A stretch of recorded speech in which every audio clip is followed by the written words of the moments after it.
Good morning. We'll call today's Housing, Urban Development, and Zoning Committee to order. Madam Clerk, please call the roll. Alderman Cone.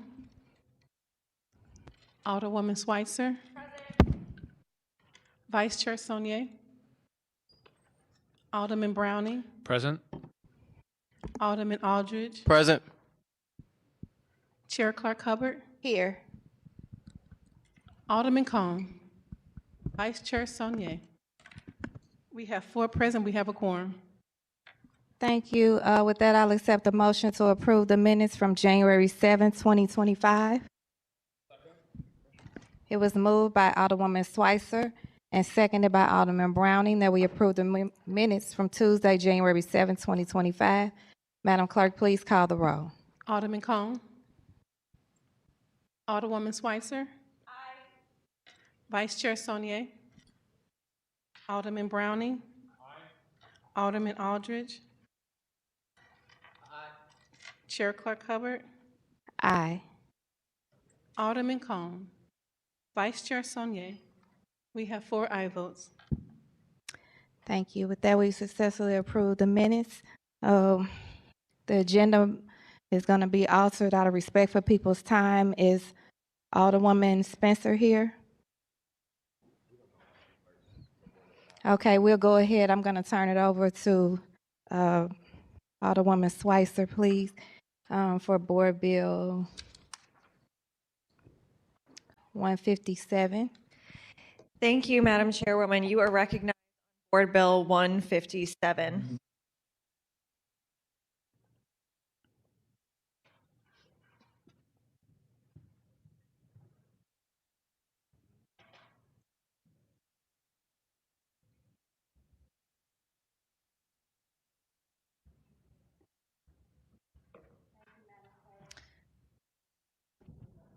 Madam Clerk, when you can, please read the summary of Board Bill 157.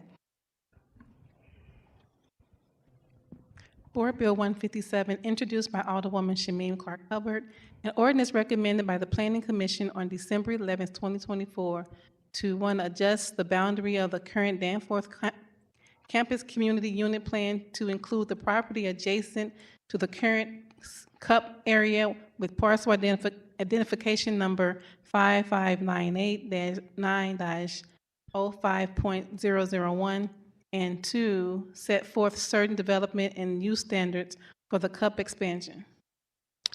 Thank you so much, Madam Clerk. With me today, I have Joanna Schooler from WashU and Stacy Wade. I also have the Planning Department here, as well, as this has already been through the Planning Commission and other boards as well. So what I'll do is pass it over for WashU's presentation and then take it from there to see if any of my colleagues have any additional questions. Thank you. Respectfully, I think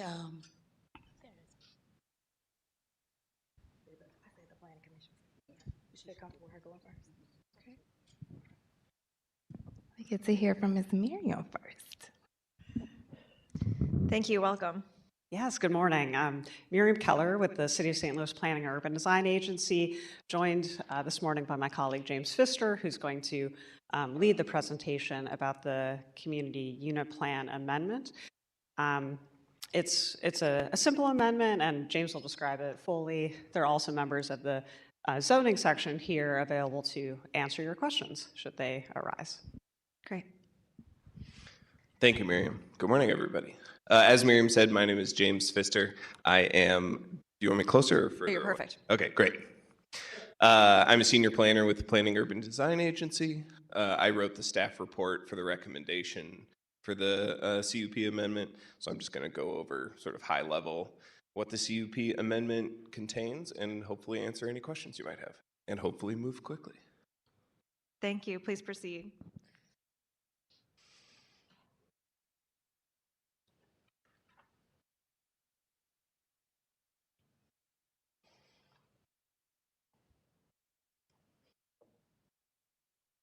All right. Thank you so much. Let's go to the next slide. First, just a quick rundown of what I'm covering today. Defining what a community unit plan is. I'm going to describe the existing CUP that Washington University operates on the Danforth campus. I'll describe the additional regulations included in the CUP amendment. I will briefly compare the added regulations to the existing underlying zoning code, and then sort of explain why this CUP sort of makes sense based on the strategic land use plan. Next slide, please. So a community unit plan is an overlay zoning district. It's been established in our code. It is a tool that lets large sort of institutional developers have more flexibility as that pertains to scale and use for their developments. There are only 2 active CUPs in the city right now. They are both managed by Washington University. There's one at the Danforth campus, which we're talking about today, and there's one at the Washington University Medical Campus. Next slide. Briefly describe the layout right now. The existing CUP at the Danforth campus contains the entirety of the Danforth campus within the city limits. So that's from Skinker to the city limits, Forest Park Parkway at the north, Forsyth to the south. This amendment would add 1 parcel that is directly south of the Danforth campus at Forsyth and Skinker. It used to be 2 parcels. Washington University bought both of them and consolidated them. The goal of this CUP amendment is to facilitate redevelopment of the parcel and add specific area standards for the new parcel. Next slide. Just wanted to give a snapshot. The Danforth campus CUP was adopted in the year 2000. This is an aerial view of the portion of the CUP in 2000. Only 2 buildings, lots of surface parking, lots of green space. Let's go to the next slide. In the years since, oh no. We lost our aerial imagery, but you can trust me that there are, those of you who are familiar with this piece of the Danforth campus, there are 8+ mixed-use buildings. There's also a very large underground parking garage, 790 spaces. Its entrance is outside of the CUP, but a portion of its footprint is within the CUP itself. Next slide. Oh. The CUP expansion area, as I said, is 1 parcel directly across from Forsyth. It's about 1.13 acres. It was 2 parcels. The one at 6214 Forsyth has been used by the university since 2009 for administrative offices. 6200 Forsyth is a former church that WashU purchased in 2022. That church has since moved out. WashU has consolidated the parcels and will be facilitating redevelopment here as a part of the expansion area. Next slide. The underlying zoning for both the existing CUP and the expansion area is both A, the single family dwelling district. Next slide. This is just a snapshot of the current conditions. As you can see on the left of the zoom in image is the existing WashU office building. On the right is the church that will be demolished and a new Washington University building will go in there. Next slide. Let's talk about those expansion area standards because this is key to the CUP. It is a new overlay that goes over the existing zoning code, and it gives very specific guidelines for what the development is going to be there. These expansion area standards, I'm not going to go through all of them in detail, but I did highlight some of the specific ones, but these pertain to permitted uses, lot coverage, height, screening, access to the parcel, setbacks, parking, architectural standards, landscaping, and signage. Next slide, please. As I said, I'm not going to go through all of these, but they're here in the slide in case we have specific questions. So let's go maybe 2 or 3 more slides. Bingo, right here. I wanted to highlight some of the differences between underlying zoning district and the area standards. So in the A dwelling district, by right, single family and 2-family dwellings are permitted, also home occupations, parks, accessory structures, babysitting centers, and churches. There are a handful of conditional uses as well. This area standards add newly defined by right uses. So that's all of the uses I just stated in A, and also specifically offices for the university, administrative purposes, student services, office space, and then a handful of accessory uses, accessory to the primary university uses, food kitchens, communication, media facilities, parking, and solar energy systems. Next slide. Also defined in the new area standards is access. Access to the parcel is not addressed in the A single-family dwelling district, but this area standard adds regulations that there will be one vehicle access point along Forsyth, only one vehicle access point along Skinker, and specifies that pedestrian and bicycle access points will be provided along Forsyth. Next slide. Also wanted to address parking. Regulating parking for the types of proposed uses would be difficult in the A single-family dwelling district.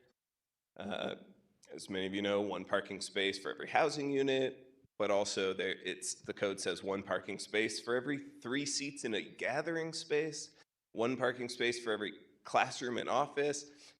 It's complicated for the A district to describe exactly what the parking regulation would be for this type of use. So the area standards address it by stating that a minimum of 8 parking spaces will be provided in the expansion area, which will include ADA accessible spots and EV-ready parking spaces.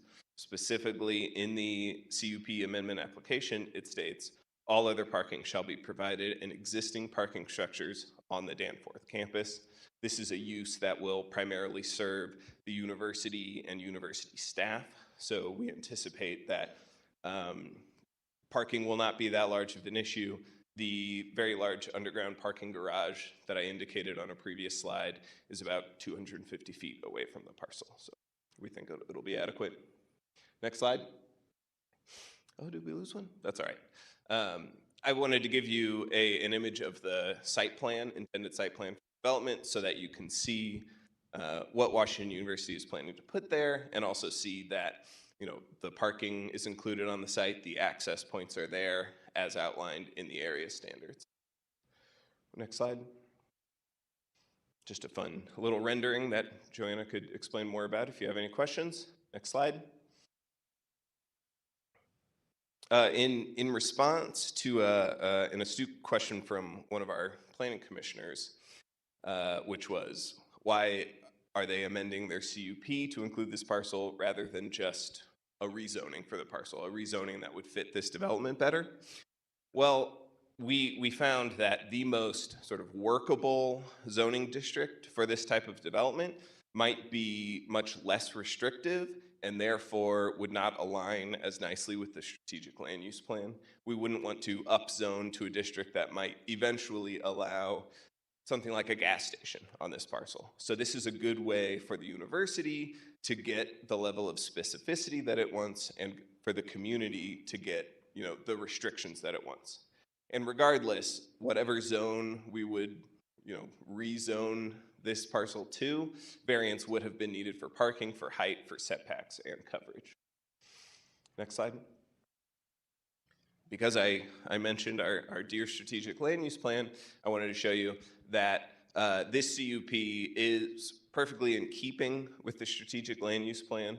This parcel, along with the rest of the Danforth campus, is already designated an institutional preservation and development area. This is exactly the style of redevelopment, the style of uses that we want to see in these areas. And that's all I've got for you, unless you've got any questions for us. Thank you. I'll go through the committee to see if there are any questions before moving on to your next speaker. Alderman Cone. Alderman Aldridge. Alderman Browning. No questions. Thank you. Thank you for the presentation. I appreciate it. It's very thorough. Thank you all.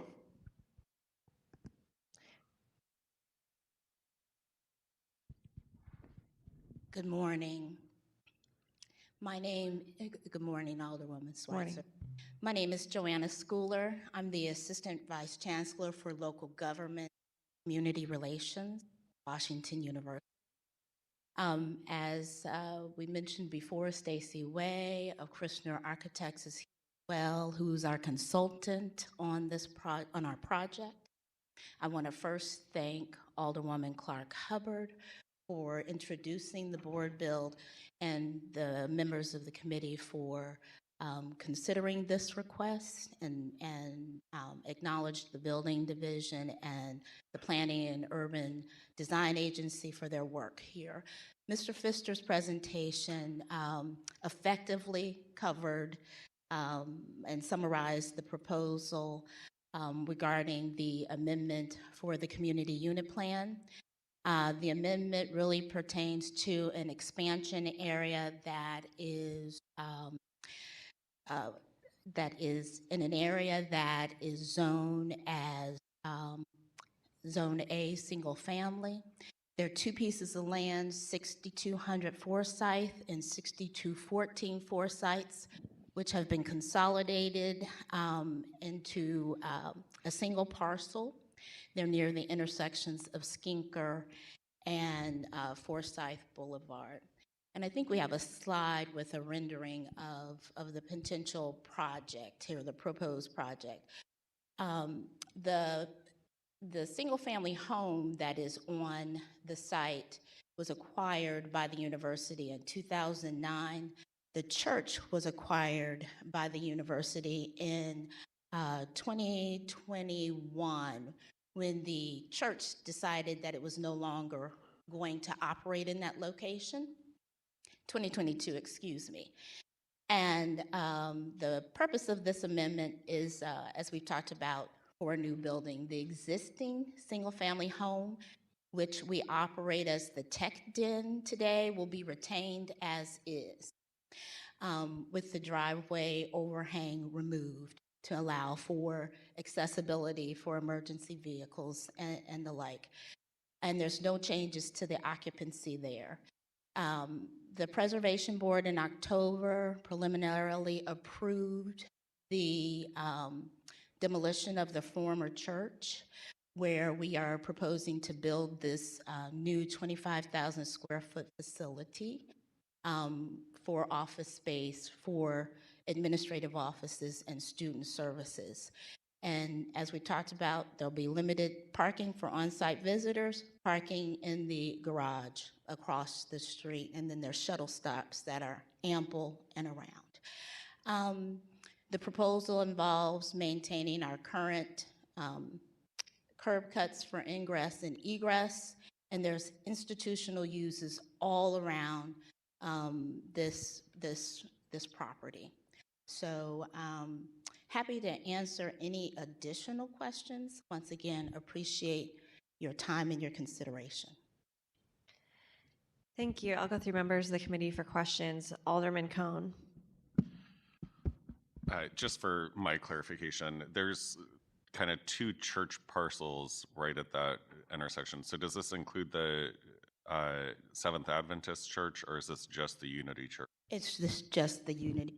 Okay, so The like Unity that mid-century modern building that's right there at Forsyth and Skinker? It is. Okay, all right, thank you for the clarification. Alderman Browning.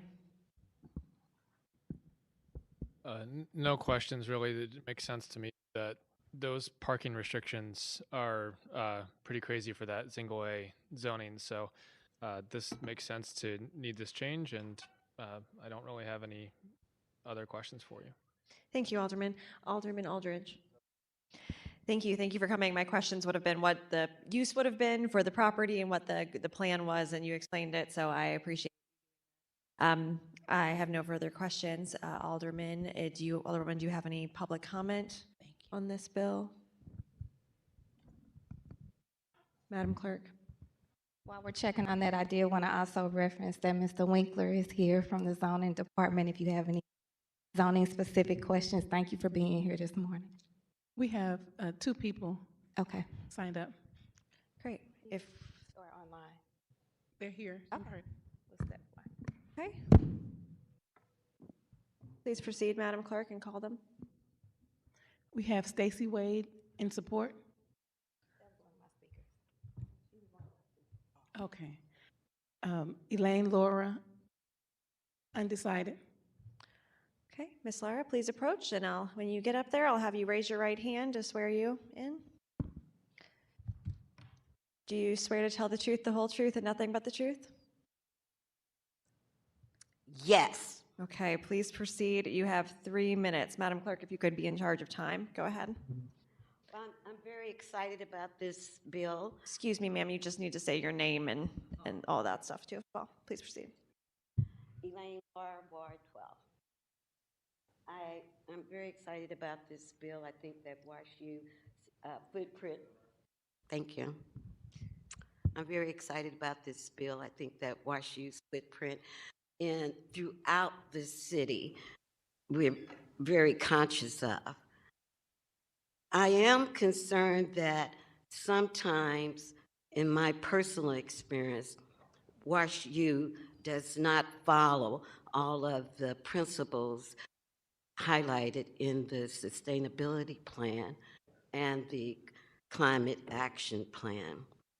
I was a member of the College Hill Peace Park project, which was led by WashU.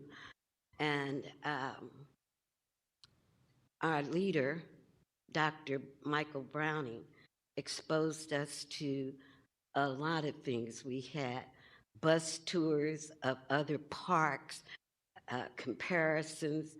The students shared park renditions from across the world. And we had faith in Dr. Browning. And then when Peace Park was presented to the community, I was flabbergasted. Concrete everywhere. And the sustainability plan had highlighted that surfaces were a key part of the installation. And I was completely let down by WashU because I think it is very important to teach our young early that the type of surfaces that we have are very important. And when you approach Peace Park from Highway 70 down Grand, we had wanted an eye catcher, and we have an eye catcher, a beautiful wooden structure. I think it might be bamboo, very sustainable. But then everywhere in the park where there's not dirt, there's concrete. Thank you. Thank you for your testimony. Seeing no other public comment, Alderwoman, you're welcome to proceed. Thank you for your public comment and for always showing up and representing your community. It's inspiring. With that, I don't know if my colleagues have any additional questions. If not, I'm ready to just ask for your favorable consideration and a due pass recommendation for Board Bill 157. I move that we pass Board Bill 157 with a due pass recommendation. Second. It's been moved by the Alderman from the 3rd, seconded by the Alderwoman from the 7th, to move Board Bill 157 from committee with a due pass recommendation. Madam Clerk, please call the roll. Alderman Cone, Aye. Alderwoman Schweitzer, Aye. Vice Chair Saunier, Aye. Alderman Browning, Aye. Alderman Aldridge, Aye. Chair Clark Hubbard. Aye. We have 7 aye votes. By your vote, you have sustained the motion of the Alderman from the 3rd, and we have passed Board Bill 157 from committee with a due pass recommendation. Chairwoman, I'll pass it back to you. Thank you. Alderwoman Spencer, you're recognized on Board Bill 166.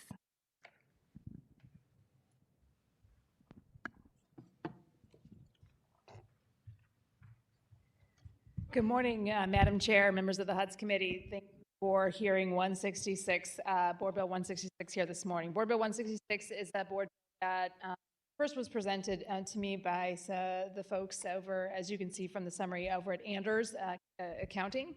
Anders is an accounting firm that has been downtown since 1965. They've grown from just a couple of folks to over 200 downtown employees. And as we all know, downtown is severely challenged right now we're seeing a lot of business interests and businesses leaving our downtown area at this point, weekly basis. And I'm excited that Anders wants to double down and make an investment in downtown business community. And so what they've asked for here, we put together a package that would allow us to provide them with an expansion incentive package. They're looking to grow their workforce by doubling it, essentially, from 200 to over 450 employees, if all goes well, over the next 10 years. And so, excuse me, what Board Bill 166 would do is allow us to rebate 85% of the earnings tax that would be the result of only new employees, recognizing just how important our earnings tax is to our city. And this would only impact new employees. We have a committee substitute that I'd like to put before the committee. That is okay with you, Madam Clerk, or excuse me, Madam Chair. I believe we sent that out in advance. And I'll just take a moment to recognize both the Comptroller's Office, the President of the Board, Megan Green's office, as well as our financial analyst, Ryan Coleman, who brought up a couple of I think, really important, helpful amendments to the bill.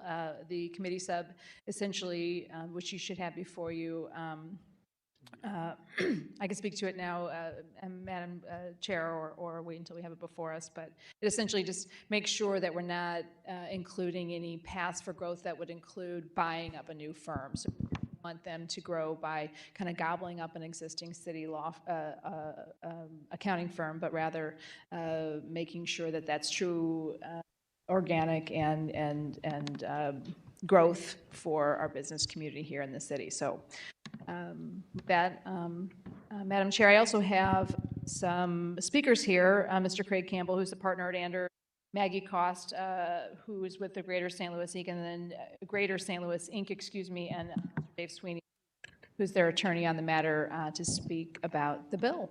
We want to adopt the committee sub. I move to adopt the committee substitute for Board Bill 166. Second. Previous roll. It was moved by Alderwoman Schweitzer and seconded by Alderman Aldridge with an objection to previous roll. Madam Clerk, please call the roll. Alderman Cone, Aye. Alderwoman Schweitzer, Aye. Vice Chair Saunier. Alderman Browning, Aye. Alderman Aldridge, Aye. Chair Clark Hubbard. Aye. We have 6 aye votes. All right, with that, we have the committee sub before us. And we'll go ahead with your speakers. Thank you, Madam Chair.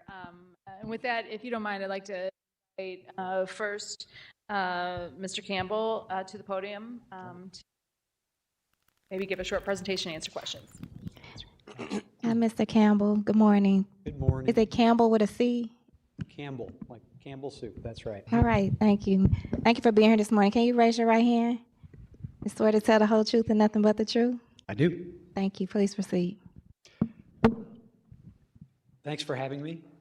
I wanted to give a little bit of background about myself and the firm. I've been a member of the Anders firm since 1986, so I have worked downtown almost 39 years. And our firm has been a great partner for the city in the sense that we've been here since 1965. We started in the Railway Exchange building, and then in the early 80s, moved over to the 705 Olive building at 7th and Olive, which is now the St. Louis Hotel. About 10 years ago, we partnered with the city to expand significantly into the building that we're in now at the Bank of America Plaza, which is 800 Market. And so we were about 120 accountants and consultants back then, and we brought 50 jobs downtown and expanded back in 2014. Since then, as the Alderwoman mentioned, we've grown to about 225 employees, and we'd like to continue that partnership to be part of a revival of downtown, and we're in the process of continuing to hire new graduates to join our firm. So part of that process entails making sure that the office space is state-of-the-art and is attractive for young people in technical careers. So ultimately, I think some of the struggles we've had are typical in the sense that our building has lost quite a bit of occupancy over the past 10 years. So although we started with 40,000 square feet and we've grown to 65,000 square feet, a lot of the other occupants have left. And so it's been a difficult process to get to a point where we can recommit to the city. So we're looking for a partnership to continue our growth. I think that's the primary message that I have today.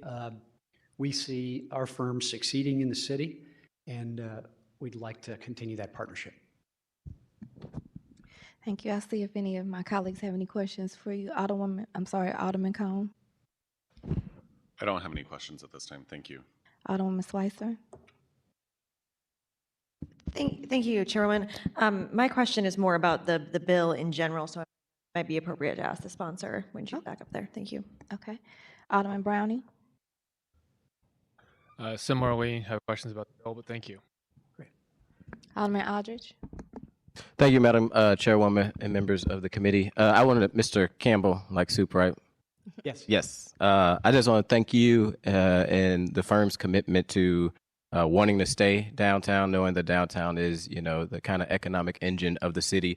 A lot of times we continue to talk bad about what's not good for downtown business leaving, but there is a lot of businesses that are coming to downtown and trying to expand. So, I look forward to supporting this, and I just want to thank you for your commitment to, I know you guys have 200-something employees now and looking to expand to have an additional 200 employees that can work and play downtown and enjoy a lot of our great food down there. So thank you for your commitment.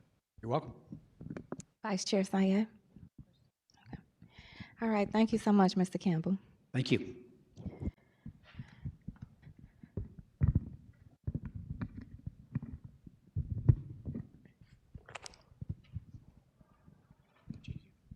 Good morning. Good morning. I'm sorry, can you state your name? Maggie Coast. I'm with Greater St. Louis Inc. Right. Thank you for being here, Ms. Coast. Can you raise your right hand? Swear to tell the whole truth and nothing but the truth? I do. Thank you. Please proceed. Thank you so much, Madam Chair, members of the committee, for your time and consideration today. As I mentioned, I'm Maggie Coast. I'm the Chief Business Attraction Officer for Greater St. Louis Inc. I wanted to, before I get into some of the specifics of the tool that we're sort of working on today, I wanted to talk a little bit about the office climate downtown and our business attraction pipeline. So the types of projects that we're seeing nationally in the job creation space. So office vacancy downtown sits right about 22%. We'll probably have some new numbers come out this quarter, but I don't expect that that'll change significantly. That's extremely high compared to the rest of the country and certainly compared to the rest of our region. Regionally, we sit at about 16%. So downtown is significantly higher when it comes to vacancies in our office spaces than the rest of our region and the rest of the country.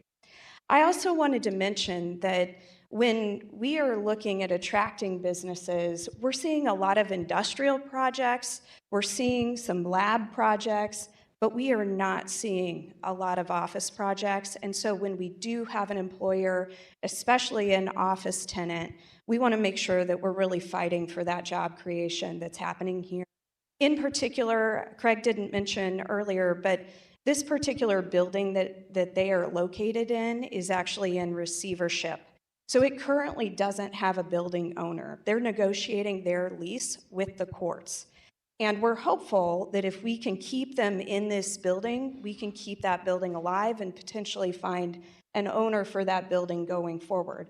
It certainly would not be a positive thing if we were to see them leave that building and see that building go further into debt, into sort of a negative balance sheet. So with that, I wanted to talk a little bit about our ask of you this morning in the bill. As was mentioned by Alderwoman Spencer, we are asking for 85% of tax on the new jobs that would be created as a result of Anders growth. Again, this does not impact any existing revenue. That's something that is economic developer I always want to see, because you want to make sure that you are making fiscally responsible decisions as you're supporting the growth of companies within your region.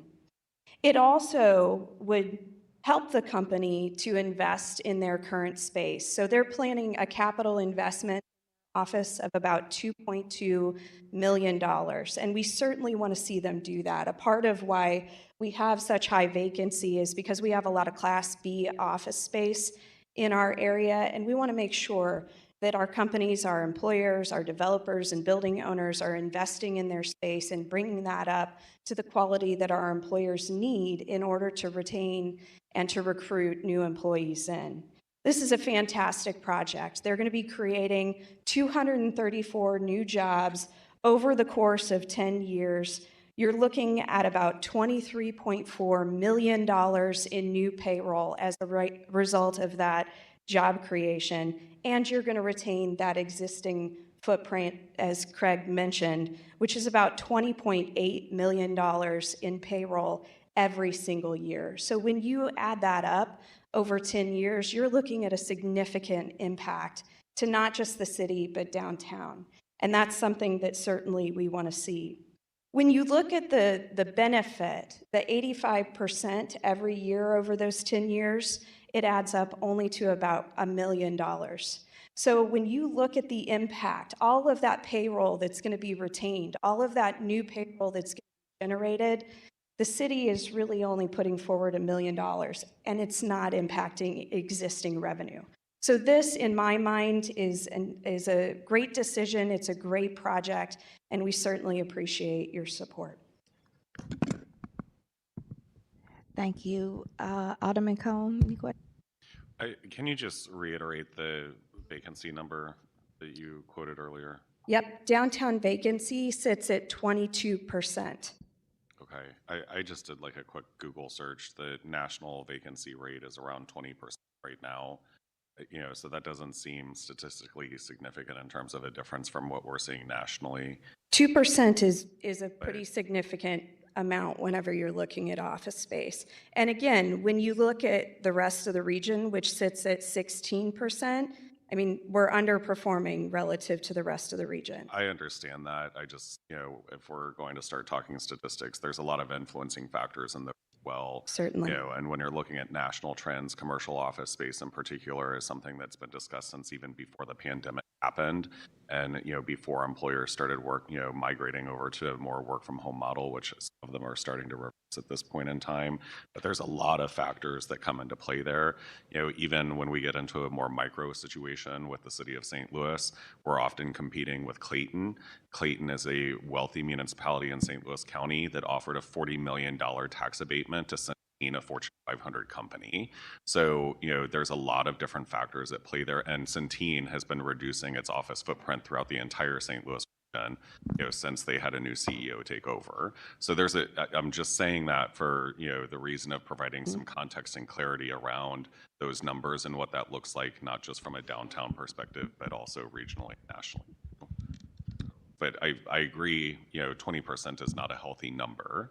And, we should be looking at ways to deal with that. I'm supportive of this, but I think that we need to be, very open and transparent with how we're kind of putting numbers out there. Thank you. Alderwoman Schweitzer. Alderman Browning. No questions, thank you. Alderman Aldridge. Vice Chair Sanye.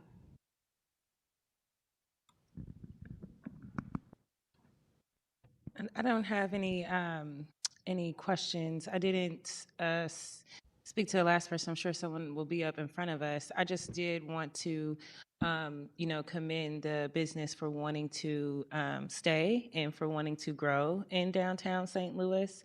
I do agree with Alderman Cone that I think, I just think it's really important because the city of St. Louis, we get honestly over-criminalized. I think the narrative around the city of St. Louis is very negative, and people try to make it seem like we're some outlier. And so I think we can still acknowledge our struggles and say, but these are struggles that are happening across the country. And so I think that is a important part of the narrative, but it doesn't mean that it's okay. And it doesn't mean that means that there's a problem with keeping that type of economic development in your downtown areas, in your urban cities across the country. That's not good, but I just think it's really important, especially because some of the other things that can lead to in a negative perception sense, to just make sure we're putting it in proper context. But I do appreciate you and everyone who's worked on the project and done the work for this, and I do greatly appreciate the business for wanting to grow and stay here. And I look forward to having you all's voice, you and hopefully another 200 employees, to say, hey, I've been in the city. It's not this crime-ridden, negative place where you walk down the street and you're dodging bullets. Actually, that's not the narrative. I love a stadium game. There's so many good restaurants, and so I'm looking forward to this conversation. But I just think the narrative is important, because if you don't say the narrative right, sometimes you are buying into some of the quiet parts of those things, which do have a lot to do with racism, do have a lot to do with classism. Don't tell the truth about that disinvestment that has happened intentionally.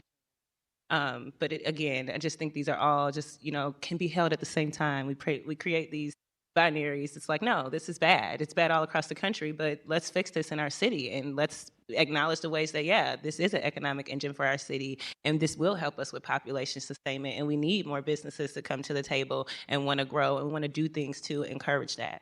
Thank you. Thank you.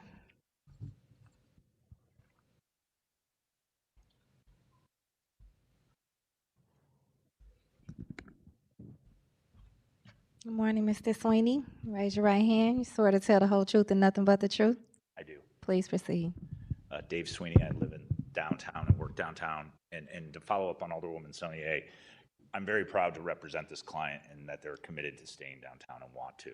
As somebody that works downtown and lives downtown as well, I see the importance of it as well. And the narrative is false.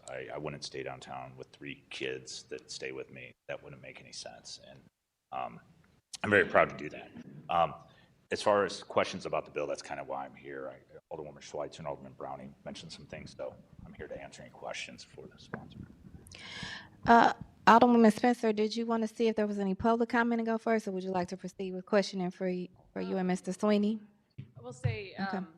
I do have the benefit of being the height of the microphone here, as opposed to the lawyer in the room who's clearly got to bend over here. So we'll do our best to tag team the questions here from the committee, Madam Chair. Alderman Cone? I don't have any questions pertaining to the board bill specifically. I think that, we have these economic tools in place in order to be able to, utilize them. And, this is certainly one of those circumstances and situations where we should be utilizing them. As I mentioned earlier, supportive and appreciative of your willingness to, continue, investing in the city and being present here in the city. And, just to kind of piggyback off of what my colleague from the 7th Ward was mentioning earlier, there was a pretty prominent restaurant downtown that left downtown and said, all sorts of not great things about downtown when they moved to Clayton. And they just announced that they're closing their location in Clayton here. But no one's saying, that Clayton is a bad place to invest, bad place to do business, bad place to, have a restaurant or anything like that.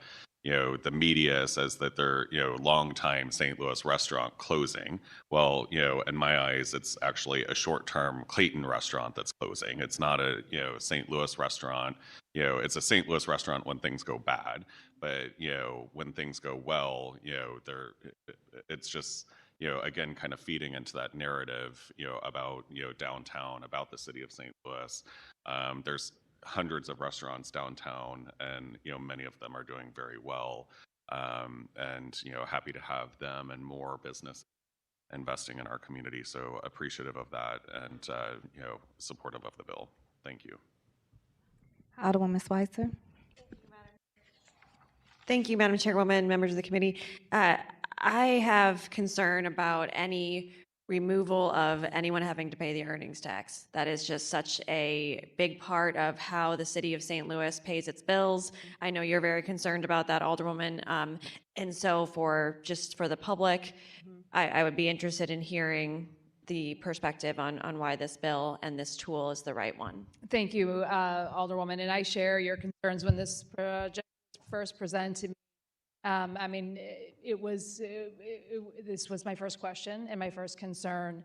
I think there's a unique set of circumstances here with Anders, the building, and downtown. Alderman, I hear, that it's similar, the 22% vacancy, but the numbers I've been more familiar with is closer to 18% vacancy wide in our downtown office space, and having a 4% difference is essentially 20% higher, and for me, than the national average. And I don't want the city of St. Louis to take the national average as okay, and I certainly don't want to take less than the national average as being okay. I want us to shoot for a lot higher, and we deserve higher. Our building stock, our downtown, having a national monument and the infrastructure in the city of St. Louis's downtown deserves far better than the national average, and certainly to hit it. So I think in the case of their building being in receivership and the large amount of vacancy in that particular building and its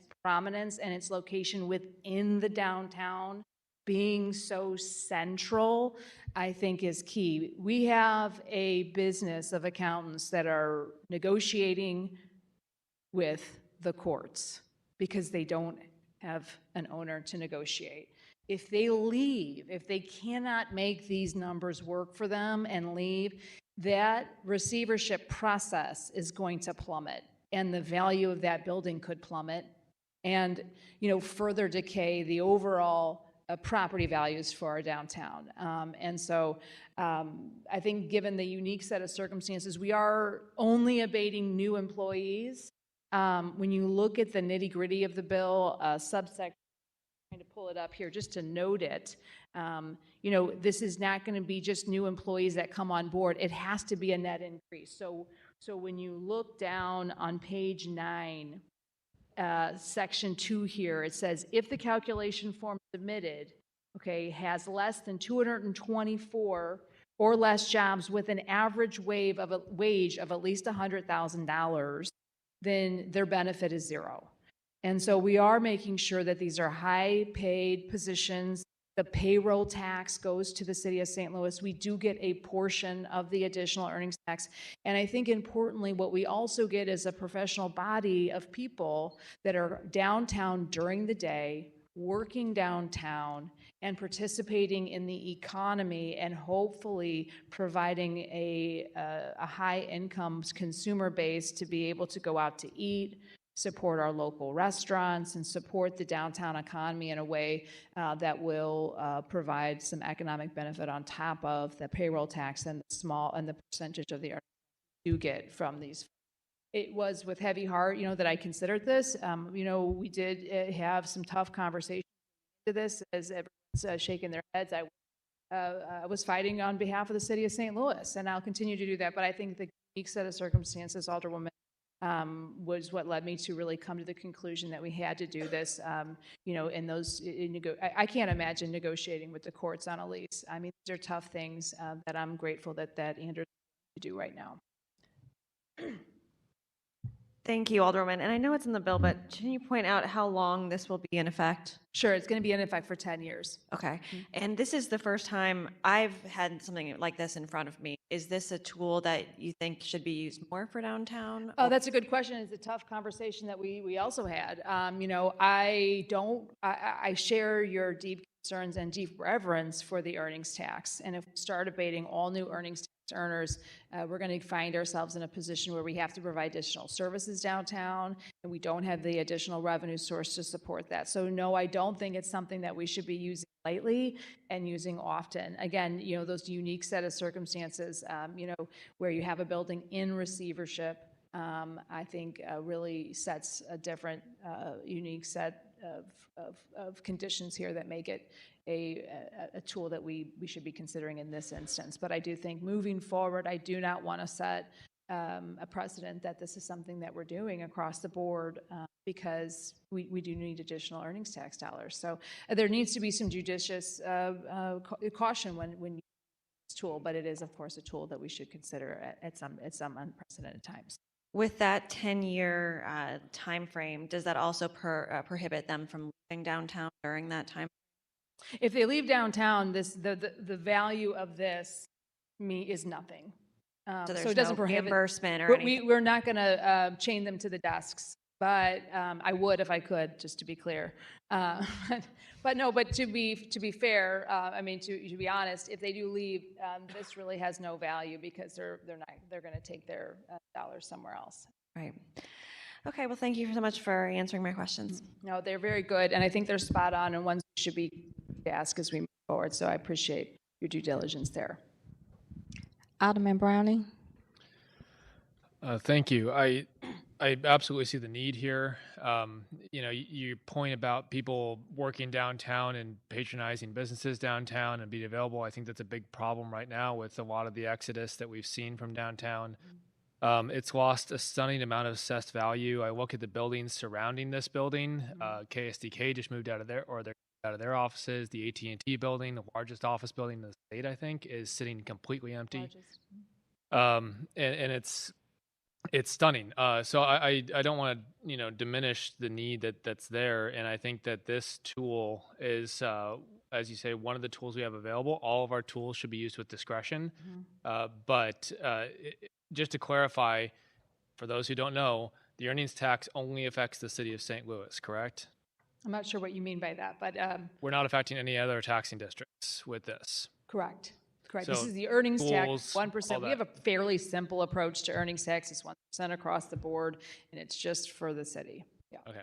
Well, thank you. I don't see a problem with the use of this bill. I think there's a benefit to be brought to the city, and while we should use this sparingly, I think this is a good use of it, and I appreciate you bringing this forward. Yeah, I appreciate your due diligence on it.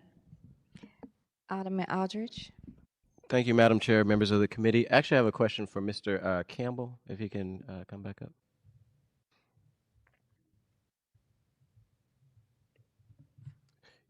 You mentioned it in your opening remarks. How long has your firm, like you say, been in St. Louis and particularly in this building?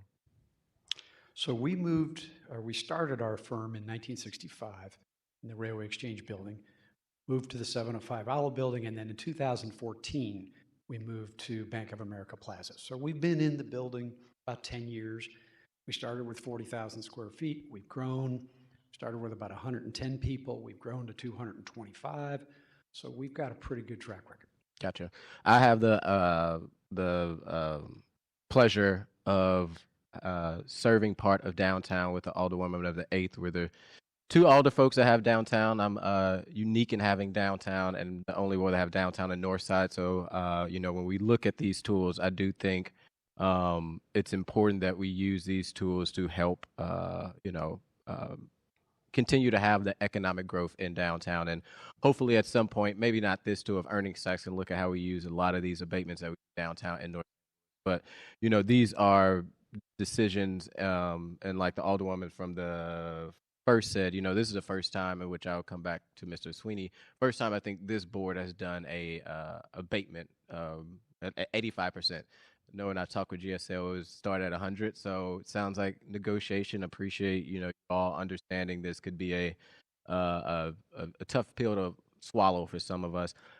Are you committed to not trying to chain you to the desk, but are you committed to staying, if this passed, staying downtown? Hopefully for the next 10, 20 years, as long as you can stay in the area, to actually stay in the downtown area. We are. We see a big advantage. We recruit 35 new grads a year.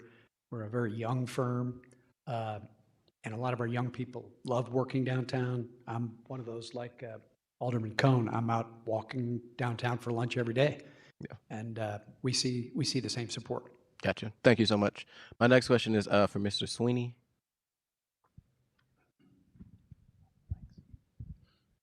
So I know you've been around for a while. You used to be like the clerk here at the board and all the some other positions. Is this the first time that the board has done a like an earnings tax abatement in this way, or not saying we should continue to do this, but is this the first type of tax abatement or earnings tax abatement that the board has done? It's not. It was done, as far as I remember, back in 2012, 2013, with about 3 or 4 different companies. Most recently, it was used for Build-A-Bear in around 2018. But, you know, and I recognize that this is not something that, nor is any incentive or development just a given. I mean, there was, to your point, there was negotiation. This is a unique set of circumstances, and but yes, it has been done before. And I see there's some new language that was added to the agreement, so not the board bill, but the agreement, which probably makes it even stronger just in the ordinance, that kind of talk about a merger. If new employees were to come on that was like merged, would they pay the earnings tax? Can you explain that a little? Well, hopefully they come from the county and we can get that. So this is a merger for existing city accounting firms and such. But no, they would not. They would not count toward that number. It was a great point brought up by the president's office, her staff, Mr. Coleman, bringing that issue up, and thus the amendment. Gotcha. So The sponsor wholeheartedly agreed, as she stated. just a plug to the county, we are open for business and willing to take those employees. All But day, every day. and if those employees, just to, so I'm clear, if those employees, 60 of them from the county come in, they would then be paying that, or they would pay that earnings tax. They would not. They would not. Because that's exactly what we want to have. Okay. Want to get now they would. It's not an abatement. It's a rebate. So the money's paid and then it's paid back. I mean, it's just structural. But you know, that would be 60 new people, hopefully living in the city, less of a commute. They would still get that 15% change. But that's the whole. We want to bring any and all. Gotcha. And is this the second time with the abatement for this project? For the It is. Okay. When they came in 2014 and have doubled as they did this time, but it was at 50%. Okay. And they had several other tools too, I want to point out, that we're not using at this point. So there were other things on the table, Anders and the sponsor. We just focused on that. We wanted to get what we needed and not do more. Yeah. So there were And that other 50%, potential tools. and that 50% in 14, I'm assuming now that 10-year, was it a 10-year? So it dropped off? Yeah. Okay. Okay. No other questions. Just want to thank the Alderwoman from the 8th, GSL, Mr. Sweeney explaining all of this as a new person to me, and also Anders, again, to, staying committed to downtown. I also live downtown as well, so, I enjoy walking to Chris is on the docket especially to get some good breakfast, but, just echoing what the Alderman from the 3rd and the 7th said is, we have to control and the Alderman from the 10th always say it, the narrative and the message. And I think, while we want to bring that vacancy down, I think today is a good day to talk about the positive of a building. All the news media here, I hope y'all run it, about a building that is, committed to staying and not constantly seeing articles and stories about buildings leaving or individuals leaving. This is, I think, a really good day, and I appreciate the commitment from Anders to not only stay, but expand. So thank you. Vice Chair Syed. Hi, Mr. Sweeney. Good afternoon. I have to start out by saying I'm a little disappointed. I was hoping for some brighter pants today. Oh, well, But that's okay. there's always spring. Maybe you're trying to be more business-like since you're, Ish. but I like color. I think we can be versatile. But thank you for, we spent some time on the phone. We also had a meeting, and I just want to thank you because to me, I just think when these things happen, they have to be a conversation, and sometimes we get to these meetings and that's the first time we're talking about it. It's so much more helpful if I find that the person who is trying to bring it before us is responsive, can answer questions, can provide context. So I just want to thank you first for just being responsive and having those conversations with me. Absolutely. I did just want to clarify, these are things you'll be familiar with because we spoke with, but I know members of the public and folks at home do not hear the conversation, so some of the information I got, I just want to make sure it's on the record as well. Understood. Could you just talk about, just make sure that we're clear that there is, should the business decide to leave or should they decide to merge or transfer ownership, that this earnings tax abatement, I'm not sure what we're calling it, that's how I'll describe it, that will not transfer over, that this is specifically for this specific entity? It would be for this entity. So yes, it would be if they brought in someone, but that entity continue to be Anders. So Anders proper would have to take that in and be that entity. That's who the agreement's with, correct? Thank you. And also that this doesn't, again, there are 200 employees who are paying the earnest tax, and that this is actually only for the new employees growth. that would be attracted. Correct. For if they don't grow, there were no with new employees, it would be zero, and the city only gives back. Like they're taking everything, and they would continue to take that. So worst case scenario, they don't grow and they stay stagnant, or even go lower. The city's out zero. And just also clarify what the funds what this is being used to fund. I think that's important too. It is, and thank you for bringing up that point. They're investing over $1 million in infrastructure within the building. So if for some reason they grow by 10x, it's capped at that amount. So right now we don't have that. We only have $1 million. But if they were to go through the door, which would be fantastic for everybody and what we want, it would be capped by their investment. So we're not just willy-nilly giving them this earnings tax back. They are investing within it, and that's what the document references. Thank you for bringing up that point. Thank you so much. That's really all my questions. I did just want to say on the record, I don't know how I feel about this as a tool in general. I would encourage us to be very skeptical with the use of this tool. For me, some of the things that I just asked you are things that help it to land. And I think, too, having such an ambitious growth goal of 200 employees, I think that's also something that has been there, being a business that has some history. You didn't just come and ask for this right away, being the fact that you're trying to expand and make some infrastructure investments. I think sometimes it's a label of like anti-development. I'm pro-development, but I think like some of these specific things are how they're catalytic tools, as opposed to, if you are too easy with them with no type of merit, no type of consideration, no type of standards, it can work to the detriment. But I think, this particular piece of legislation, and I know I guess it's kind of the first of its kind, I think it's the full package that does make it work. I think when you say an ambitious growth goal of 200 employees, when you're going to invest that money that you would be missing out, it's not going to investors or stakeholders or shareholders. It's going back into infrastructure that will benefit the city, even if you should decide to go to another location. I think that those are things that, okay, that's the type of way we would want to do these things and make these investments, and just should be considered as we're having these conversations. Thank you. All right.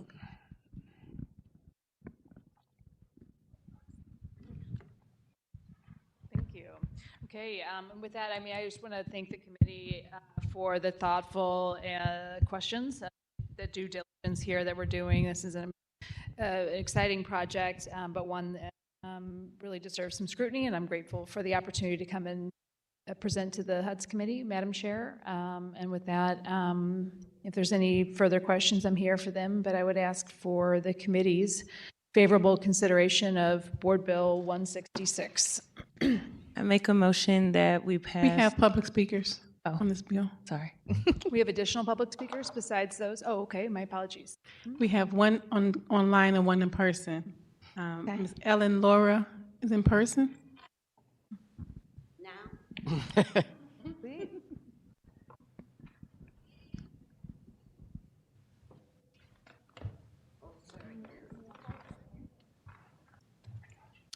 Ooh, no secrets, right? I wouldn't divulge. I am a speed reader, though. You're fine. Well, thank you for this invaluable information. I am, my dog died about 2-3 years ago, but he owned that plaza. She owned it. She owned that plaza. She loved it. I'm very concerned about the ratio of giving. My daughter told me the other day, St. Louis is a poor city. We're losing population.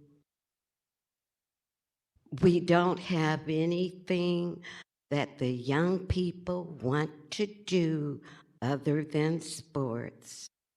She told me that the entertainment centers are out in St. Peter's, St. Charles, and they're on. She took me to the Foundry to see Patti LaBelle way out there, but I grooved. I don't think we can afford 85%. I need to look at your books and see if the CEO got a reduction. I mean, Boeing was paying their leaders hundreds of millions of dollars. We're a poor city. We're unmetered water. We don't have the revenue to offer 85%. We're unmetered water. We don't have anything for the young people to come down here to move to St. Louis. They're not going to move to unmetered water. This whole idea that we want you to stay, it's true, but not at 85%. Not without us looking at to see what type of increases the CEO got. That's not reasonable. That's all I got to say. We're a poor city, unmetered water. Thank you, Ms. Laura. The next online, you said? We have Denise Chisholm Butler online. Ms. Butler, if you can turn your camera on. Good Thank you. afternoon, Ms. Butler. Can you raise your right hand? Swear to tell the whole truth and nothing but the truth? Yes. Thank you for being here this morning. Please proceed. First, thank you for allowing me the opportunity. As I listened and I reflect on being a lifelong resident of the city of St. Louis and also an employee, one question that I did have for the gentleman was that even if they're stationed in the city, the company, if anyone is working from home now, they also are allowed to get a refund for the taxes, the city earning taxes, because they're not really working in their office. They're working wherever, say Chesterfield, because that's where they live. Then they too qualify for the reimbursement, even though their job may be down there. If they're not working physically down there, they don't have to pay the city's earning tax, to my knowledge. And just being a government employee who worked for the federal government, those of us that was domiciled in the city, if we worked down there, we had to pay it. But if we didn't matter that 1720 market was the address, physical address of the United States Postal Service. If we were working somewhere else, we got our refund from the city's earnings tax. That was one question for the gentleman. But then the other, I want to piggyback on what the young lady, the lady before me just said. The city is in a horrible situation. It seems financially bad. I won't say horrible, but I think one of the main things, people are not want to come back to the city because of the businesses are leaving. Your residents are leaving.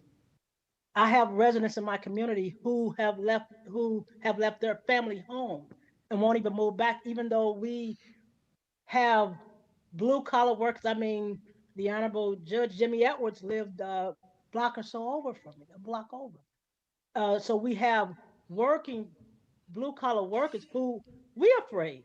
I'm afraid of coming downtown. I'm glad somebody can walk around, because just walking around picking up trash is kind of a challenge, because I see no police officers. It's like we've been redlined over there in Kings Highway East. So I think in order to attract businesses and keep them, the main thing you need to do is start trying to keep your residents and giving us some of the things that we need. Give us some of the things we need, and then I guarantee you the business will come.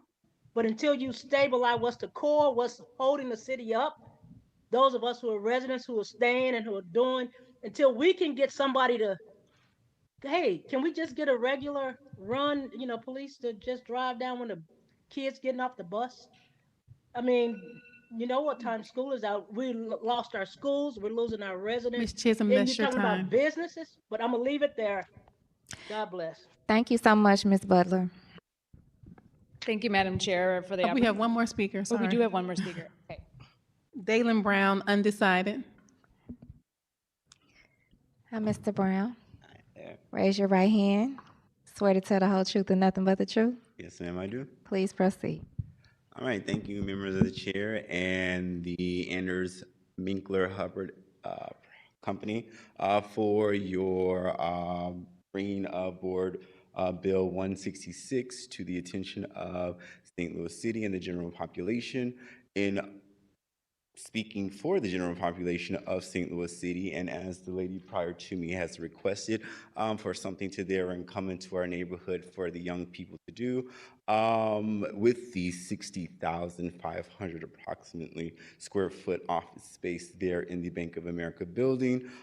We do believe that therein the redevelopment would be a great asset to our earnings tax incentives here in the city of St. Louis for things such as a new mall to be set in place. We are speaking a lot about the famous Bar building that's gone, and there was a mall downtown St. Louis. There's no longer a mall downtown St. Louis, and we have redeveloped the area there at Busch Stadium for people to come during baseball games, and we have redeveloped that area for people to come into town and have a great time. There at the Bank of America building, if you all are seeking redevelopment ideas, the city of St. Louis is in fact requesting that something such as an indoor mall at that building be something where people can come in and buy things from companies like Build-A-Bear and other companies that therein are requesting for sales to happen there in the city of St. Louis. They're in the area of Ballpark Square. Thank you for your time. Thank you, Mr. Brown.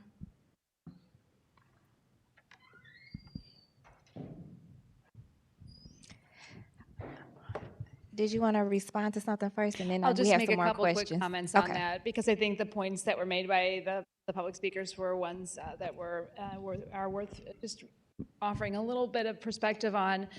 For one, I think here to us, we are losing population at an unprecedented rate, and I think that the middle speaker there really did speak to the need to addressing resident needs. And Ms. Elaine, I will say, as far as the abatement goes, I'll address two pieces of this. One is that I firmly believe in order to keep them here negotiating with a non-existent building owner, that in order to keep the earnings taxes here, we have to do something to make the numbers work for their expansion. They don't have the ability to negotiate with the property owner because they don't have a property owner. So this is the way that we're enabling them to stay beyond the lease that is up, frankly, imminently here. So we are enabled to keep all the earnings tax from the existing employees, as well as the payroll tax for new employees, that this will help incentivize them to downtown. So we will be receiving a chunk of that. And to the second speaker's questions about the existing abatements, what I'll say is, because of the way this is structured, we cannot abate taxes that don't come in. So we have a fund set up for the earnings taxes that are paid to come in, and then there is a rebate offered as a portion of the new percentage of those that are paid in. So if you're not paying those earnings tax in, there's nothing to rebate back to business owners. So there's some protections there. But I think those points are well-founded, and those concerns are grounded in some stark realities for the city. And that's why, to the alderman from the first points, negotiating on this, walking into this, not as a no-brainer, but as really with some scrutiny here, was a key component to making sure that I felt comfortable with it. I wouldn't want to put my name on this unless I felt like it really, really had to do. I appreciate the opportunity here, and Madam Chair, I'll ask for favorable consideration of the HUD's committee on Board Bill 166. 166, yes, 166. We went. Alderman Cone. Somebody substitute. So I just also had a few final remarks. I'll play Jerry Springer for the afternoon here. Very valid, feedback and comments here, but I just want to make sure that we're very clear in terms of how this is working. So this is a payroll and earnings tax reimbursement. This is not eliminating the earnings tax or payroll tax. What it is those employees and that employer would still be paying those taxes. They're still paying those taxes, and on the incremental amount above what they're already paying, there will be a fund that is available for reimbursement up to 85% of the amount that's paid for new employees that are added to their payroll. So there's the baseline that's existing now that will not change, and it's 85. Okay, ma'am, you had your opportunity to talk. So the fund that is there is going to be for only new employees. The employees are going to continue paying the full earnings tax. I think that that's important for clarification purposes, because we don't want people thinking that just because this passes that those employees are no longer responsible for paying that tax. They will still pay that tax. It's just that a portion of that will then be reimbursed for the purposes of keeping the employer in the city. Also, since it was brought up, and this has been a topic that I've brought up many, many times before, metered water. It's not germane to the board bill, but I'm going to talk about it because it was brought up in public conversation. We have attempted to do metered water across the city before. There have been studies, preliminary studies that have been done. It costs about $10,000 per household to install a meter. So that's a cost that would go to the customers who are our citizens, our residents, that would have to pay for that. The money doesn't come from anywhere. So, metered water is generally also more expensive. We have some of the lowest water rates in the entire country. And we do that, based off of the number of water faucets, bathtubs, et cetera, that are in a house. To be clear, businesses do have metered water. So if you're a commercial property in the city of St. Louis, you do have metered water. New houses, new buildings that are built also have meters on them. So generally speaking, the folks that don't have metered water are going to be the older homes, mostly, east of Kings Highway. So residential properties east of Kings Highway for the most part. Anything really predating the 1980s. So I just want to throw that out there. It is something that we've looked into. It is something that we continue to have conversations about. And we'll probably also continue into the future to have those conversations around how we can do that and how we can make that work, but also how do we pay for it? Water Club. All right. I'd like to make a motion that we pass Board Bill 166, committee sub with a due pass recommendation. Previous row. Motion was made by Alderman Aldridge and seconded by Vice Chair Sanye with a previous. Congratulations, Alderwoman Spencer. Thank you, Madam Chair. Alderwoman Boyd, you're Clark Hubbard, recognized. who called for a previous row? Alderman Aldridge. Okay, thank you. Alderwoman Boyd, you're recognized on Board Bill 131. You was this close.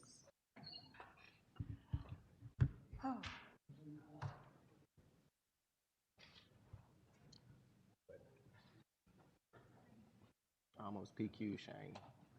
Almost PQ, Shane. How about meter water? We got Ramsville talking about that, about water.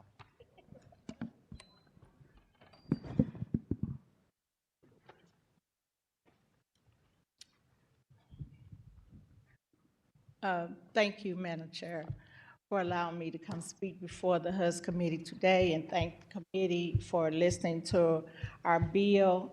We do have a PowerPoint presentation that she's going to put up. And while we are waiting for that to be pulled up, I just wanted to make one comment before I start my script, because I'm just kind of horrible with scripts here. So I just want to make one comment. So this bill is not about one side or the other. It's about the city of St. Louis. And this bill is about 30,000 people that have left this city. And so that's why this bill is coming before you, because we have talked to our colleagues and we have made sure that we listened to what their concerns was. And so we made some amendments to it, but I didn't know if you wanted us to do the amendments first or me do the presentation. So you want me to do the amendments first? Okay. Because Alden Aldridge said do the amendment first. Just in case if it's part of the presentation, so we got the same. No, okay, all right. So our, Did you, what I asked, if they want to put a motion to put it in front of us? yeah, I will make a motion that we adopt the committee substitute to Board Bill 131. It was moved by Alderman Aldridge, seconded by Vice Chair Sanye, that we put the committee sub for Board Bill 131 before us, the call for previous roll with no objection. We have the committee sub before us. right, thank you. So our first committee substitute was, I'm trying to, So is it an amendment or a committee substitute? the amendments. Do we got amendments to the? You guys should all have it. You should have it in your Google Drive. We got committee sub. Yeah, committee substitutes, yeah. So it's a committee substitute?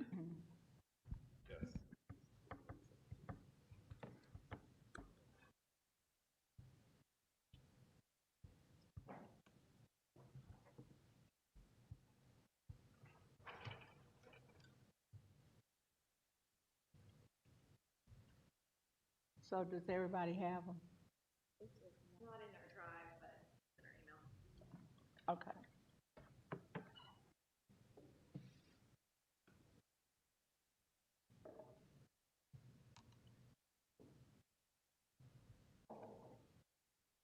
Ready? Okay. This, okay. Okay, so on behalf of the St. Louisans I represent, I am proud to propose a committee substitute for Bill 131, which will use funds from the RAM settlement, make transformative and long overdue investment in St. Louis disinvested neighborhoods and downtown. I originally introduced Board Bill 131 in November 2024. Co-sponsors of the bill are my colleagues, Alderwoman Laura Keys, Alderman Tom Oldenburg, and Alderwoman Kara Spencer, who represent neighborhoods in all parts of the city.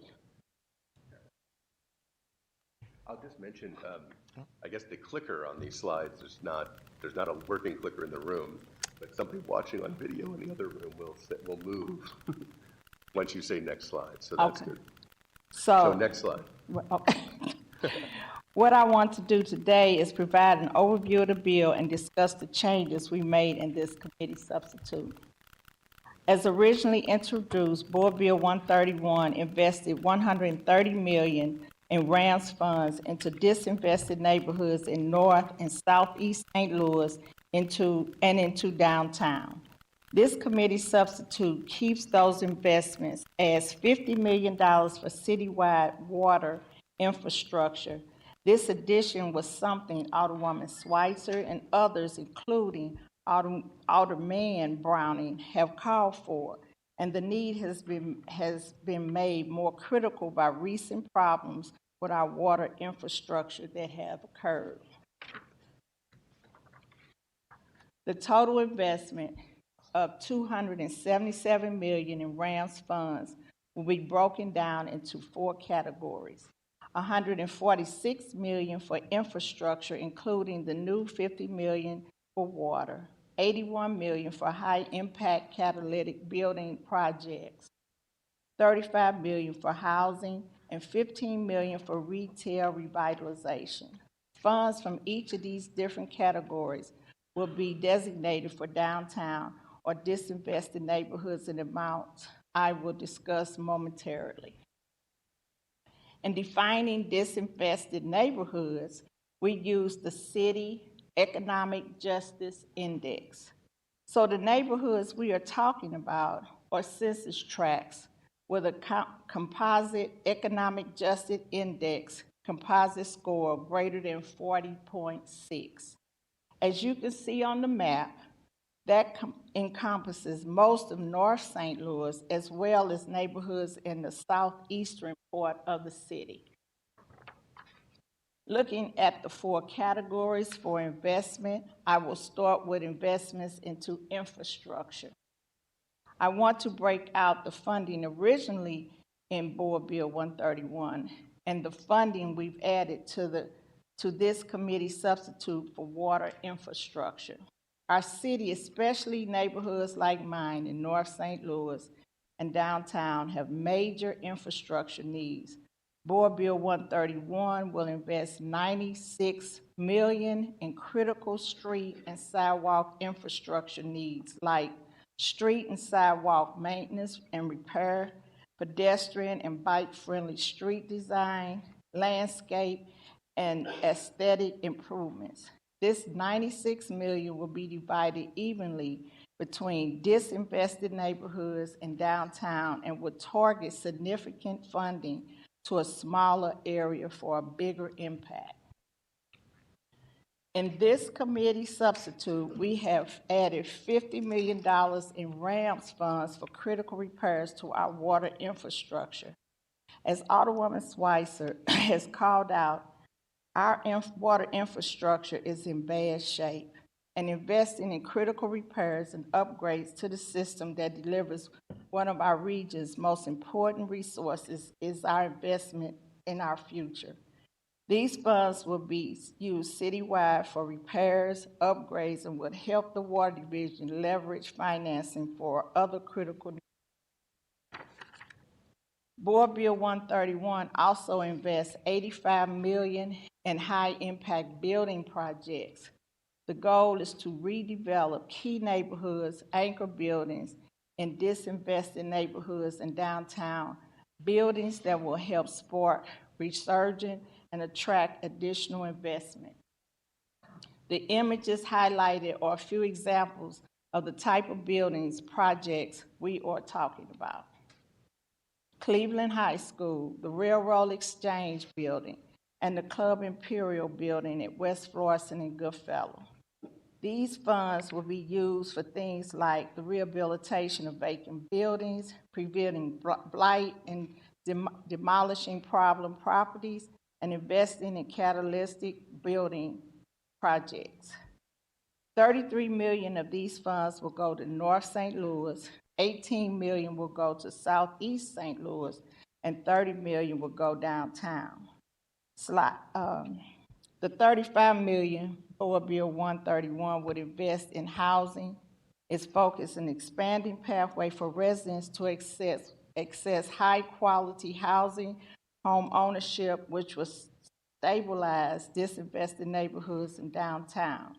$25 million of these funds will go to disinvested neighborhoods and $10 million will go to downtown to support the development of new and market rate housing, down payment assistance, and a revolving loan program for residential conversion of vacant properties. The next category is for retail revitalization, supporting the growth of retail establishments and quarters in neighborhoods where they are sorely needed. This will help increase vibrancy in disinvested neighborhoods and broaden the tax base for the entire city. These funds will go forward attracting retail establishments, making improvements to commercial quarters, and for events and activations at street level. Disinvested neighborhoods will get $5 million of these funds, with $10 million going downtown.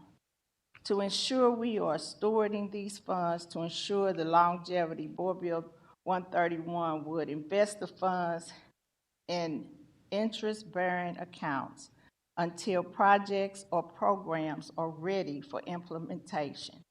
Require city agencies to seek financial returns in addition to repayment of funds on high-impact building projects.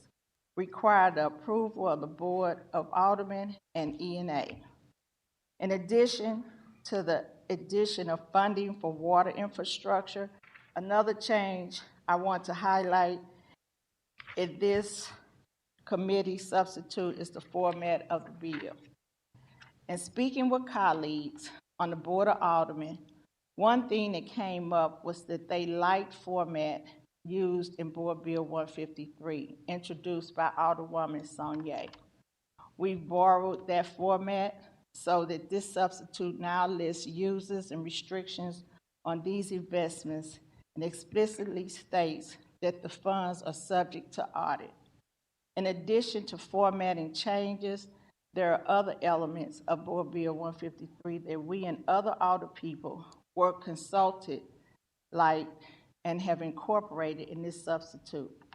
These updates include expanding permitted uses of funds for housing investment, increasing the amount for housing initiative in disinvested neighborhoods from 10 million to 25 million, adding a preference for city employees in the housing investment program. I want to thank the chairwoman and members of this committee for the opportunity to discuss this substitute bill. For decades, my constituents and the residents of North and part of Southeast St. Louis have been promised investments, promised that never came to fruition. And for decades, we have watched as buildings in our downtown and the heartbeat and economic engine of our city have fallen in disrepair. As vacant buildings provided safe harbor for crime and infrastructure has fallen into level of disrepair that has driven away investment.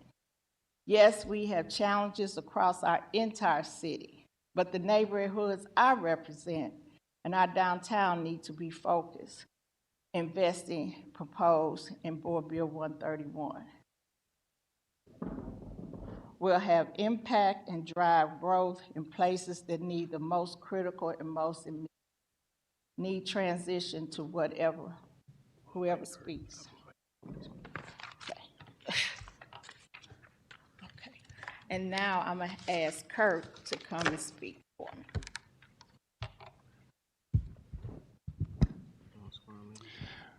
Well, thank you, Alderwoman Boyd.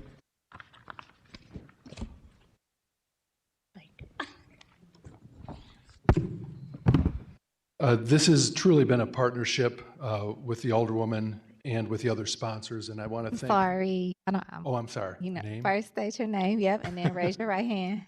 State your name. Kurt Weigel. Thank you, Mr. Weigler. You swear to tell the whole truth and nothing but the truth? I do. Thank you. Please proceed.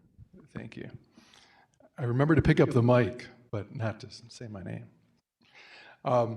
No, as I was saying, I just wanted to thank Alderwoman Boyd and the other sponsors of the bill. It's been a true pleasure. It's been a true partnership. And we at Greater St. Louis, Inc. are grateful for that. Just for the record, my name is Kurt Weigel. I'm a Chief Downtown Officer for Greater St. Louis, Inc. I just wanted to end the presentation with a note. I think Alderwoman Boyd did, as you would expect, a fantastic job describing some of the needs in disinvested neighborhoods across the city. I just want to note the importance of downtown to the city as a whole. We've sometimes described it as the economic engine. We've described it as the heart of the city. It is both those things, but some numbers to go along with that. Downtown produces 20% of all the city's general fund revenue.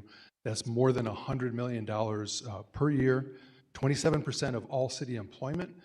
That amounts to 57,000 people who work in downtown St. Louis and $4.1 billion of wages annually.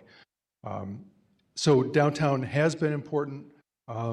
It punches above its weight class in terms of its geographic size to how much it contributes in taxes.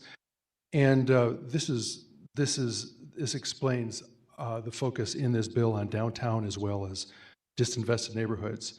I will just note, you may have noticed the slide on the screen a moment ago. The status of the assessed value of property downtown that produces that tax revenue that I was just referring to is a challenge, and that may be not a strong enough word. If you were to go back to that slide, you'd see that our assessed value downtown in 2019 was more than $1.1 billion. As of 2024, it had fallen to just over $700 million. That is a precipitous drop. I can give you the number. It's almost 38% drop.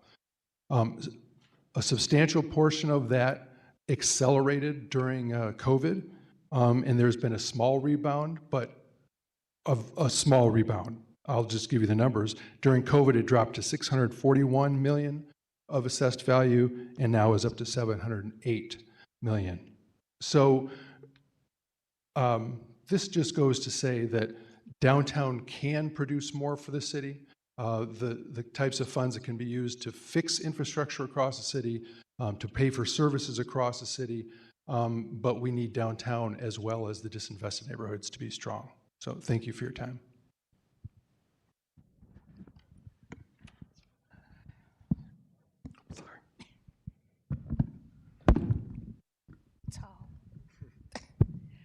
Okay, if the committee would allow, I wanted to ask one of my co-sponsors to come up to say a few words. Absolutely. Okay, Tom Oldenburg, Alderman Oldenburg. Absolutely, Alderman Oldenburg.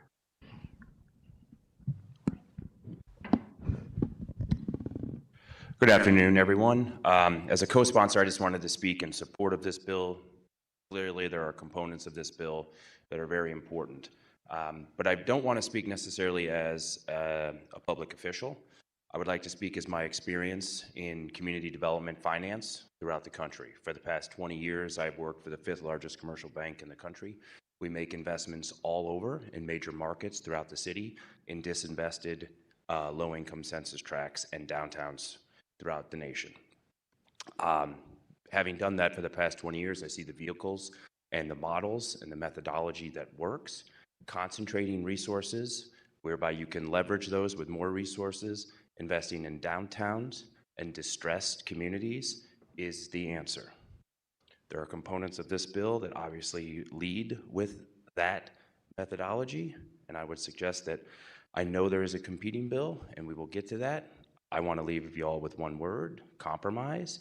I think that major components of Alderwoman Boyd's bill and the competing bill can find salvation that do target downtown and distressed communities. Thank you all very much for allowing me to speak. Thank you.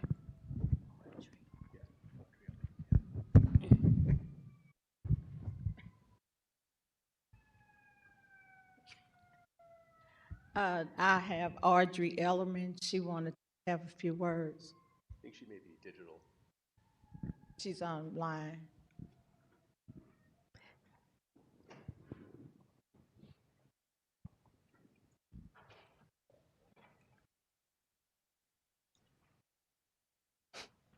So what's her name again? Because I don't see her on here. Audrey Ellerman. Okay. And if she's not available at the moment, oh no. I'm moving her over. Okay, you're moving her over? Okay, thank you. Ms. Ellerman, could you please turn on your camera and your mic, please?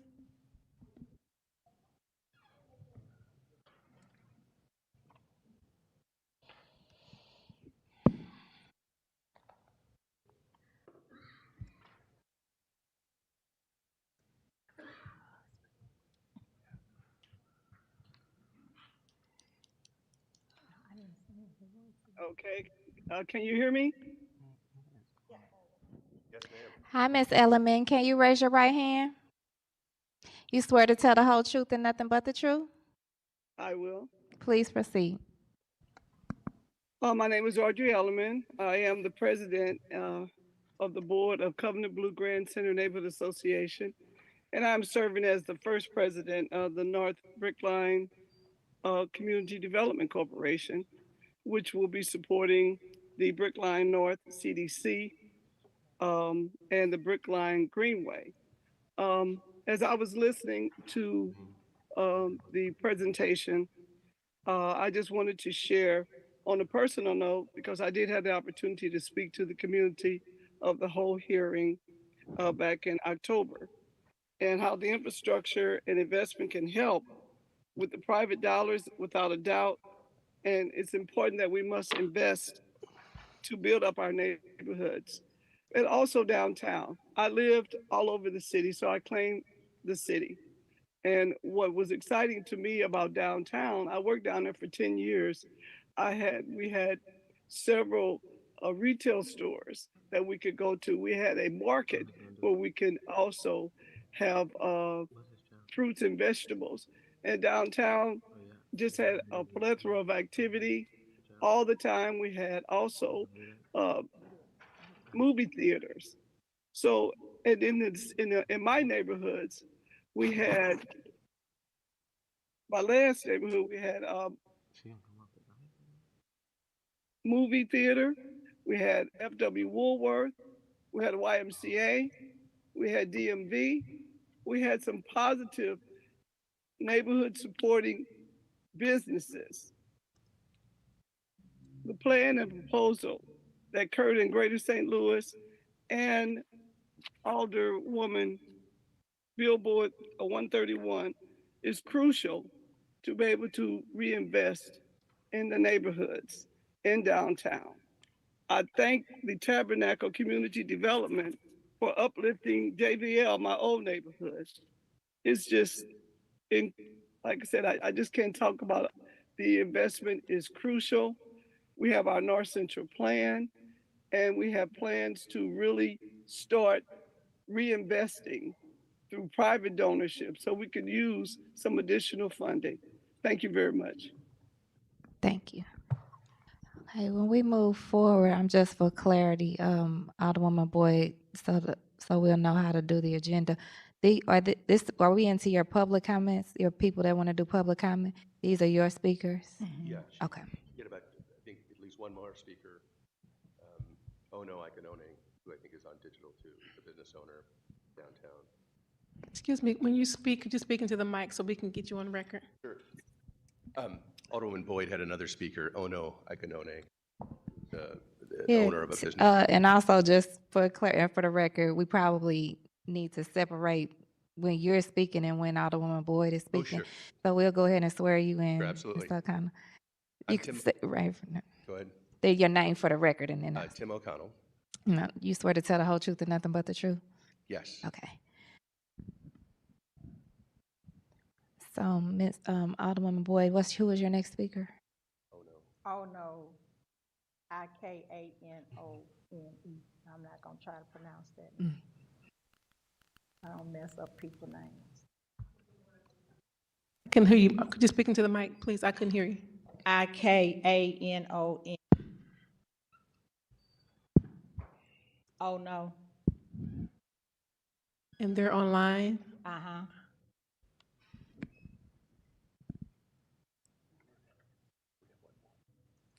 If we had to leave, that would be the time to take questions. So. Okay, he must have to leave. I'm willing to take questions. Okay. Are there public comments signed up for this? We do. We have people online and in person. Okay. Colleagues, do you have questions that you want to ask now or hold till after we hear from the public? Okay.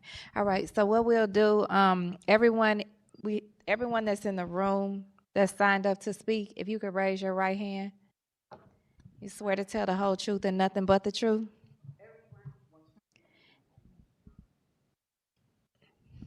Well, I didn't hear any yeses. Yeah. Okay.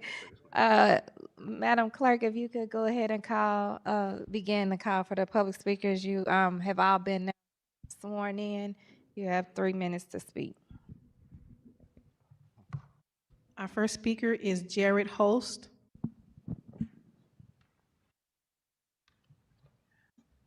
And please, up from the microphone, state your full name and title, board if you live in the city.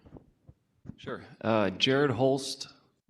I don't know if I really have a title. I'm a real estate developer in the city. I've developed over 100 projects. Live in Lafayette Square. Absolutely love living in the city. So I'm speaking today on behalf of Bill 131. And I'd like to take you guys back about 175 years ago to May 17th, 1849.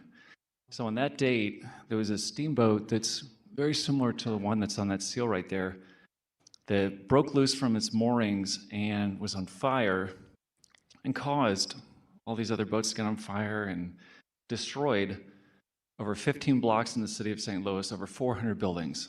And in the wake of that fire, a body just like this passed an ordinance that said that all structures going forward had to be made out of brick and masonry. So that's why we have all of these beautiful structures that we do today. In addition to that, they put funding in there to make sure that the infrastructure that was being put into water and sewer would also stand the test of time, which is also why we have a lot of the sewers and pipes that are still working today. Some that are not, but we're working on that. I bring that up because this bill, in my opinion, is one of the most important bills to ever come before this board. I think it's critically important because our city is metaphorically on fire like it was in 1849, and we have an opportunity to turn it around. We have an opportunity to rise from the ashes again like we did before. And I believe you guys can do it. I totally believe it. This weekend, I'm taking my boys, one of them recently had its birthday, and we're going to a water park in Cincinnati. And I've had the pleasure of not only living, but traveling to all these different Rust Belt cities, Kansas City, Cincinnati, Pittsburgh, Indianapolis. And I will tell you, there's nothing like St. Louis. There really isn't. But the things that separate those cities from the city of St. Louis are their downtowns. Their downtowns are blowing us away. And we have an opportunity now to help turn that around. Our neighborhoods are amazing. And these other cities do not compare to what we have. But we have to turn around our downtown, and this is our chance to do it. So I appreciate you letting me speak. I appreciate the sponsors of the bill and the people speaking today. Thank you. Thank you. We have two. The first speaker is Karen Johnson. Ms. Johnson, can you raise your right hand? Swear to tell the whole truth and nothing but the truth? I do. Thank you. Please proceed. It's Karan Johnson. Please call me CJ.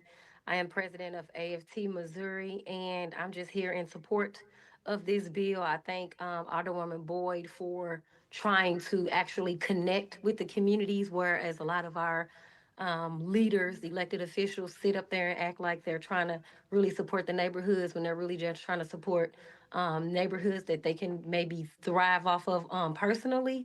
So I appreciate you taking the time to build the community and really get in the community. And so I believe that this bill will help our community support stability in a super unorganized and crime-filled community. I think this will help reduce crimes in certain areas because it'll give our families and our babies something to do. And this will also bring back the village that supports the community schools with the public education. So once again, I thank you so much for working on this bill, and thank you for letting me speak. I yield. Thank you, CJ. Our next speaker is Alex Oliver. In support.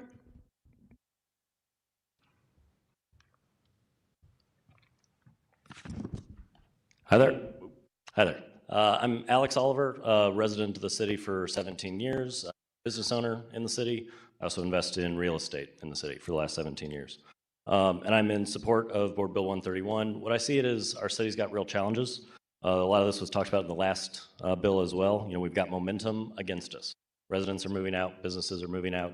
Just in downtown, we were talking about kind of the occupancy of downtown versus Clayton. According to Cushman Wakefield, in the first 3 quarters of this year, downtown St. Louis lost 270,000 square feet of occupied office that turned into vacancy. In that same 3 quarters, downtown Clayton increased their occupancy by 207,000. So we can see almost a direct correlation of that migration out. That's capital migrating out, that's tax basis migrating out. There's a narrative challenge we're all dealing with of, is our city safe? Does it have good streets? Does it have crime? So we're fighting narrative and we're fighting competition. We're competing, the city is competing with the county, competing with the region, competing with the state, competing with other states and cities all over the place. And I think this bill is a real chance and a real opportunity for the city to act with urgency and act with clarity that we're trying to be impactful. Really impact the disinvested neighborhoods that have had decades of disinvestment, an opportunity to really impact them, and impact downtown where that impact will have scale, because there's 7.6 million square feet of occupied office space in downtown right now. We'd really like to keep that because that's payroll taxes, that's property taxes, That's employees that are going to businesses and restaurants and shops and looking for places to live.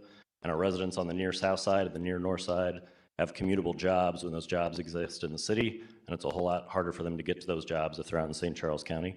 And the leveraged impact, I think, on this is really huge.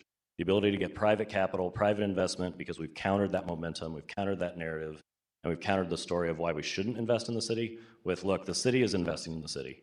Why don't you join us? Why don't you invest along with us? So that's why I'm in support of the bill. Our next speaker is Elaine Laura, undecided. I'm sorry, Elaine Laura, undecided.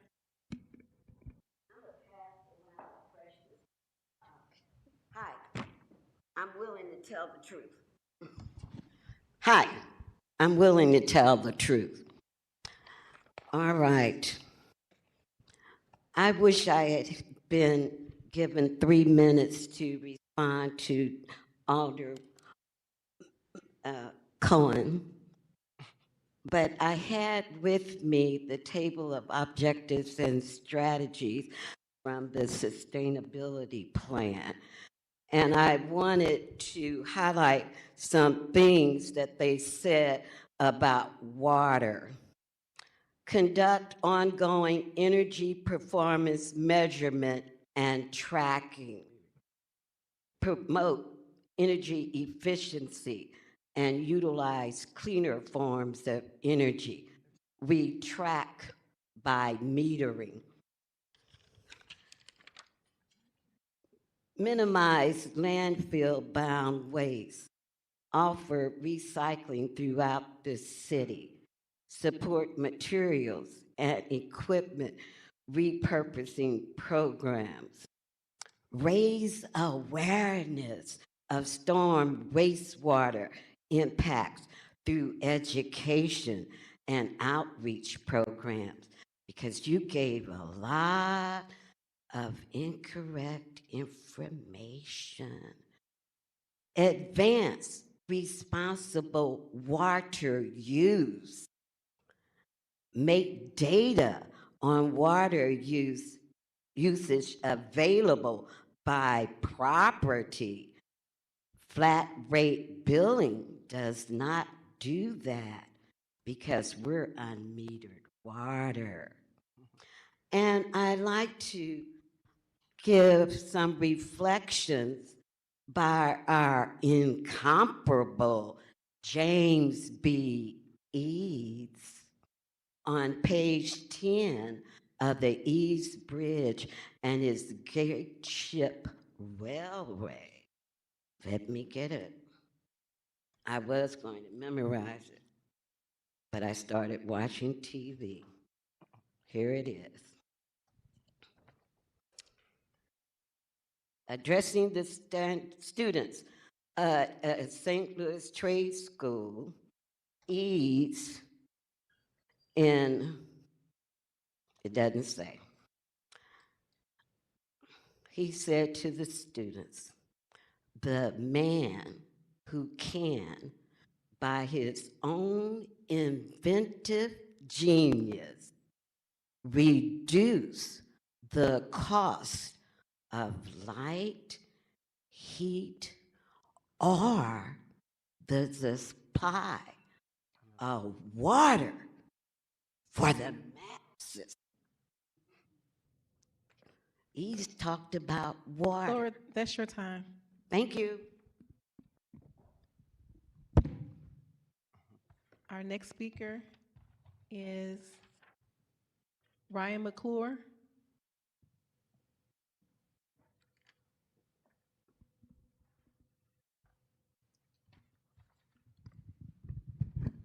Hello, thank you for the opportunity to be here today. My name is Ryan McClure, and I'm the Executive Director of Gateway Arch Park Foundation. I'm also a city resident residing in Ward 6, and nearly half of our staff also live in the city of St. Louis. Gateway Arch Park Foundation was formed in 2009 with the specific mission of enlivening Gateway Arch National Park and its surrounding areas in downtown, including Keener Plaza and the St. Louis Riverfront. Over the last 15 years, our foundation has raised more than $300 million in private funding for downtown St. Louis initiatives. We continue that mission and effort through matching federal investment in the renovation of the old courthouse, which will reopen this spring, which we're very excited about. We are also trying to do our part to solve daunting vacancy challenges in downtown St. Louis by going under contract to purchase the Millennium Hotel site, to make that site something that St. Louis can be proud of again. Gateway Arch Park Foundation strongly supports Board Bill 131 and the generational impact it will have on downtown St. Louis, North St. Louis, and neighborhoods in Southeast St. Louis. Downtown is the undeniable economic core of not just the city of St. Louis, but the entire St. Louis metropolitan region. And we have an opportunity to make a catalytic investment with these funds in that core. Downtown needs the investment of these public dollars now. And think of what can be accomplished if we match those funds and they're leveraged against private funding brought by organizations like ours, Greater St. Louis, Inc., and many others. And the beauty of this bill is that it will also serve North City and Southeast St. Louis neighborhoods where these funds help reverse historic disinvestment.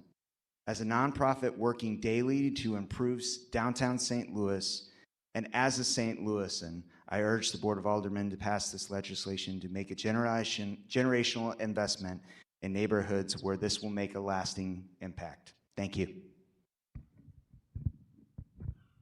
Our next speaker is Sherrod Hitchens, online.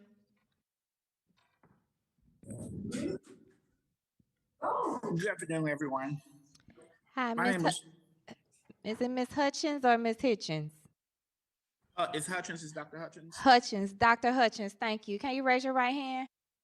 Yes. You swear to tell the whole truth and nothing but the truth? Correct. Yes. Thank you, Dr. Hutchins. Please proceed. I'm sorry for the misunderstanding. No understanding.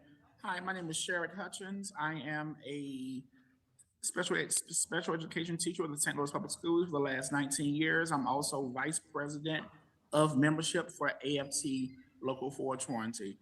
The reason I'm here today is in support of Bill 131. This bill will help reduce crime in our areas by bringing back those resources our kids and families need to thrive. This will be instrumental to our city. Thank you. Thank you. Our next speaker is Anita Poole, undecided.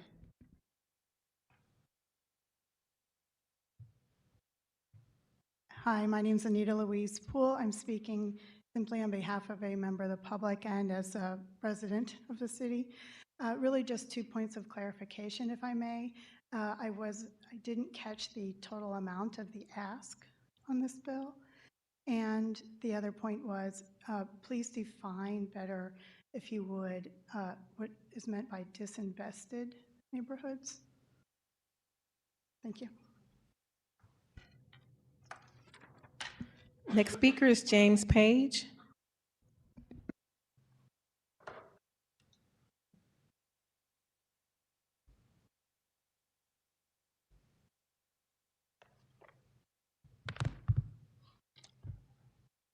My name is James Page, and I humbly serve as the Executive Director of the St. Louis Downtown Neighborhood Association.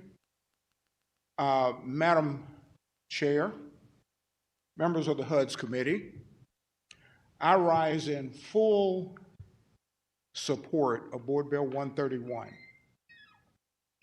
You have heard the numbers, which I am not going to repeat, but I just wanted to let you know that as a former alderman of the fabulous 5th Ward and as a 22-plus year resident downtown St. Louis, I have seen the needs of our area, downtown and North City, and specific areas of South City. I've seen these needs up close and personal.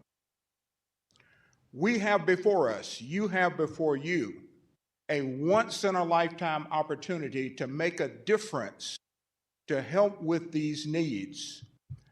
So I am going to ask that you, the HUD's committee, and the full Board of Aldermen vote in favor of Board Bill 131. You will be doing the city of St. Louis immeasurable good for multiple generations. You will, by voting in favor of Board Bill 131, affect generational positive change in the city of St. Louis. Thank you for your time. Next speaker is Clarence online.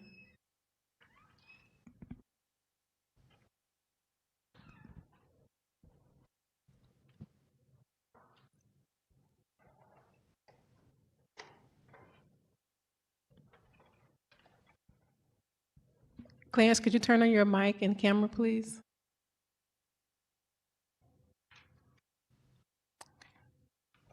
Okay, I'll go to the next speaker online, Livette Thomas Martin. Hello, everyone. Hi, Oh, Miss you Livette, Miss Thomas Martin. Yes. How you doing? Can you raise your right hand and swear to tell the whole truth and nothing but the truth? I swear to tell the whole truth and nothing but the whole truth. Thank you, ma'am. Please proceed. Hello, everyone. My name is Lovette Thomas. I'm an educator for St. Louis Public Schools, and I'm also a member of AOT Local 420. I'm actually on here to support the bill for 131. It'll bring resources to our neighborhoods to support our kids. It'll actually bring more students back to our community for our St. Louis Public Schools. So that's all I have to say. Thank you. Okay, our next speaker, I'll just do Mr. Thomas since he's online. Mr. Thomas, can you raise your right hand? Mr. Thomas.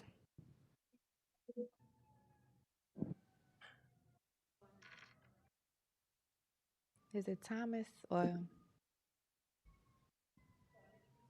Our next speaker in the building is Roger Simmermaker.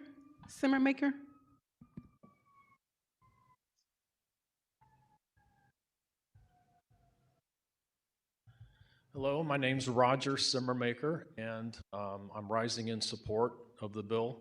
I'm a fairly new resident to St. Louis. My wife and I just moved here in April of last year, and I grew up and was born and went to high school in West Central Illinois in the 1980s. And when I grew up there, I always knew, everybody knew pretty much, that St. Louis was a special place. And I've always wanted to live here, and now I'm able to live here. And when I go into shops or bars or restaurants, talk to neighbors, owners of the establishments, workers that work there, I hear of years ago, a few years ago, about what it used to be like here, with more hustle and bustle, more activity, more going on, more things to do, a better economic outlook, and I want to see that. I want to experience that. I want that to come back so I can witness that too, living here as a resident of downtown St. Louis. And I think this bill and this investment will go a long way to make that happen. So again, I urge your support of the bill. Our next speaker is Charlie Hinderleiter. Hello. Mr. Hinderliner, can you raise your right hand, swear to tell the whole truth and nothing but the truth? Yes. Please proceed. I'm Charlie Hinderleiter, and I'm here on behalf of St. Louis Realtors. Good afternoon. Thank you to Alderwoman Boyd and her co-sponsors for their work on this legislation. St. Louis Realtors supports Board Bill 131, and in particular, the housing provisions of the legislation. Housing is a cornerstone for the future of our city. It's vital for population growth, for stabilizing disinvested neighborhoods, and ensuring all residents have access to affordable and attainable living options. As we know, housing supply and housing prices are directly linked. Expanding and maintaining our housing stock is essential to address affordability while also attracting and retaining residents. Investing in the housing stock of our city is critical. One idea we would encourage you to consider is a pilot program for a rental improvement fund. This program could provide financial assistance to property owners to improve their rental housing stock in areas where investment has been scarce, helping to ensure safe, quality housing for tenants while strengthening neighborhood stability. By prioritizing housing, we invest not just in buildings, but in people, communities, and the long-term viability of our city. Thank you for your time. Mercedes Jacobs.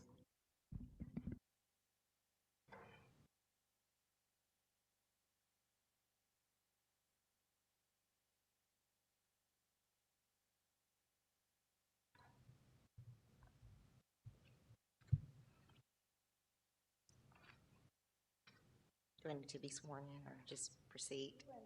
Yeah, it was okay. Thank you. Okay. Okay. Hi, my name is Mercedes Jacobs. I'm here to represent Revitalization of Baton Association. Okay. My name is Mercedes Jacobs. I'm here to represent Revitalization of Baton Association, also acronymed as ROBA. We're very passionate and thankful to hear more about Bill 131, and thank you again, Alderman Boyd, for inviting us to this meeting.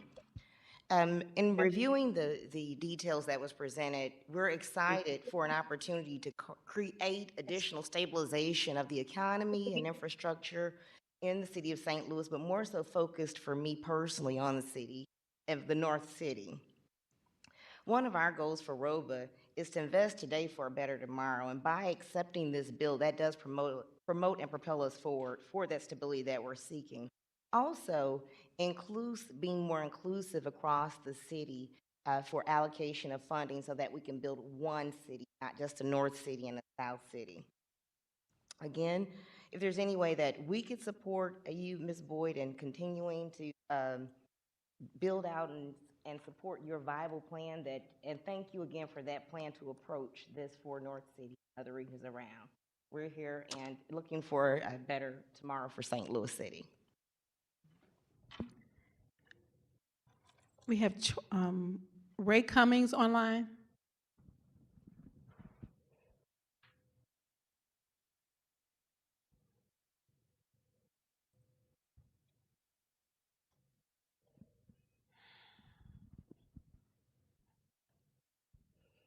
Good afternoon, Mr. Cummings. Good afternoon. You raise your right hand, swear to tell the whole truth and nothing but the truth. I do. Thank you. Please proceed. I want to thank God for being here today. And I'm going to thank God for virtual, because if not, I would have had, this is so important that I would have come on a gurney if necessary. My older woman in the first ward, I agree with her about the water infrastructure, but I remember something when the Biden, one of those Build Back Better, one of them, they had a lot of money in there as a result of what happened to Flint for the infrastructure of cities. And I haven't heard anyone talk about how much we got for that. The second thing is one of our previous speakers spoke about housing in these areas. Well, housing in these areas to repopulate the city has to do with families with children. And I want everyone to understand that we commissioned a report that says over the last 7 years, St. Louis Public Schools has lost over $200 million. And it's primarily because of disparities for poor and Black children. With this windfall from the Rams, we have an opportunity now to not only make the ledger more to the positive side, but to also be prepared for those children when they come. We propose in these particular areas, the model of the most successful schools are the community school model. I'm urging Alderwoman Boyd to consider making a partnership part of this bill for the full-service community schools in these areas. She is well acquainted with that because she's worked with us in community schools over the years. Also, we have folks that have talked about closing down schools in those same areas that we're talking about revitalizing with parents. And I think it's critical that since previous boards down there have whatever they did with downtown and other areas, and they had, as I said, $200 million that the school district could have operated this on its own. The school district presently has structures in those areas that could be very good infrastructure to start full service community schools with wraparound services. I just think it's very important to have schools available for parents. If you don't have any schools there, what are the parents going to say when they get ready to come for this new housing stock and all that, and they say, well, where's the school? And there's no school. Mr. Cummings, that's your time. Thank you very much for being able to testify before this committee. I urge you to vote for Board Bill 131. Thank you, Next Mr. speaker Cummings. is Mr. Clarence. Okay, that would be me. Hello, my name is Clarence Jackson. Mr. Jackson, we gotta wait till your video's on. I'm sorry. Mr. Cummings, if we were made aware, we can see your surroundings, so I just want to say we're praying for you. Take care of yourself. Okay. Mr. Jackson. Are you ready for me? Yes. Can you raise your right hand? And swear to tell the whole truth and nothing but the truth? Yes, I do. Please proceed. Okay, yes, my name is Clarence Jackson. I happen to serve as the Executive Director of the Ecumenical Leadership Council. That is a large body of clergy leaders and unions and elected officials and other individuals with the goal of enhancing and advancing the African American position. Considering that last year there was 149 homicides in St. Louis, I believe 90+% were African Americans. I believe 60 some odd percent of that came from what you would define loosely as North St. Louis City. This injection of 100 X millions of dollars with Bill 131 would be just absolutely needed, desperately needed, and it can actually revolutionize the poverty, the ingrained poverty over there, the sense of hopelessness, and begin to build and construct the lives that will be equal in value as we all deserve. So yes, the Ecumenical Leadership Council strongly endorses and is thankful to Alderman Pam Boyd, Local 420, and other entities that were forceful for this. We'd like to vote this bill in and hope it passes. God bless. Thank you. Okay, we have one more speaker, and she's in here, Annie Grill.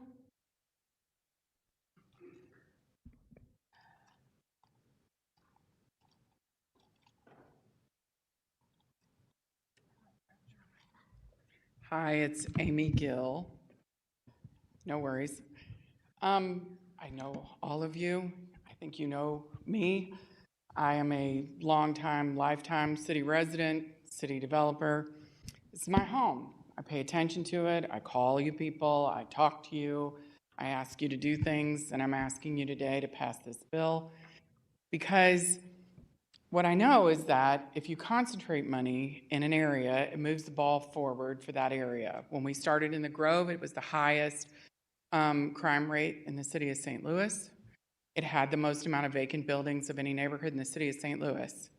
When we concentrated our money in that neighborhood, it changed the trajectory for that neighborhood.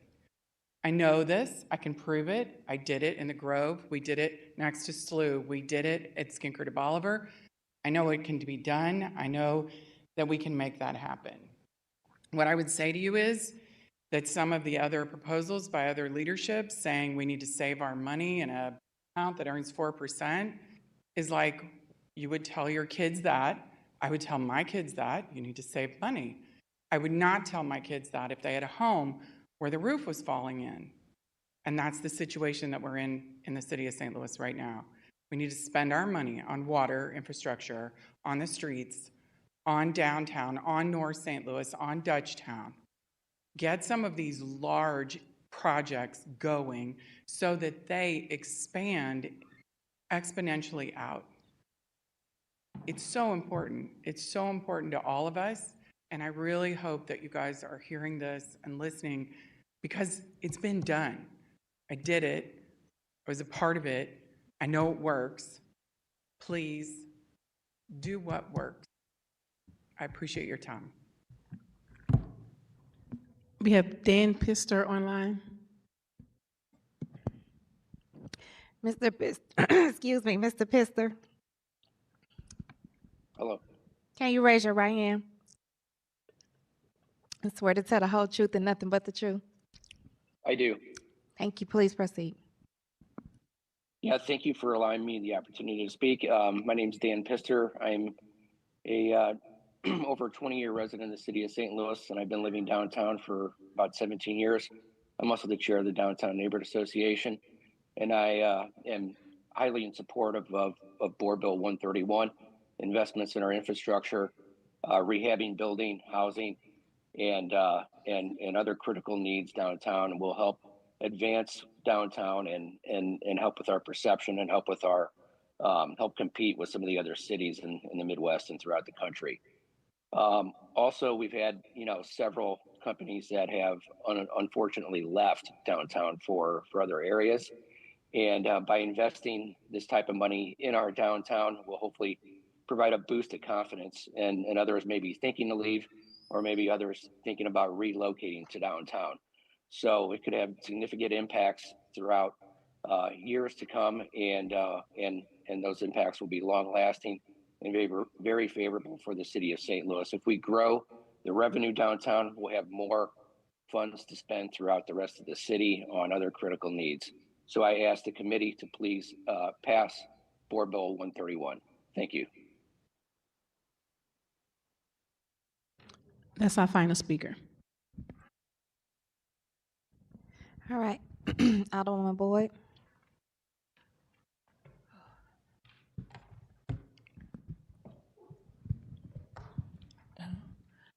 Thank you. Madam Chair, I don't know if anyone has any questions at this time. Alderman Cone. Okay. Ms. Slicer. Thank you so much, and thank you to everyone who spoke today. I've heard from a lot of the public on this bill and spoken at length with everyone involved, so I appreciate all the time that we're putting into this. It's certainly something we should be putting this much time into. It's incredibly important.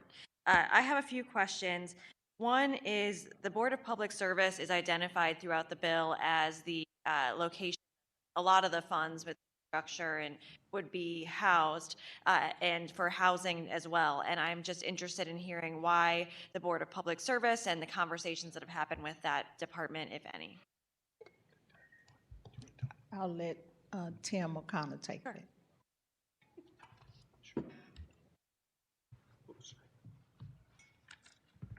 Alderwoman, thanks for your question. I think it's fair to say that in talking to the sponsors of this bill, and then also a lot of you and your colleagues, there's not a clear consensus of where different baskets, whether it's this bill or the bill written by Alderwoman Sonia, should go. I think there's a lot of disagreement and a lot of different feelings about it. In my talks with Alderwoman Boyd, I think she and the other sponsors are very interested in hearing about other ideas or directions or where you'd want to take it. I think one of the reasons why the Board of Public Service works is that, of course, it's made up of several cabinet level offices. And I think that there's a level of trust in sending it there, given that you've got the leaders of a whole bunch of operative departments. It's also sort of the one key kind of executive board that all of those directors really report up to the mayor. So the other thing that was added to the committee sub was language to make it clear that the board should reach out to and coordinate with any city agency department whose experience and expertise would be relevant to any one of these, any one of the initiatives or any one of the appropriations or programs, number one. And number two, those agencies are directed to provide any and all expertise and help as needed to BPS. So that's where it's at today, but I think very welcome. I'm sure the sponsors would be very interested to hear if there's specific ideas about specific.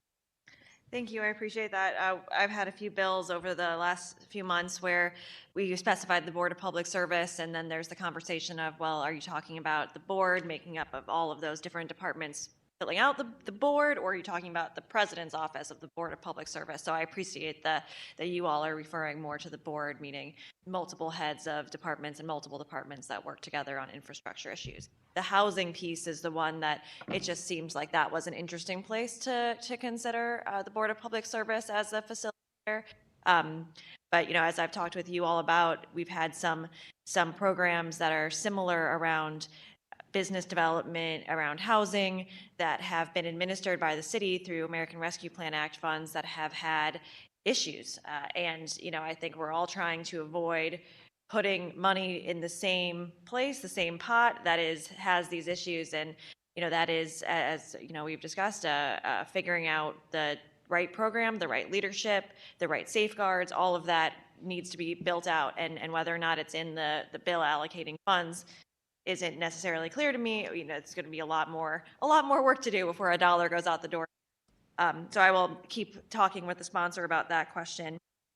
To the point about the disinvested neighborhoods definition, I know that you showed the map, and that was very helpful, showing that you're looking at the, is it EJ 1, 2, and 3, or is it a community development administration scorecard?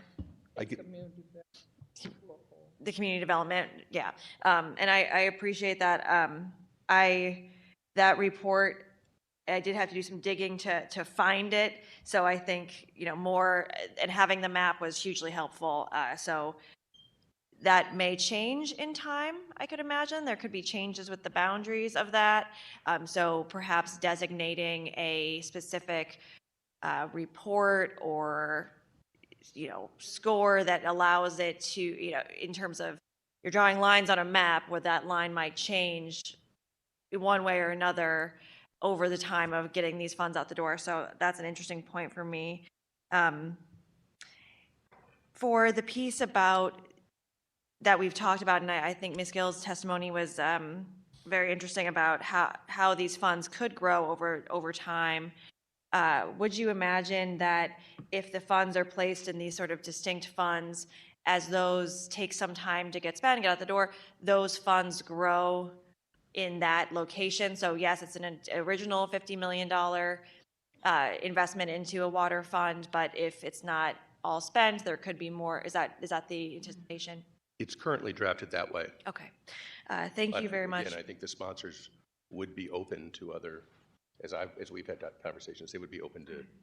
Yeah, Alderwoman Boyd has been incredible working with Bill. We've had long conversations about all these topics, and I know we care about a lot of the same things, so I appreciate that.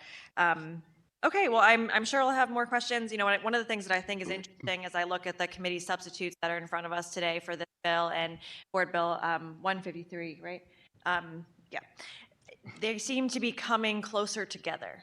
And I think that is a reflection of the conversations that the aldermen are having with all of the sponsors and all of the community that is giving us feedback.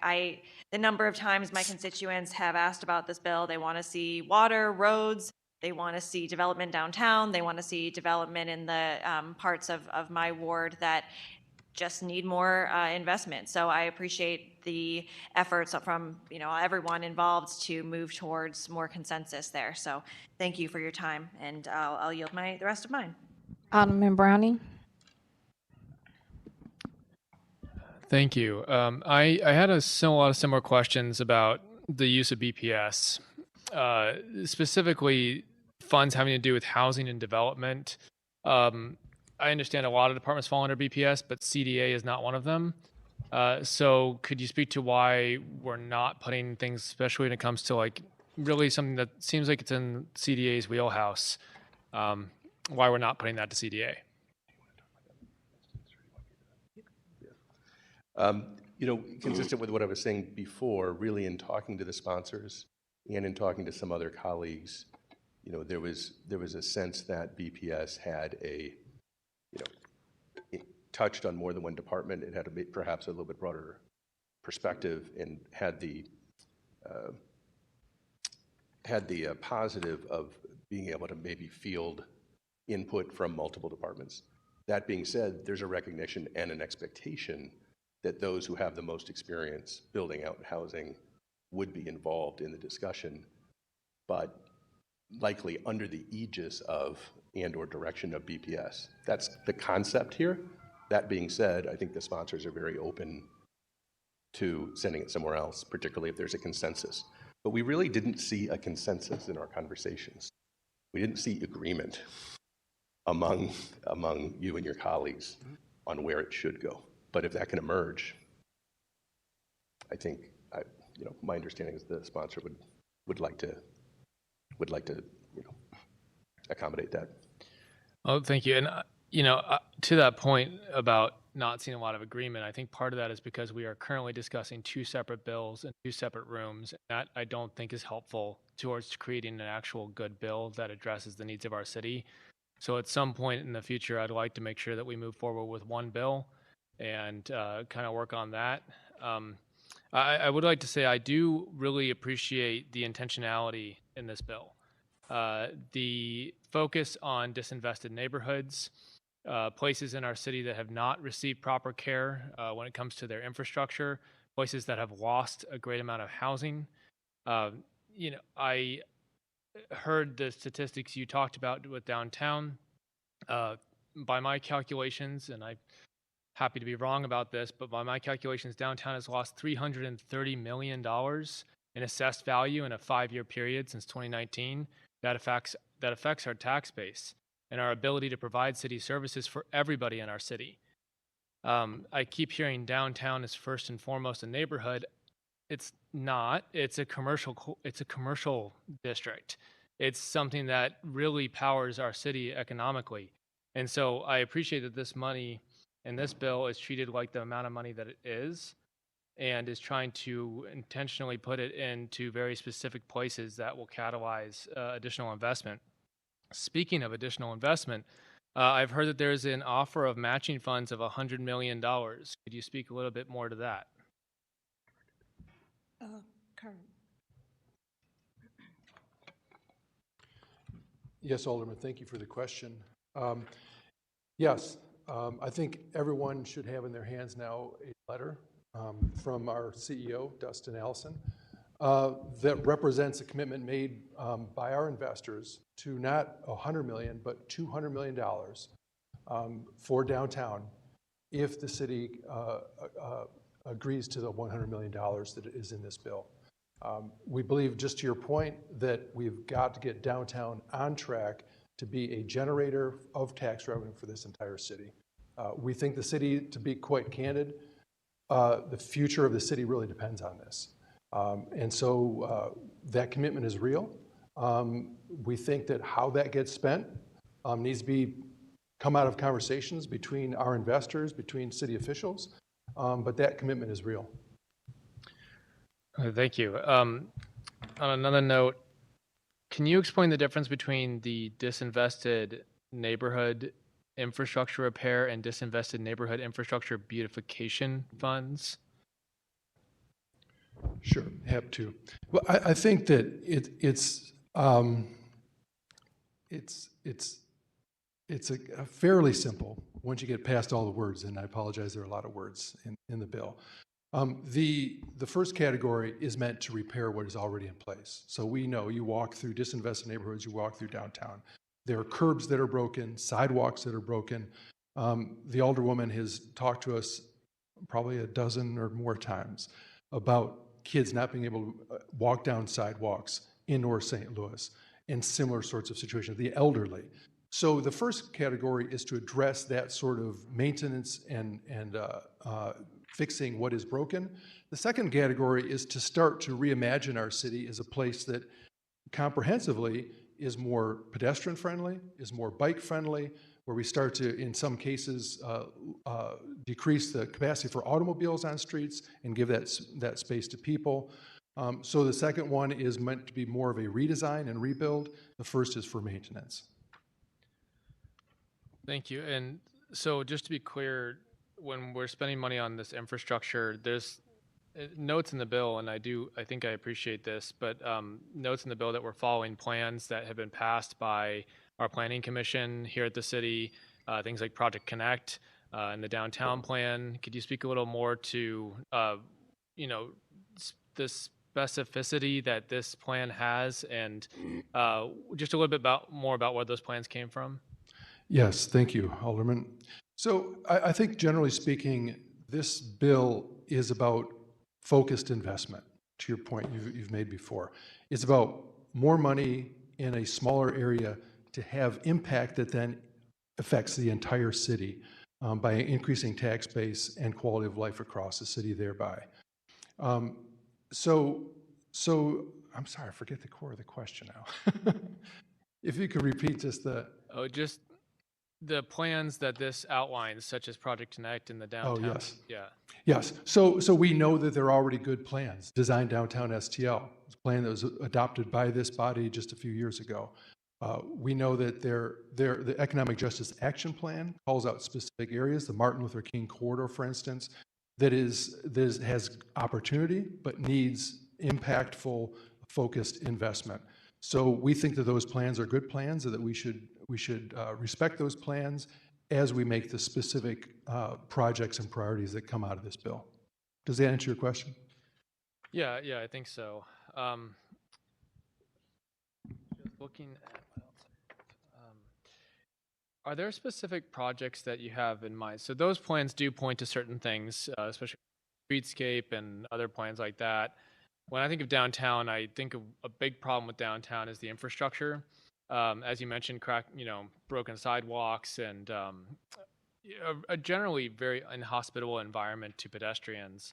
I also think of roads like Broadway and 4th, which I think by design encourage things like reckless driving and just the abundance of one-way streets that I think we at one time thought was a good idea, but now in retrospect and with fewer cars on the road have become dangerous speedways.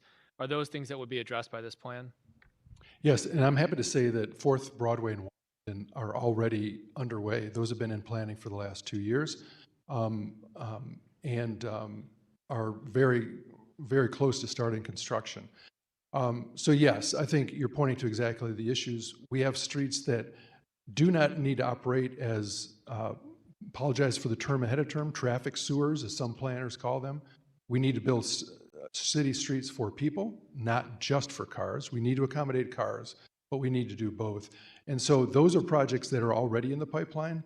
What is anticipated for downtown in particular, and I would defer to the Alderwoman to talk more about what some of her priorities would be to do more like we were doing 4th, Broadway, and Washington.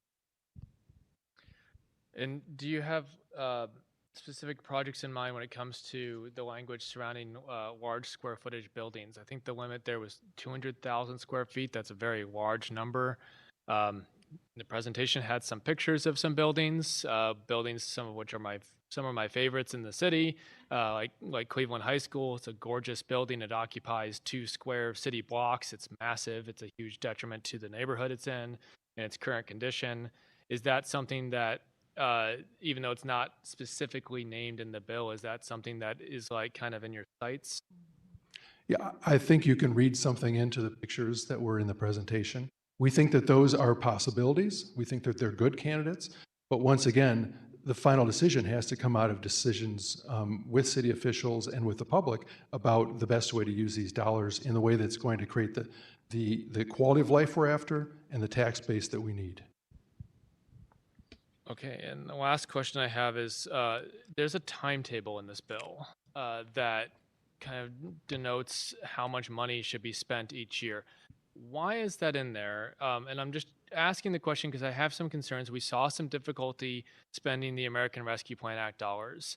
What I am afraid will happen is we're going to get into a situation where we have legislatively on paper a requirement to spend money by a certain date, but that we're in reality not able to meet that, and that would, I'm assuming, require extra movement by the board in the future to then have to reallocate that. So why?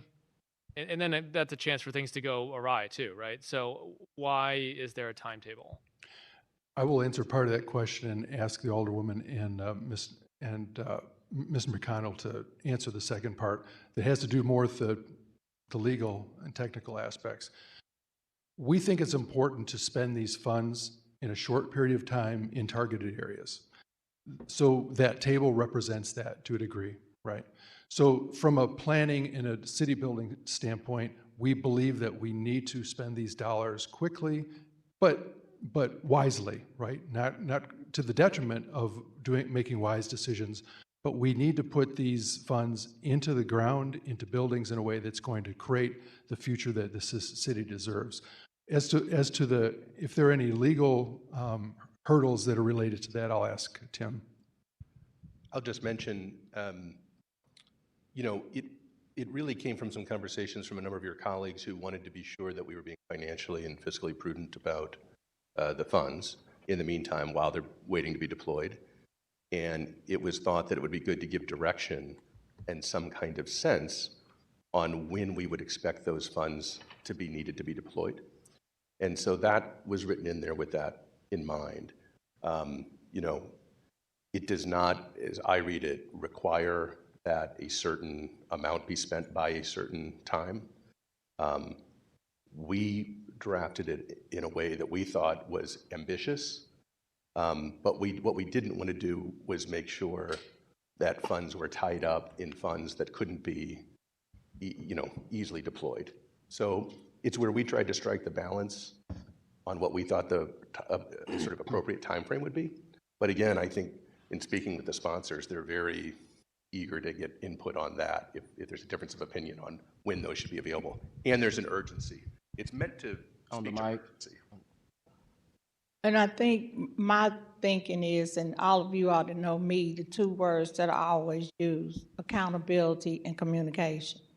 So we put that in there because we felt strongly that it needs to be accountability. And so you may also see in the bill where we're doing audits, we're asking them to come back to give us updates to your committee, for instance.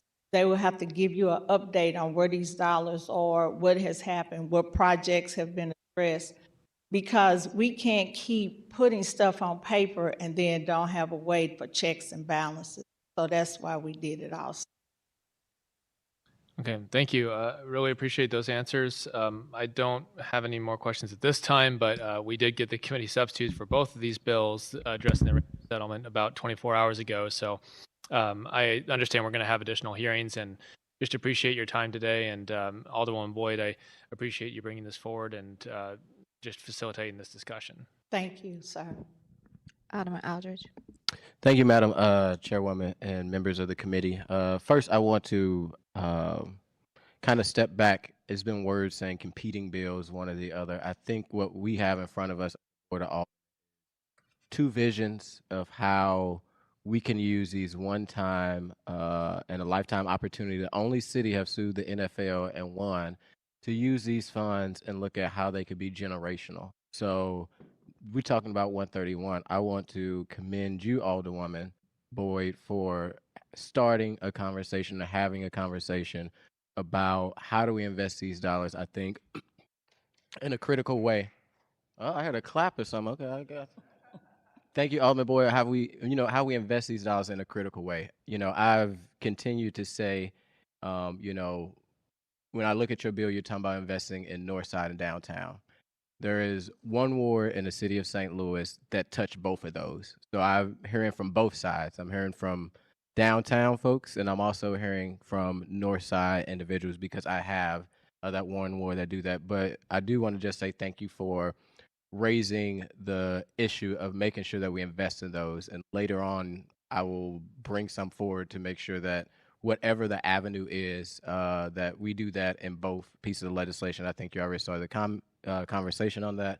Also, I'm loving the collaboration of, you know, more of both bills are coming together. There's still maybe some I's or T's that aren't similar in the legislation, but as you said, some of the things, with the audit and the oversight that was in 153, implementing that, the way that the funds would be used and monies and stuff. I am glad there's more conversations happening, and I appreciate you for taking on this large task. It's one thing when you're talking about legislation, but when you're talking about legislation and money's involved, that's a whole nother conversation because everybody want a little piece of the pie. So I do appreciate your leadership on it. Some of my questions was already brought up by some of my other colleagues. I do think the timetable is unreasonable. Coming from state government to city government, one thing we know is city government don't move fast. We've seen that with the ARPA funds. We can all have the grandest ideas, and at this board of aldermen, we've passed legislation where we had to come back and amend it because we've seen that it didn't work out the right way. So I think by putting that timetable in there, you tie the hands of the board to actually make sure that these projects are going to be executed. If you're talking about revitalizing Northside, that ain't gonna happen in 10 years. So, it's gonna take time. It's gonna take more money. It's gonna take more investment. So I think that that timetable isn't necessarily, as you guys are taking input back, a smart thing to do, especially, Tim, as you know, city government do not move quick as a former employee down at the board. Second one is, my concern definitely with BPS. When you're talking about development and housing, and you're talking about stuff that really just isn't BPS responsibility.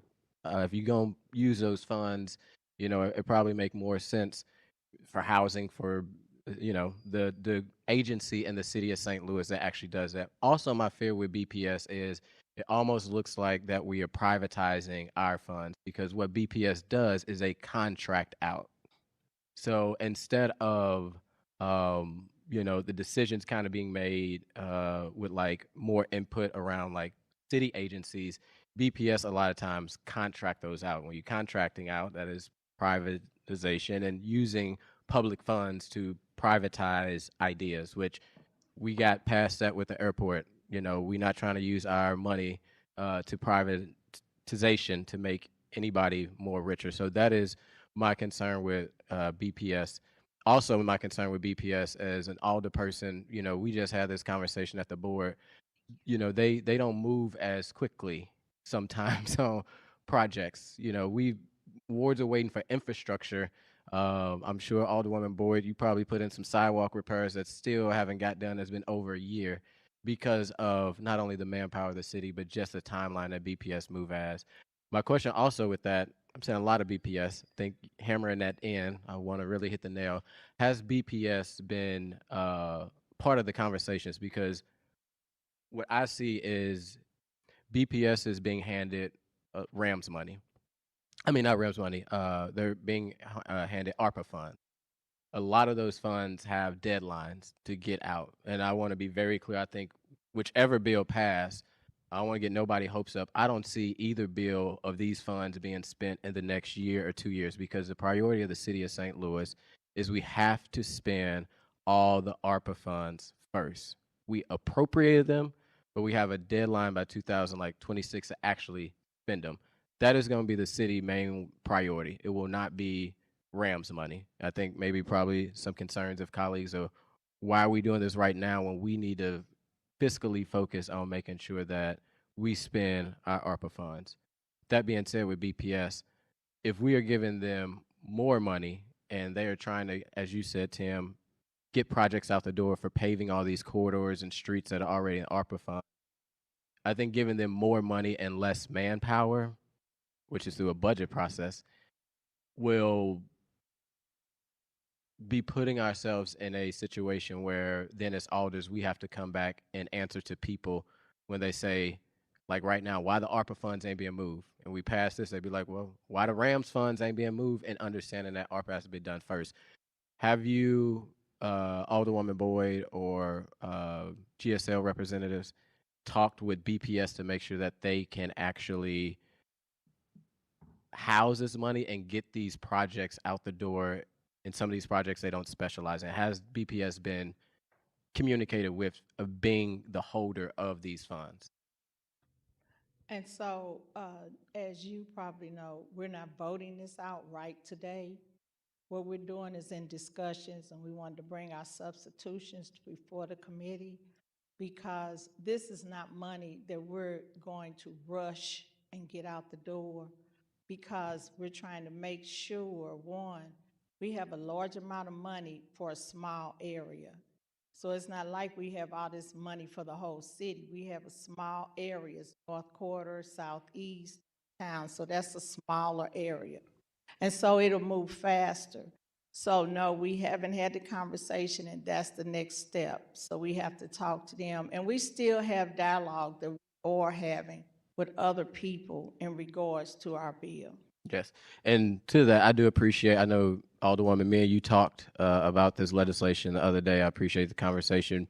GSL, I know we have had conversations about it, so appreciate that. And also glad to know that there are ongoing conversations, that BPS was not part of the original conversation when drafting this, but it's a committee sub. We'll have more hearings. Maybe as we come in the future, it'd be somebody else. I think BPS is absolutely the wrong avenue to, just as input, the wrong avenue to house this money for a multitude of reasons.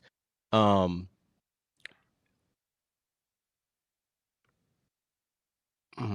trying to figure out how to say this.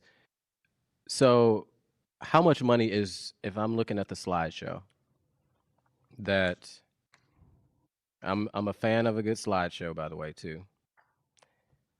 I appreciate the additional money for water infrastructure. I think that's critical. Just in the last few months, I mean, I'm dealing with it right now. Water main break at 20th and Salisbury, you know, a 6-inch deep manhole that has just been problematic. We have had over probably 3 in the last few months in downtown. So I appreciate that intentionality, which wasn't originally in the bill, of adding money to water. I think the champion, Madam Chairwoman of Pew, Public Infrastructure and Utilities, that meet on Wednesdays at 3:30, have been leading the charge with water, and also the alderman from the 9th. I'm looking at the slideshow. I just want to be clear. 130 million is going to what we say, quote unquote, disinvested communities, correct? And then 100 is going to downtown, correct? Right. To be honest, as somebody who have both of those wards, I would absolutely love money going to disinvested neighborhood, because my fear with and understanding that we have to invest in both. I want to be clear. I think it is critical we invest in downtown and north side. However, my fear of seeing 130, knowing that north side, as we always talk about as north side alders, have seen decades of disinvestment, is going to take a lot of money to revitalize that. But also, north side is extremely bigger than downtown.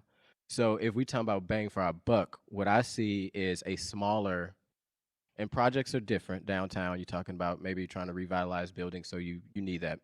You also, for downtown, there's private investors. I don't see that in the north side part, which I find to be problematic. I get GSL, y'all focus is downtown revitalizing that. If you're working with alders, Alderwoman of the 13th, and you know, wanting to invest in North St. Louis, I hope that those private funds and partnerships that you all talk about also will come up north, because 130 million for a large chunk, and you're also talking about southwest southwest St. Louis. Southeast St. Louis. Thank you, Alderwoman. It is not the same greater impact with 130 that downtown will be getting with 100 million.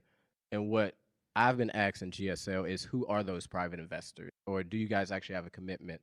And never have got that answer. So I'm glad with the new CEO that you all have that commitment. It sounds like it's not just 100%, 100 to 100. It sounds like it's a 2 to 1, which is even better.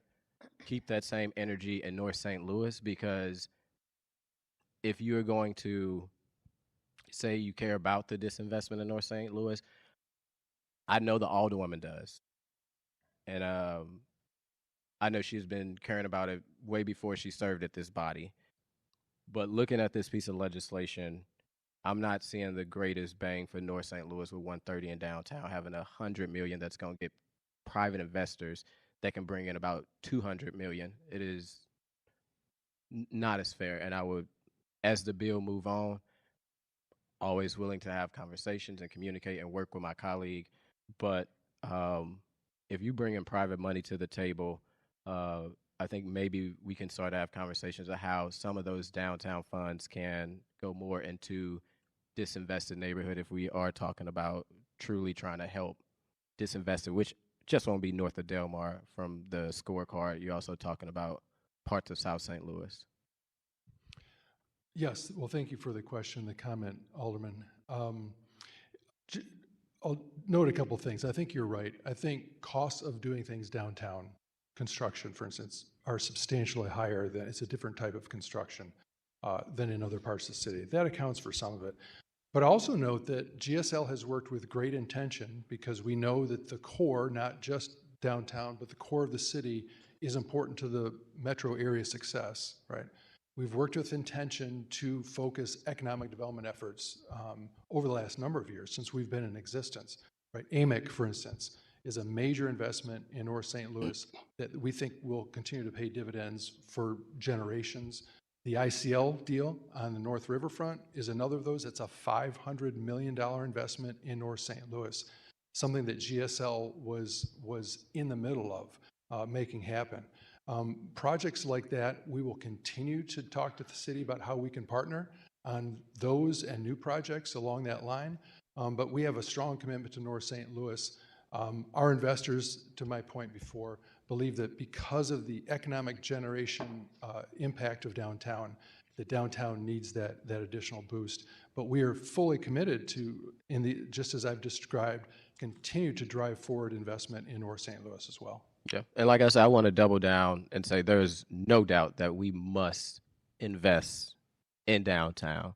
We must put funds in downtown because downtown, as I've been getting all the emails to all the folks that also are here as advocates, thank y'all for showing up and showing out an email. Continue to do that because that's how, we're held accountable and get information. But within some of those, one of the facts that you guys mentioned is 20% of, I think, the general revenue from the city comes from downtown. So there is no argument there that we need to bring back. And I think GSL and other partners and elected officials have been working collaboratively to, bring some of those positive things back to St. Louis, making sure that public safety with the neighborhood walkers, the ambassadors, that are down there. There are some positive things going on, to be clear. Are you guys committed, or maybe you have to go back to your investors and talk, is there a commitment to also ensure that Northside, if a project happened, that there can be matching funds also? Our commitment is to match 2-to-1 the money for downtown. That is the commitment today. So that and you should have, and I apologize if for some reason it did not get fully distributed to everybody, but we transmitted a letter yesterday putting in writing that commitment, $200 million to match $100 million from the Rams funds. I hear you, Kurt, but I'm saying, what you're saying is the commitment is just to match to downtown. I'm sorry, could you repeat You're that? saying the commitment is just to only match to downtown. That's what our investors agreed to when they met last year to make that commitment, yes. And this avenue of the bill is being used as that process of matching. This money, if you get $100 million from the Rams, because that's what's in the legislation, is being used as an opportunity for downtown to get matching funds, correct? Correct, yes. And what I'm saying is I would love for 130, as we're using one funds, let's be intentional, let's be honest, let's be respectful, and also try to make sure that if we're going to use one to get something, and then I'm not saying y'all going to forget about the other part, but I've seen how legislation get done, and once people get what they want, they walk away. I know that is not GSL, to be clear, but you're using this avenue of this bill to get matching funds with the $100 million, and you're putting aside the 130, saying ideally what I see is they figure out how that investment happens, not having maybe the organization up north like downtown has, would be a few steps back on some investment and development I don't want North Side to get forgot about because, and I know the Alderwoman's not, but I know there's movers and shakers that are on both of these legislations that North Side do not get played, and that we only just match for downtown, and we're leveraging this bill for both parts of the city, and then say, okay, St. Louis or North St. Louis and Southeast or Southwest, we doing our thing, and y'all do y'all thing. Well, I will just note, the ICL deal that just a moment ago happened within the last few months, right? So this is very recent, demonstrating GSL's and the business community's commitment to North St. Louis. That will continue. That is not going to go away. So that commitment is there. But I would reframe slightly what you said. I think that our investors believe so much that downtown is important that they want to sweeten the pot, right, with the $200 million for downtown. Yeah. They want to make this an easy decision. Once again, we've seen the numbers on the assessors. We had a huge drop. We're barely starting to grow again. We need to get back to where we were before in 2019 and beyond that. And it's going to take a lot of investment to do that. And that in turn impacts the rest of the city, right? I think you understand our argument about that. That gives us more resources to provide services and infrastructure all through St. Louis. And I will digress from my questioning, but I just want to really double down that same energy of private investors, and I know you all have relationships and reaches and arms and networks and businesses, community, and all those great organizations that want to see downtown thrive, and I am appreciative of the work that GSL does. Go ahead. Well, no, I will just note, maybe I should have said this at the beginning, we are grateful for the partnership with you being one of two downtown aldermen. You can back me up on this. It's been a great working relationship. We just worked on the food truck bill together. Yeah.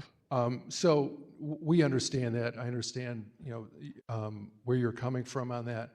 I'm just trying to describe why we think that downtown investment is so important, not just for downtown, but for the whole city.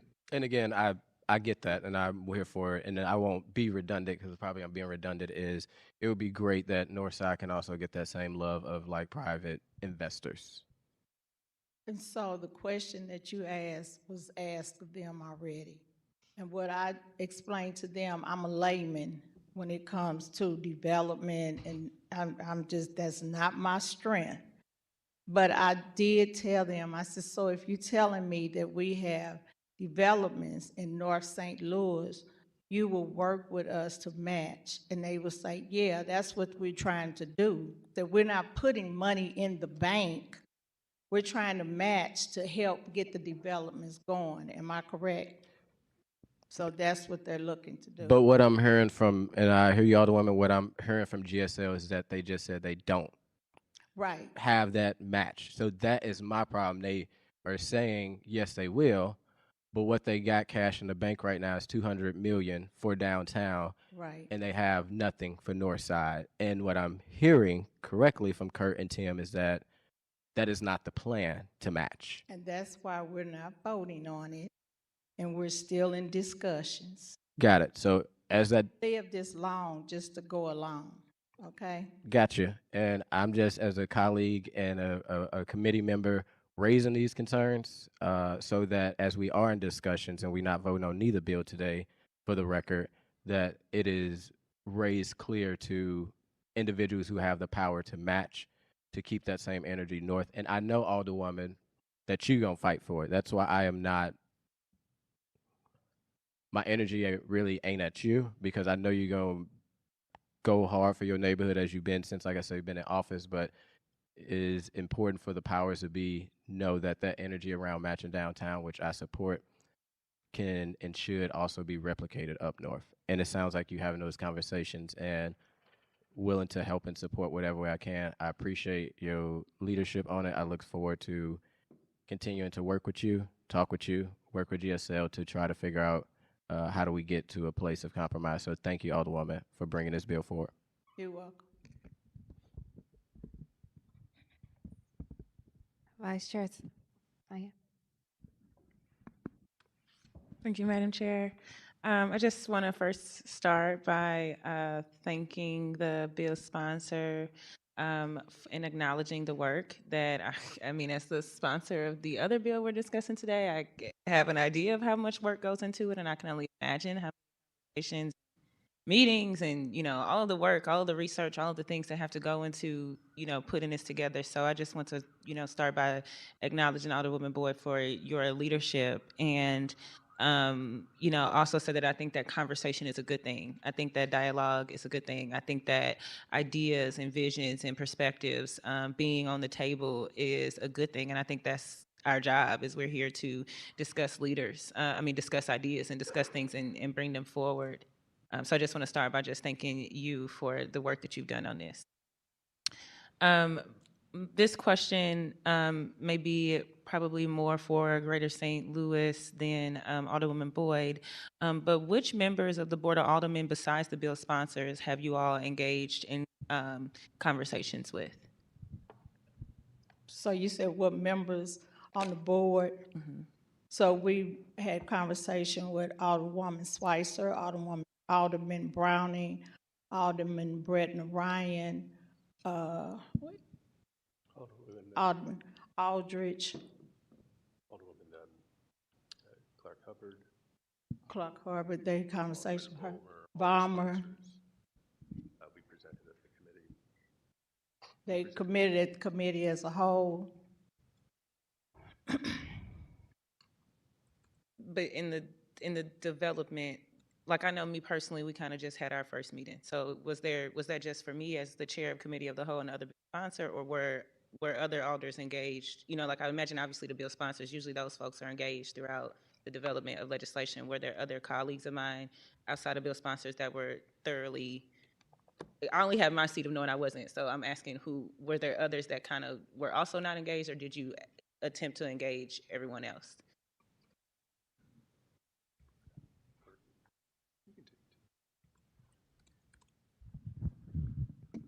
Alderman, along with the sponsors and those of us who work for GSL, we had conversations with, we intended to have conversations with every member of the Board of Aldermen. You and I we had conversations last week in which you corrected our misapprehension and suggested that we hadn't spoken with you.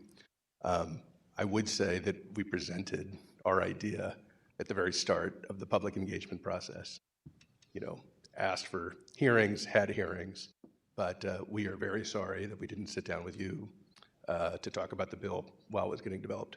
No, and I feel like I've already been public on that. I'm not even getting engaged, so I was just honestly asking a question. I've already said it's very interesting to not engage the person who's chairing the process, but I wasn't really talking about me. I was just asking, was I the only one that had not, that had been engaged in that manner, where it was kind of like after the bill was filed, after you engaged with media and did the interviews? Was I kind of the only one, or was everyone else pretty thoroughly engaged as you all went? I'm sorry, when?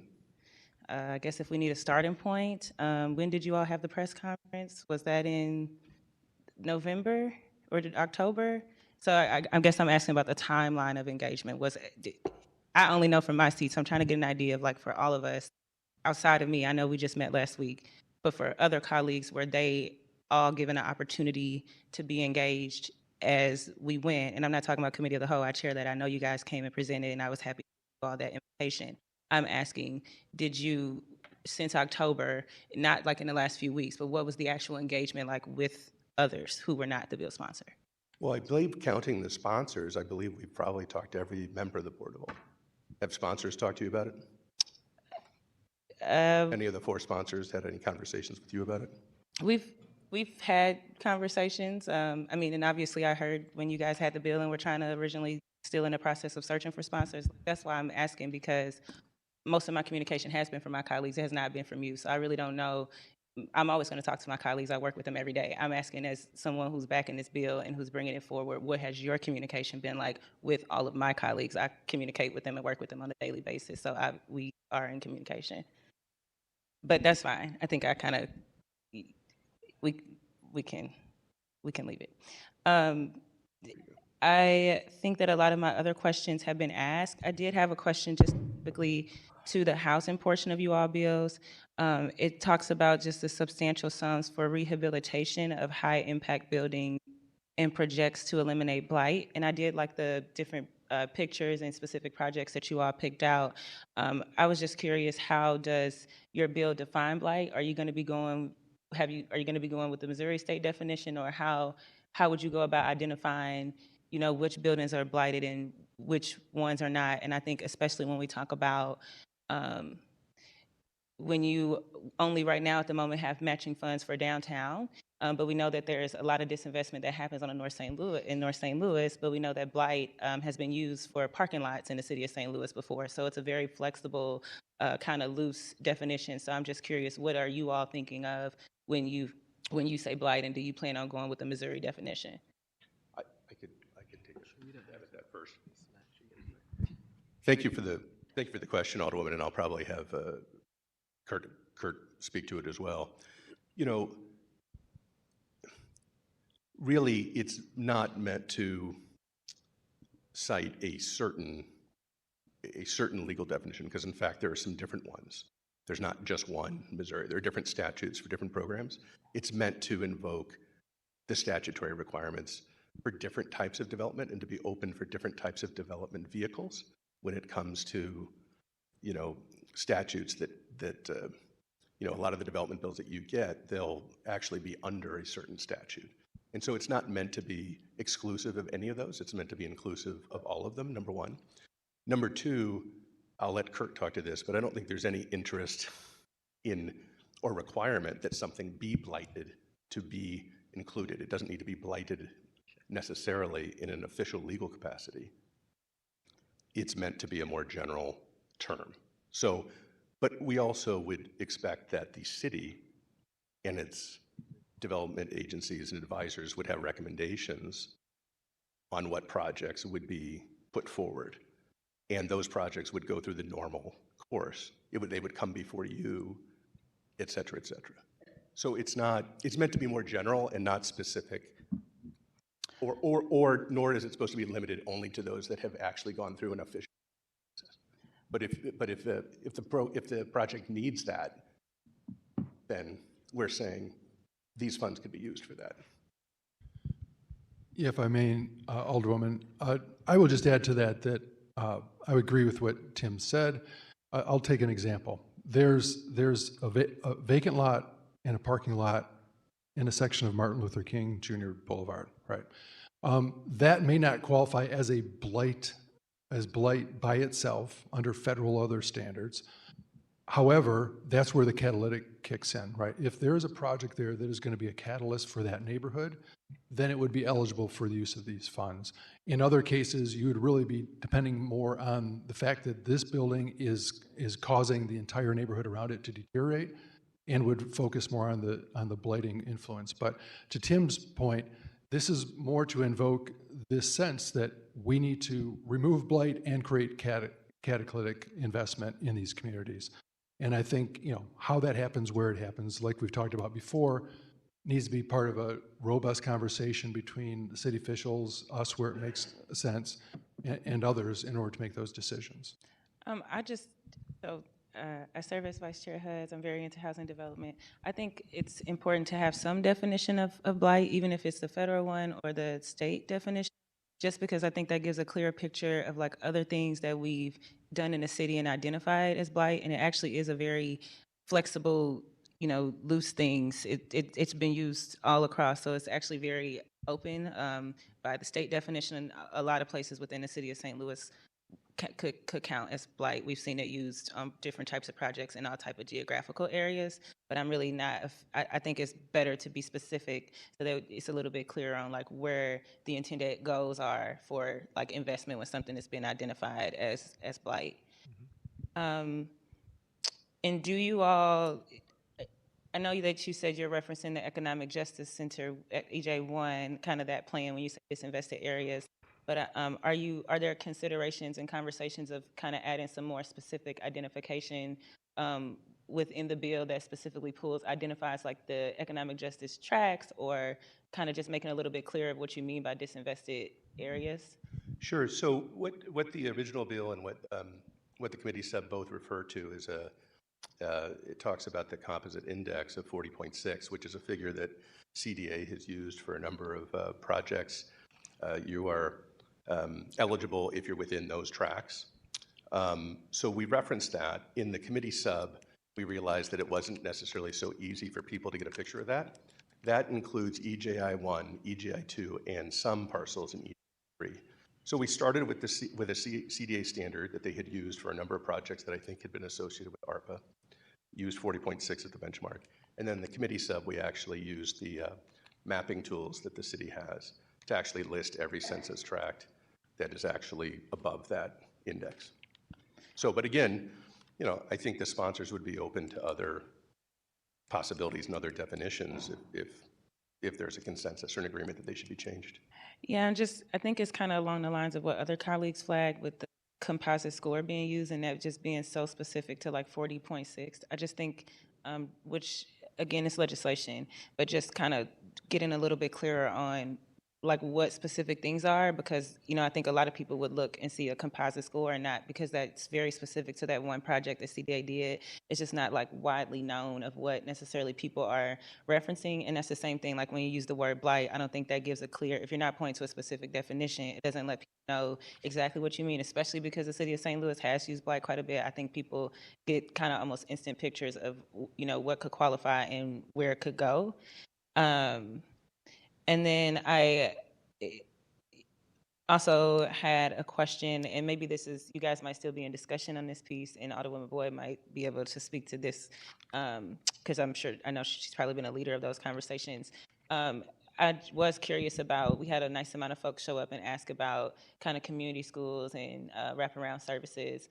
Is that something that you all, or I know it's not currently in the bill now, but is that something that maybe is a part of the conversation, or I'm just trying to figure out, is that something you guys maybe have discussing, or is that something that kind of community is asking for? Yeah, that's something I've been in communication with them in regards to that. Because I do feel strongly that if we don't have those community schools, we don't build those communities. And so what people have to understand, and no offense to the people that are half my age, I put it that way, for 70 years, North St. Louis has been told they're going to fix it. And for 70 years, it hasn't happened. And I keep saying, you keep pushing us on the back burner. So this bill, it has North St. Louis in it, it has Southeast St. Louis in it. But this bill is about a city, of rebuilding a whole city. We lost 30,000 people in 3 years. And so my vision is to rebuild the city. If we rebuild North St. Louis, and Alderman Aldridge is correct, it won't happen in 2 years, but it has to be a holistic package. And so community schools, building homes with 3 and 4 bedrooms into those communities so those kids can walk to those schools, that's how you start building the tax base. So it's not about technically Greater St. Louis, it's not about North St. Louis, it's not about Southeast, it's about St. Louis City that's on fire, and we got gas on the flames. So I have to push for an area that has been neglected for 70 years. And so that's what this bill is about. And so it's more conversation that's going to happen as we go on down the road. But Greater St. Louis knows where I stand.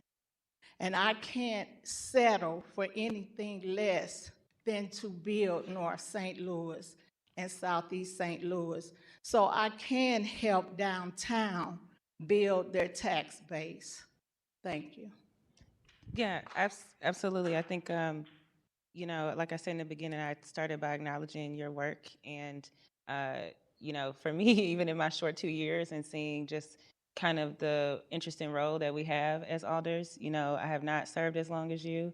I am less than half your age, but understanding your like reading the bill, we're just in committee, and I actually used to serve on the Board of Education. So I actually, even though I'm not your age, I actually have learned in depth and got a lot of presentations on how wraparound community schools used to work and the wraparound services that they had and the type of resources. So I was just asking specifically about that component because I'm actually very interested in that and think that's like a great idea. And again, I think we're all here because we have visions for our city. I don't think there's any disagreement on the idea that our city needs help and we need to move forward. I think we're just here to discuss how, and I think that's our job. So there's no slight there. I just would, look forward to seeing, this is the first time I heard the mention of like community schools or wraparound schools because it's not in the legislation. I'm excited to hear it. I'm glad the community is coming and rallying for that, and that's something that used to be very big in the district. The city actually used to help to fund and pay for those schools. They can have a lot of impact on communities. So I was just interested in like, what has that conversation been like, and what might the incorporation of that look like, since it's not actually in the legislation, but was such a point of public comment. My other question was, I know the Brickline Greenway to the Arch was mentioned, and actually have been having some conversations with the Brickline Greenway. Are you all? It was mentioned, and I know they've kind of gotten funded. They're in the process of pursuing some federal funding. So are you thinking potentially with this bill helping to fill those gaps that may be left if they don't get federal funding that they're seeking? Potentially. I think it's not off the table. I think that that's an important project for downtown. It's unfunded downtown, except for what's already occurred at City Park. From there on to the east, it's unfunded. We know it needs to be funded, and so I think this is, what this bill is about. I've said this before, is public-private partnership, us coming together to figure those problems out together. And so, the answer is perhaps. I can tell you that we understand at GSL, from a city building and urban planning point of view, that we need to create communities that are built for people. I've mentioned this before in the bike infrastructure, the pedestrian infrastructure. Parks are an important part of that. And so we know that we as a community have to fund that project. And the rest of the Gateway Mall that is adjacent to it, which is underperforming, we've talked about that a lot at GSL. So I think those decisions are yet to be made, but that kind of amenity for the city is important to us. So just to clarify, you haven't exactly identified, those projects in the presentation were just potential things that could be funded? Because my concern was like, I think the Brickline Greenway may have a lot of their funding already, and from my recent conversation, I think they will actually be receiving the rest of the funding that they needed, but it was in the presentation. But you're saying that those were examples, not necessarily that you guys have pinpointed specific things you'd like to fund. The catalytic projects on that slide you're asking about? Yes, none of that is in stone. I have to say both things. It's not in stone, but we, those pictures of those three came to discussions that we had with alders and with others in the community. And so we know that those are priorities. They very well could be projects on which these funds are used, but no, this bill does not say that. It does reference certain projects of certain sizes, as was mentioned before, which we think certainly points in that direction. And so I think we need to take that into consideration. But we think that those projects are critical for their various parts of downtown, or I should say for the city. Railway exchange, critical for the future of downtown. There is not a way forward in terms of development of the core of downtown that does not involve the redevelopment of railway exchange. It is an incredibly important cultural and emotional asset for this whole city. We've got to find a way to get that done, and these funds absolutely could be an excellent vehicle to make that happen. Okay, and taking us back to kind of the earlier point, do you, knowing that we in session February 8th for the Board of Aldermen, and there's conversations about, there's no matching funds right now for North City, but potentially they may be, do you all think, I guess, have you started those conversations with your investors about the idea of getting matching funds for North City?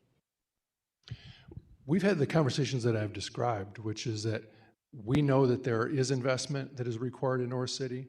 We have not included that as part of this conversation as a particular match. I want to be clear about that. But we continue to have conversations about how our investors can help to So I drive just, North because St. I'm Louis having to forward. decipher a lot, I'm just trying to get to my answer. You have not had a conversation specifically in reference to this bill about what it might look like to have matching funds for North City. No. There's no, I can say there's no commitment to that right now. Okay. I think That's that it. was That's- clear in that's- the letter that we transmit. Okay, thank you. That's my questions, Madam Chair. All righty. I need to correct something I said. There is actually language I recall now in the bill that does direct some of the funds, particularly for Southeast St. Louis and for downtown, toward projects like Railway Exchange and Cleveland School. We have similar language in there for North St. Louis. I think it may not be as restrictive. I would have to ask Tim to weigh in on that, but anyway, we think that, so there are square footage elements to this bill that basically speak to the fact that we need to take on big catalytic projects. It goes back to our conversation before. It does not make sense to do a bunch of 30,000 square foot projects in most cases. We need to do things that are going to help change the direction of communities, whether that be north, downtown, or southeast. And so that is something I think we need, and that's why we use the word catalytic, is these projects need to be big enough to make an impact and to change the direction of the communities in which they stand. I guess my final comment would just more so be something that I know we're in conversation about. I think what is clear today, and obviously there's another bill for discussion today, is that the bills are getting closer and closer to each other. They are starting to mirror each other. I heard several references where you all, said, well, we like this about the bill, we like that about the bill. I think all of us have been in communication with our colleagues, and I think they've been very clear that they like certain components of this, they like certain components of that. So I just want to make sure on the record, and while folks are here, that I'm making it perfectly clear that I think it would be possible for all of us to get together in a room and figure out if there is something we can land on. I really strongly dislike the false narrative that's been painted, and I think the position that some of us are in unfairly is there's a narrative of either downtown or this, and I actually think that that's so unfortunate because all of these things are interconnected, and if you really look at the text of these bills, they really are getting closer and closer, and I think what we owe to the city of St. Louis as leaders in the public and private sector is to put our big girl, I'm saying big girl, I would just default to woman, but be adults, let's be leaders, let's get in a room and let's have a conversation because we have mutual interest. There is possible that these bills could merge. Obviously, no bill will look like what it looked like when it was filed, but we could show the city of St. Louis what they deserve. We're in such a point of crisis and there's such a need and there's such an opportunity.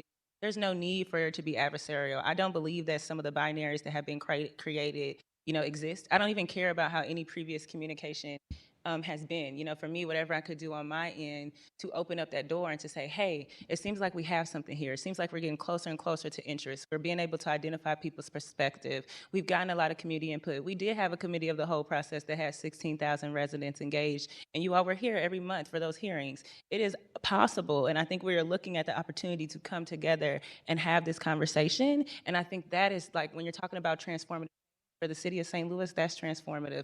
There's a lot of silos, there's a lot of cliques, there's a lot of competition that's unnecessary, and I think as leaders, it should just be more about collaboration. And we should just get in a room, all of us, both bill sponsors, all of the interested parties, the investors, you guys have matching funds, that could make some of the things in these bills really reach far and go wide. I think there's some excellent components of you all's bills, and I think that's the democratic process. And so, whatever may have come across to you all on my end, it might have sent a message that I'm not open to communication. That's not true. I'm 100% open to communication. I welcome us to get in a room. I would love for us to be able to come together and say, hey, we've got something that this is, hey, we can all get behind this. And I think that's what our people in our city deserves. And I think that that is transformative behavior that will also help us to transform systems, because this is how the city of St. Louis have functioned with the decision making too long. And I'm just truly not, interested in that. I think this is a solid bill. I appreciate the way that some things are framed in this bill. I appreciate adding the water infrastructure component. Clearly, we're taking things from each other's bills and incorporating them. Let's just get in a room and figure out what it looks like to put all these things together. And I think that overall, everybody in this room people at home, opposers and supporters would support that. So I just want to make sure that I do, put that on the table to you all, that I think they're getting closer, and there's probably a way that we could come up with something that could best work for everyone. Alderwoman Boyd. Thank you, Madam Chair. I appreciate everyone for listening to us today. And as we said, we have more work to do. But at the end of the day, that we have to make sure that we focus on improving our city. And so on that, I'll close. Thank you.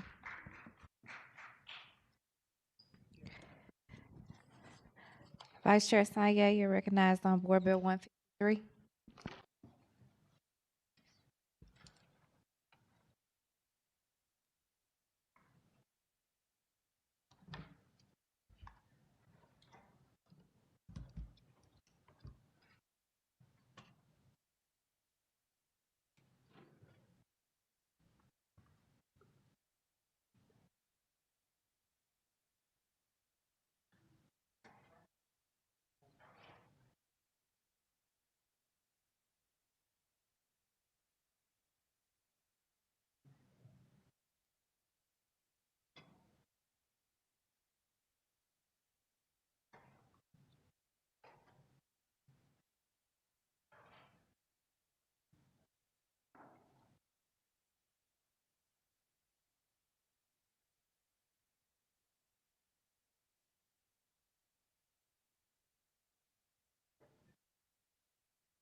Okay, you all know I have a presentation for you, as I always do, and of course it's purple, as it always is. I just first want to thank my colleagues. It's 2:30. We started at 11. You guys are hanging in here. So I just want to thank you all for being here, and also everyone else who's in attendance. I know folks at home have many responsibilities.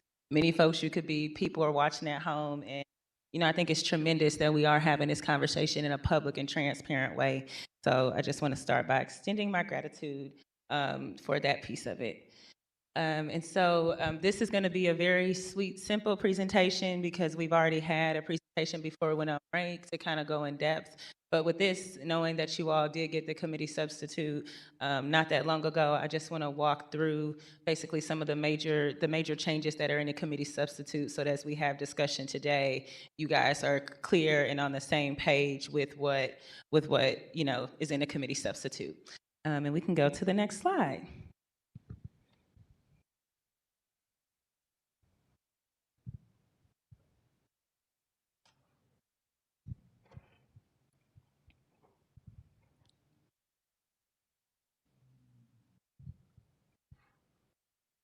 And as that is pulled up, we are just basically, again, just understanding the general gist of Board Bill 153 that basically establishes 3 large pools of funds: the citywide infrastructure fund that is broken down between water and infrastructure and other infrastructure needs, and then a community development innovation fund and a St. Louis Futures Fund. So just regrounding us in kind of like the general structure of the bill.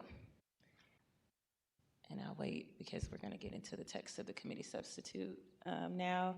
But the first big change that is in the bill is on page 7, lines 1 through 5.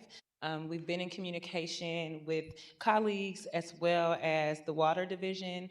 And would you like for us to adopt it? Okay. Yes. Yes, I would like for someone to make the motion. I'd like to make a motion that we adopt the committee substitute to Board Bill 153. It was moved by Alderman Aldridge, seconded by Alderwoman Slicer. Previous row. With a call for previous row. We've adopted committee substitute. Please proceed. They just made a motion to adopt the committee substitute and seconded, and so that's been adopted now. And so next slide, please. Next slide. Thank you. The first change that we made in the committee substitute is for the Water Division. We've been having some subsequent conversations with the Water Division and with alders And there was a desire to make sure that the budgetary process of how funding from that fund would work. And so we just wanted to clarify that the way that that would work, and you'll see a couple of things added around some of the funds, is we would be following the Board of Aldermen's budgetary process. So that charter section that's outlined is the city's budget process. And so the Water Division would essentially recommend appropriations to us via the Board of Estimate and Apportion, and then they would then send those through the Board of Aldermen. In my conversations with colleagues, it was just to ask to make a lot of questions about, well, what are alders' roles on these funds? How will we continue to be made aware of the process that is made, and how transparent will that process will be? And so I know some of us serve on budget together. We'll go through that process, and that will kind of be how we make decisions, and that will allow every alder to have a say in those processes and be aware as appropriations are made, we do with other funds. And then it will also allow for a public process so that also members of the public can and know as that's happening. Next slide. The other section, so this bill has been on the citywide, has been on the portal, and so residents have had the chance to give comments, and we've also had conversations with colleagues again, and there has been a lot of feedback about the mobility fund. And so the committee substitute adds some language that clarifies that we want to incorporate the findings of the transportation and mobility plan. They've just got done doing a lot of work. There will be a little bit longer before the TMP report comes out, but we certainly want to make sure that there is room, as you know, these, whether it's the Complete Streets Committee, the city's capital committee, the the transportation and mobility fund. We want to make sure that all of these things that the city already has that's very uniquely engaged are a part of this decision making. And then we also found a really helpful tool that was in another piece of legislation that referenced the high injury network. And if you go on the high injury network, there's actually a map where you can see where the most accidents and fatalities happen throughout the city of St. Louis. And so wanting to make sure that these funds are targeted to where there is. And then I believe there'll be, I'm happy to send you all a link to the map where it shows, but the highest incidents are really in downtown and in North City, but there's a very cool mapping tool that maps that out as well. Next slide. This is also just for a further clarification on the timeline and the process. Again, there was a lot of questions about specifics of how this would work. So this is just being clear that the Capital Committee would be the one to develop and recommend those appropriations. And then it would go through the capital improvements planning and the budgeting process, as I know most of my colleagues and I are familiar with. Next slide. This is to add clarification. At the last hearing that we had, Alderwoman Schweitzer really did a good job of saying, hey, I see that you're saying that you're prioritizing city workers, but what does that really look like? It's not really clear. And so like how exactly would that work? And so this is meant to clarify that point of, when you're saying that you're going to start and prioritize city workers, that would look like giving them first priority and access to benefit from the programs. Next slide. This is again made to clarify the process and the timeline for the Children and Families Fund. So just making sure that there's an understanding that these things will fall in line with our budgetary process, so that we don't have to duplicate anything and it can work within a process that we are all familiar with. Next slide. Again, this is more clarification language on what it means for first priority. And we kind of I'm just breaking it down for you all as you move throughout the bill. And so for each fund that gave prioritization, just wanted to make sure we were clear on what that looked like and that the timeline is clear as well. Next slide. Again, more clarification language. This is for the Community Development Innovation Fund, just outlining that, again, the expectation is that these things will go through our budget process and we will all be decision makers that are involved. And so my part of the presentation was very clear, but we do have departments here who are very excited to speak today. And I know you guys are very busy and have a lot going on. So I appreciate you for being involved in this bill and being here today. But we will start with, I think we're starting with water. We're starting with water. Yes, I think we're going to start with water.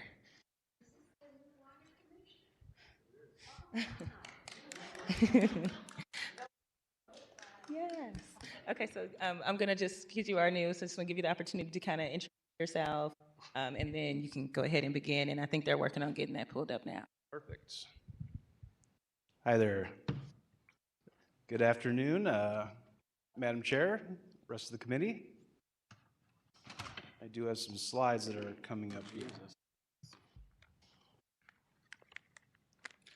I wanted to thank you all for the opportunity to speak. Been following this process along for a long time. Really appreciate the way it was put together, thought out, the input offered to the community, and also to the consideration for the departments. So wanted to talk about the Citywide Water Infrastructure Fund. Next slide, please.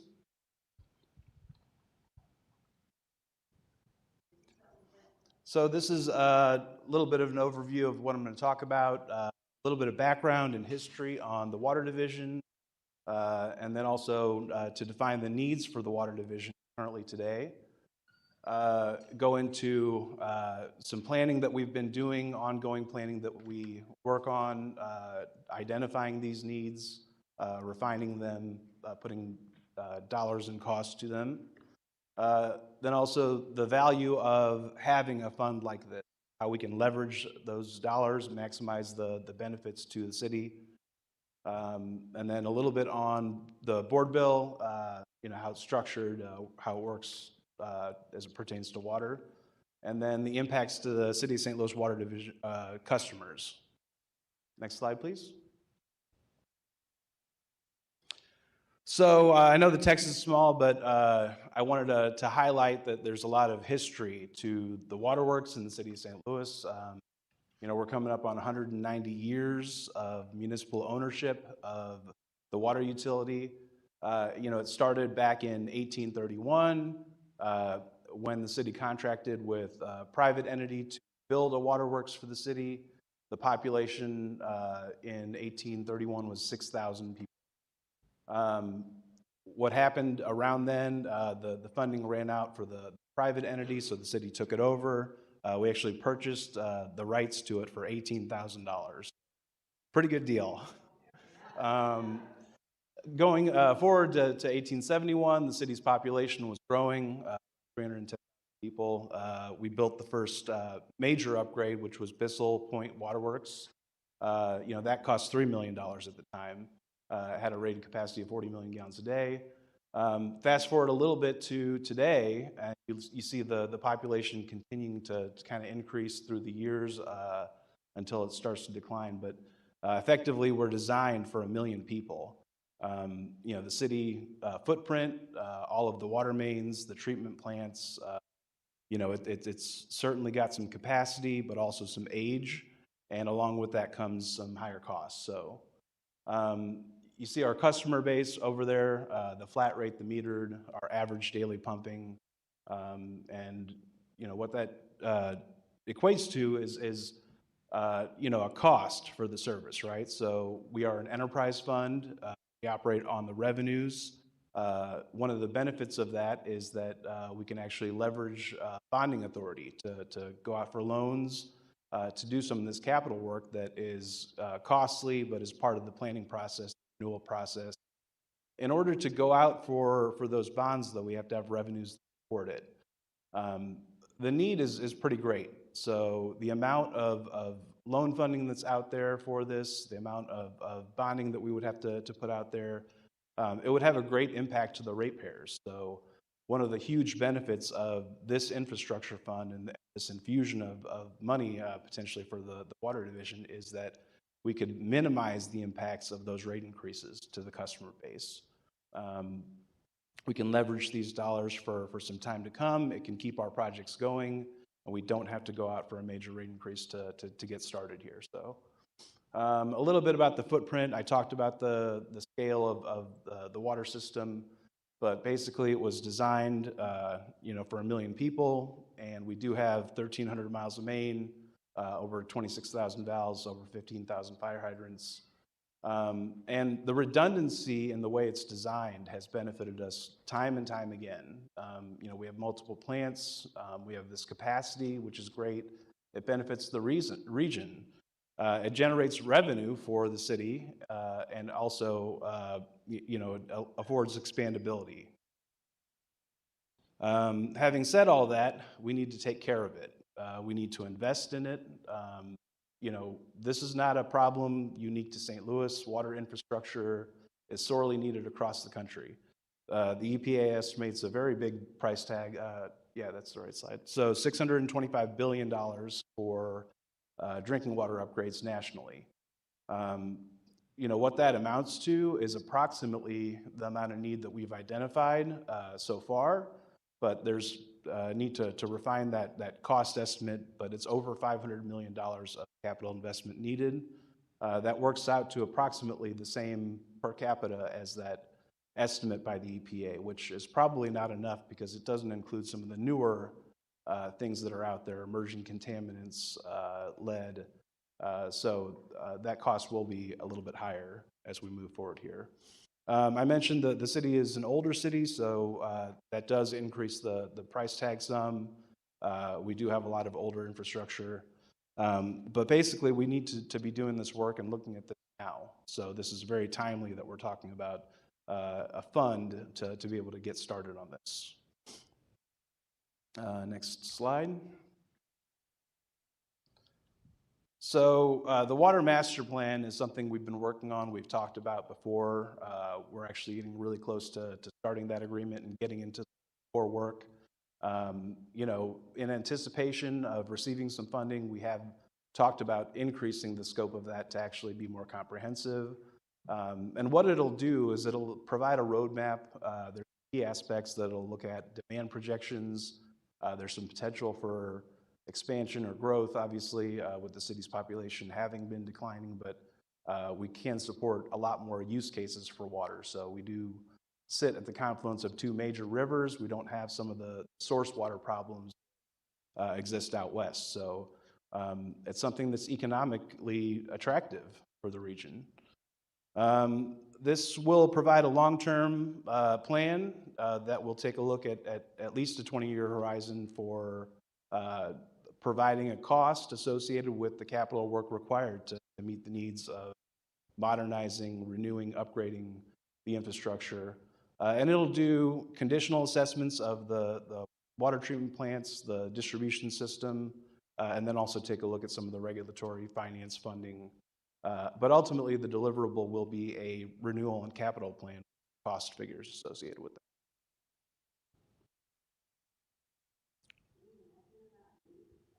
Next slide, please. Yeah. Oh, this is correct. Yeah. So, this Board Bill 153, the Citywide Water Infrastructure Plan, it's going to be used to establish a capital fund if the bill comes to fruition. And this will separate the capital emergency fund, contingency fund that we currently utilize for attempting to use for long-term capital projects to leverage to go after these low-interest loans. One of the things is, as you all know, we've had struggles keeping up with the rising costs due to COVID, for public health and safety supplies, for water treatment. So we haven't been able to go after some of those dollars for the capital work that we've needed. So we've been doing the planning, but we haven't had access to some of the funding that's out there that looks like the bipartisan infrastructure law or state revolving funds. These are highly subsidized, loan products, so there is a requirement to pay back the principal. One of the huge benefits of this, though, is you can spread the cost out over time, 20 or 30-year term, and the interest rate is, again, subsidized at 30% of the market rate. So as we're paying principal on these loans that we can obtain, that fund does sit there growing. So you're actually just pulling out a small amount at a time. But this, is one of those things that requires revenue to support that loan. So this would allow for that. An example, if we were to go after a $40 million loan to start, which we've applied for approximately that amount, been put on a fundable list. At the end of 20 years, depending on the interest rates that we're earning in the fund, we may be sitting at over $20 million at the end of that. So there is some benefit there to letting it grow while you're spending it down over time.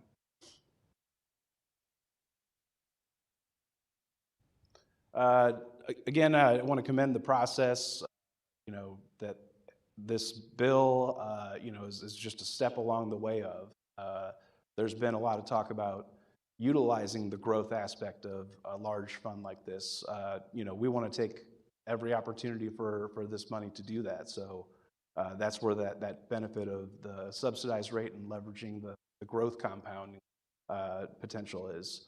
The public input aspect, we heard alongside with all the rest of the public that this was going to happen the way it did, and we were following along all the way, and I think the public spoke. So, and then the community engagement, the committee of the whole, all those meetings, we followed along closely with that as well, and then the coalition that's being built right now with all these players.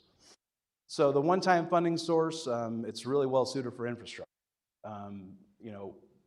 There's been investment in the water system over time. It happens in cycles. It hasn't happened for a long time, and I think we owe it to the future generations to do that now. This isn't really an option. Water is critical to public health, to safety, to community, and also to economic growth, as I mentioned.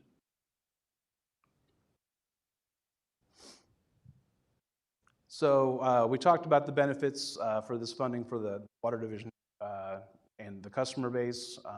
It'll help us fulfill our mission better. So there's been a few decades of deferred investments. Heard the term kicking the can down the road. It's been challenging to get rate increases to support the needs for a long time because of that. We understand that. And right now we do have some of the lowest rates in the country, especially for a city as old as ours, of the same size as ours. I've highlighted that our average quarterly bill is $104 in the city of St. Louis. In Kansas City, it's over $160. In St. Louis County, it's over $170, and they've got a rate increase on the books right now that they're trying to go after that would actually bring it over $236 for the quarter. So we're less than half of that.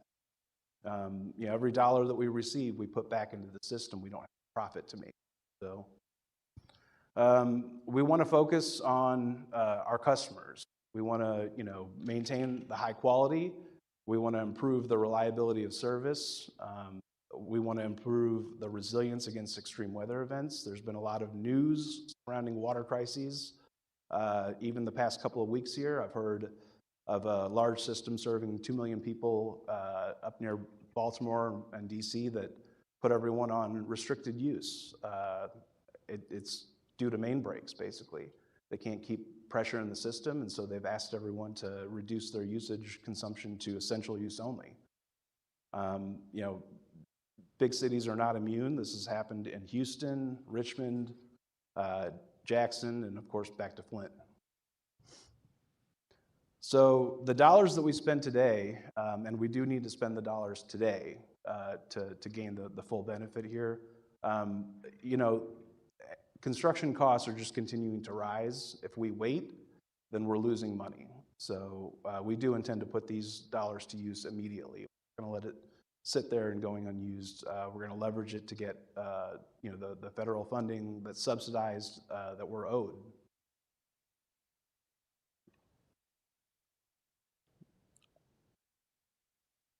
At this point, I would entertain any questions, but that's the end of my presentation.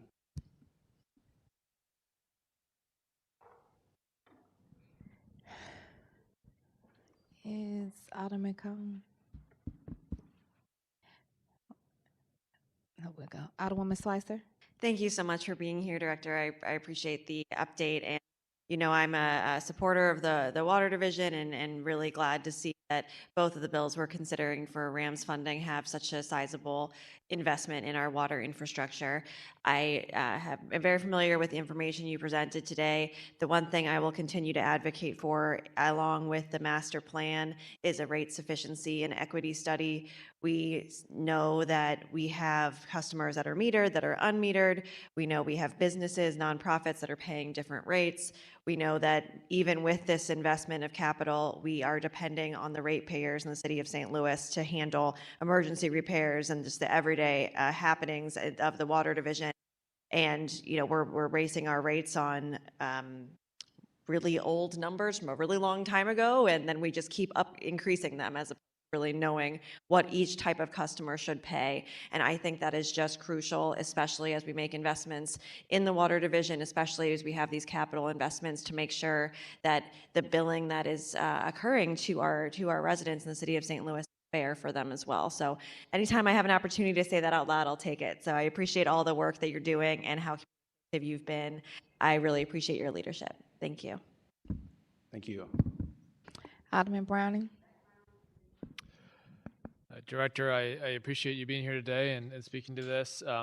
Like my colleague said, I appreciate that both of these bills have money for water because it is, I think, the one thing we can all agree on. And at the end of the day, I hope that we are able to support that. Told I can't be heard. Someone's.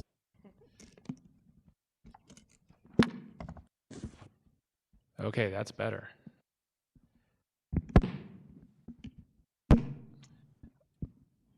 So to that end, you said there's about a $500 million list of needs in our city. Is that accurate? That's what we've calculated internally. We've been keeping track, but again, this is pre-master plan, so they're going to take a fresh look at it. It's a comprehensive consulting team that has expertise in this area and can bring a fresh perspective to actually come up with the comprehensive list. And when we were discussing raising the water rate last session, I think we were given a list, or maybe it was this session during one of the committee of the wholes, I can't remember. We were given a list of about $130 million of what were deemed like critical needs. Yes. Is that something that would be prioritized if this money was given to the Water Division? Sure, that is the critical list. It's shorter term look at what we need now. It involves a lot of water main related projects, water plant related projects, but that would be something that we would prioritize. That's good to hear. I know the list includes like restoration of the water intake towers that kind of make our city very special and unique. Helping repair some of those really unique water towers that we have. There's like 3 of them in the city, and it's like there's only like 7 nationwide, so it makes St. Louis rather special. I just have to ask, those would be on that list as well? Correct. We're going to take a look at all of that priority, critical need list. I don't believe the water towers are there, but we're actually doing some work towards, having them evaluated now. I think it would be a little bit, wrong of us not to consider some of the activities related to the water master plan, what that initial assessment looks like, to try to spend money towards some of those projects on that list.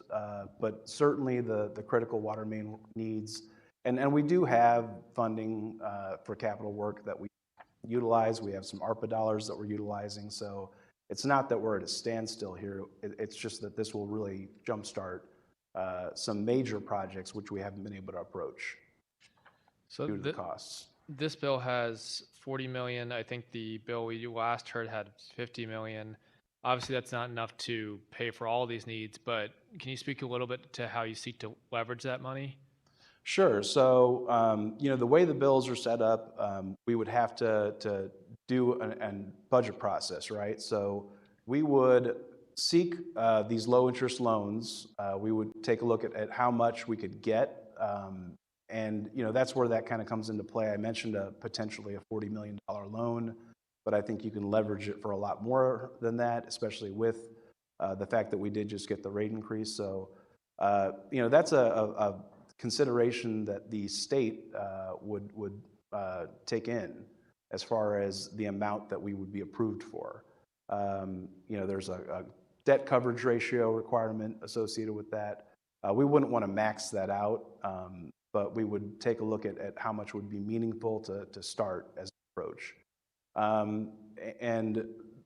The way it would be set up, we would not take or appropriate annually out of the budget more than we would need for the principal payments associated with that. It does allow for some emergency provisions. If we did run out of contingent funding and we didn't have enough to meet the need for a particular emergency, we could consider doing an emergency appropriation to be able to fund that. But as far as that goes, we know that 40 million is not enough, but it can defer a rate increase, and allow us to get started. And we would be looking to leverage that for more than the $40 million or the $50 million, whichever the amount is. So That's good to hear. And so, can you speak to your readiness to utilize this money? Because we're speaking to some pretty critical needs, it sounds like, and there's some urgency. You mentioned rising construction costs. What is the Water Division's readiness to take this money and put it to work? So we have some projects that are designed, shovel ready, if you will. They haven't been bid. Part of that is exactly what we're talking about. We didn't have the revenue base to apply for loan funding. We certainly couldn't do it out of our annual capital budget. And so they're ready to go, but they are sorely needed. This is intake related work at Chain Rocks Treatment Plant. We have other needs such as pumping unit replacements. Those projects are almost complete in design. We would be again ready to bid that. These are contracted projects. They don't require staffing that we don't have at the moment. So we could move on these relatively quickly.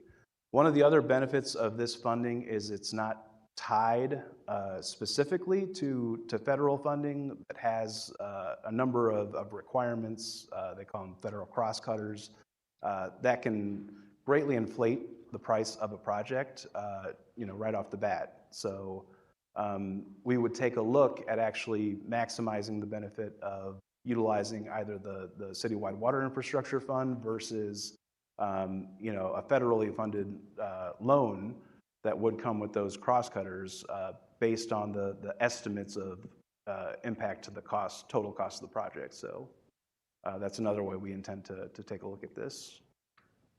Excellent. Well, I really appreciate that. I hope that no matter what happens with these bills, we're able to get you some of that money so that you can get these critical projects done for our city. And I just, as always, appreciate the work that you do. Thank you. Alderman Aldridge. Okay. Yeah, so I think I mentioned this earlier, but the engagement portion, the coalition portion, this board bill is something that we've been working on, with multiple city leadership, from the mayor's office to the board of aldermen, the president's office. We put in some engagement and input that enhanced the language in the bill. Actually prevented some issues with charter impacts, and really added it to make it be flexible for the needs of the Water Division as we are in a critical time here. We've been doing this planning for many, many years, but this funding hasn't been available. So having a seat at the table before this was introduced, having input was critical. Thank you so much. All right, thank you. Noel. Sorry, Director Pfeiffer. Good afternoon. My name is Noel Pfeffer. I lead the city's Community Development Administration. Madam Clerk, oh, perfect. You've read my mind. And then our team is going to distribute some folders here, which include both today's presentation as well as maps detailing some of our investments by ward. I want to start by commenting on the title of the presentation here, the Rams Housing and Neighborhood Development Fund Prospectus. And the use of the term prospectus is intentional here because what we're doing is proposing an investment to prospective investors. And those prospective investors are you, the members of the Board of Aldermen, but more broadly, the people of the city of St. Louis who you represent.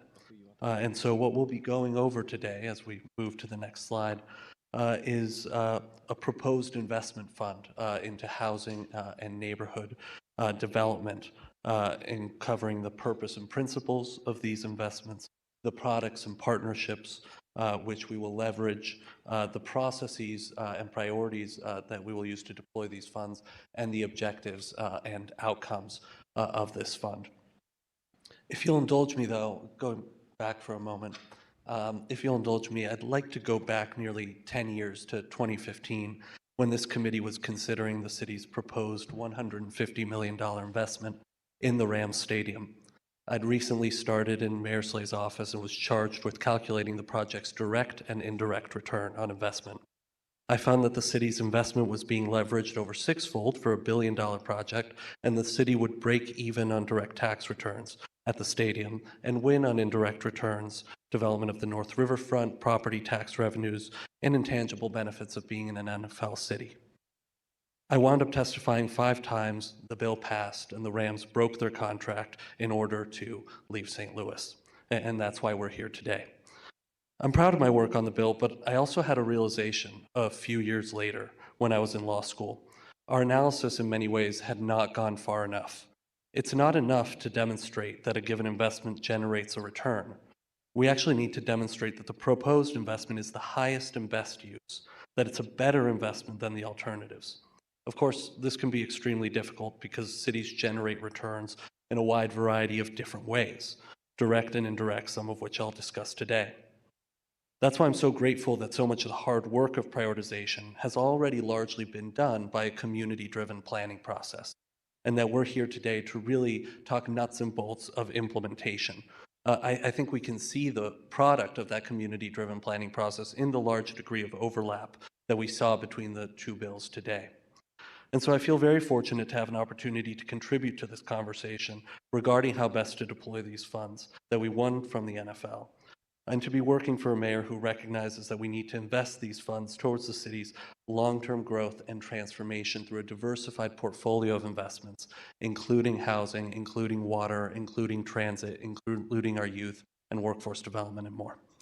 So with that, if we turn the page or go to the next slide, I want to talk about the purpose and principles of this Housing and Neighborhood Development Fund. And its mission is simple. It's economic and housing justice. We've had a series of planning processes focused on our Economic Justice Action Plan, on the myriad housing challenges facing city residents. And it's fundamentally about empowering grassroots organizations across the city to drive neighborhood transformation. Our approach here, and what I'll talk about today, is really rooted in investing in what's working, in finding the programs that we've been able to stand up over the past few years that have demonstrated results and scaling them. And so we'll talk about 6 concrete programs that we could use these Rams funds to scale. And that's not to say that it's comprehensive. It's a menu of options, and there's a lot of work to be done to expand that. But that's not necessarily work that this bill needs to hold on either.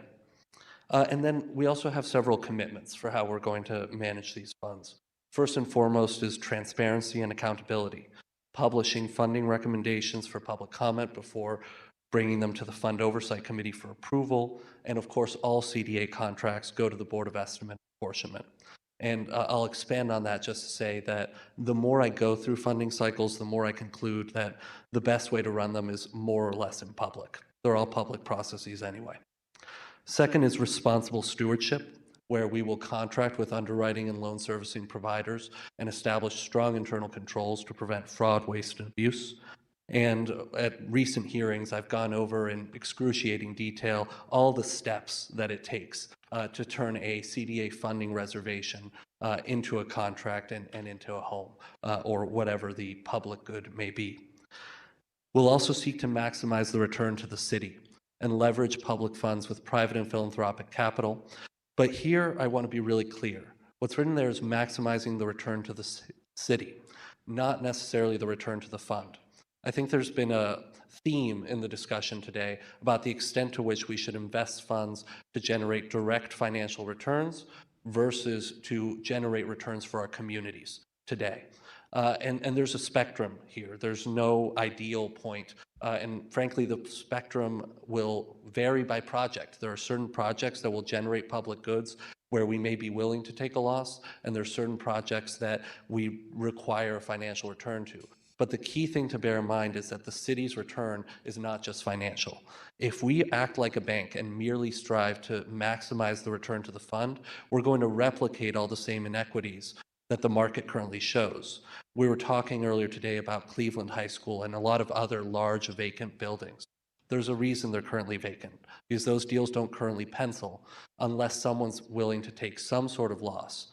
And in the case of the city, that loss in turn can be outweighed by property tax returns or other sorts of indirect returns. So I think we need to go in eyes wide open about that. And that's why the principle and commitment that we're putting forth here is maximizing the return to the city, not necessarily to the fund. And finally, equity and community at the center. This has been a community-driven process. It should remain a community-driven process as we shift to implementation. And we have historically, over the last 4 years, awarded more first-time recipients than ever before of CDA or federal funds, and that's because of our commitment to technical assistance and partnering with community stakeholders. Next slide. So a key part of the prospectus is why invest, making the case. And in this case, we have a dual moral and economic imperative. And we see the history of our city. From 1950 to 2000, the city lost about 500,000 residents, averaging over 100,000 a decade. That decline has slowed pretty dramatically over the last 20 years. And in many ways, it feels like we are at a turning point where we can shift gears from managing decline to guiding growth. And that's what the hope of this fund is to reverse the generations of racial segregation, restrictive covenants, redlining, and discriminatory appraisal practices in order to transform the city's real estate market. And the reality is we turn, actually one more point here, some images of Pruitt-Igoe here, and there's a reason for that. And it's that it's so fascinating and tragic to me that in the 1950s and 60s, as thousands of beautiful brick homes were being vacated in North St. Louis, the city chose to invest in concentrated poverty and high rises. And we obviously can't replicate these mistakes again. We have an opportunity to invest, and we need to do so wisely. Next slide. And so the key and core of our Economic Justice Action Plan is the recognition that equity is a precondition to, and there's a lot of strong data across the country and the world to back this up, that growth is held back by segregation and fragmentation. And so in order to grow, we believe that we have to heal those scars of segregation, heal that Delmar divide, and invest. But let me be clear, it's not an either or between downtown and North City. It's absolutely true that downtown is the heart of our region and that our region cannot thrive while downtown is struggling. But at the same time, it is equally true that downtown will not thrive so long as it is surrounded by the three highest concentrations of poverty in our region: the near North Side, near downtown, Clinton Peabody's, Frenchtown, high concentration of public housing, as well as East St. Louis. And so we really need to have a both and approach here to investing across the city. Next slide. So what we propose here is building on success, and we've really put the Economic Justice Action Plan into practice. You can see here city grants and investments since 2021. If you go on our website, and there will be a link at the end of the presentation, you can click around this map and learn about the investments that we are making in your neighborhood.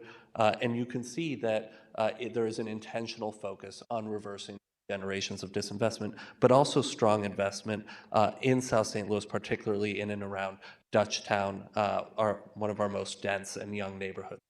Next slide. So what have we done over the past few years? We've dedicated over $75 million towards building stabilization and demolition. over $75 million towards beautification, proactive development, and green infrastructure, and over $135 million towards housing production and preservation. And the next slides are going to detail some of those outputs. But we've also been lowering barriers to development through our strategic land use plan and zoning code update. And I have some very exciting news that it was just announced today by HUD that we won a $7 million grant. It's called the Pro Housing Grant. To continue that zoning code update and also fund $4 million of additional housing development, and also create a housing design book, a book of pre-approved designs that can accelerate development further. So we've been lowering barriers to development. We've been doing strategic code enforcement in order to hold problem property owners accountable. We've been planning with residents across the city as the planning department ramps up and scales their neighborhood planning activities. We've submitted our 5-year consolidated plan to HUD. We are investing in transformative infrastructure, including the Brickline Greenway and North-South Metrolink, and working with the Vacancy Collaborative to expand revenue streams for vacant property interventions, and to advocate at the state level to expand the city's power to hold these problem property owners accountable. Next slide. So I mentioned earlier that we've invested about $75 million towards demolition and stabilization. Since 2020, that includes over 1,200 buildings demolished, over 200 buildings stabilized, including 180 publicly owned buildings, LRA properties, and 50 privately owned buildings. And we haven't been doing this scattershot either. We are prioritizing these investments with community input and data, looking in particular at the economic investment potential of these properties by looking at whether they're in historic districts, if there's market-based activity, if they're near commercial corridor, looking at the public safety impact. Are there calls for service? Are there 911 calls? Are there violent crime reports? Is it near a school? Is it next to an occupied home?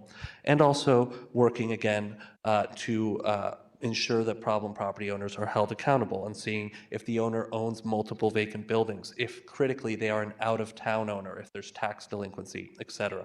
Next slide.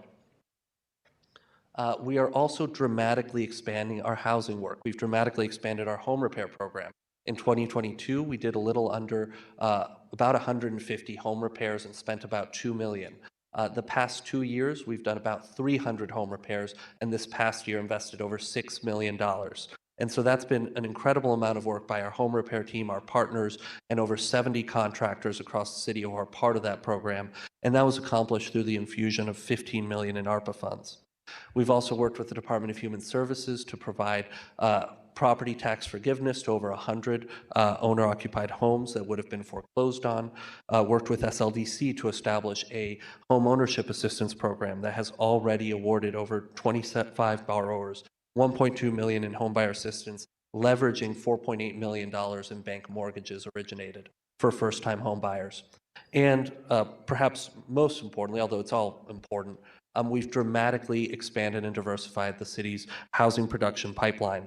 Between 2015 and 2019, the city subsidized the development of about 1,200 homes. Currently, we're subsidizing the development of over 3,500.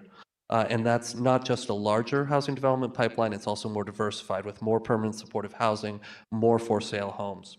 And that's also leveraging about $100 million in grant funds, federal grant funds, to more than $800 million in development. Next slide.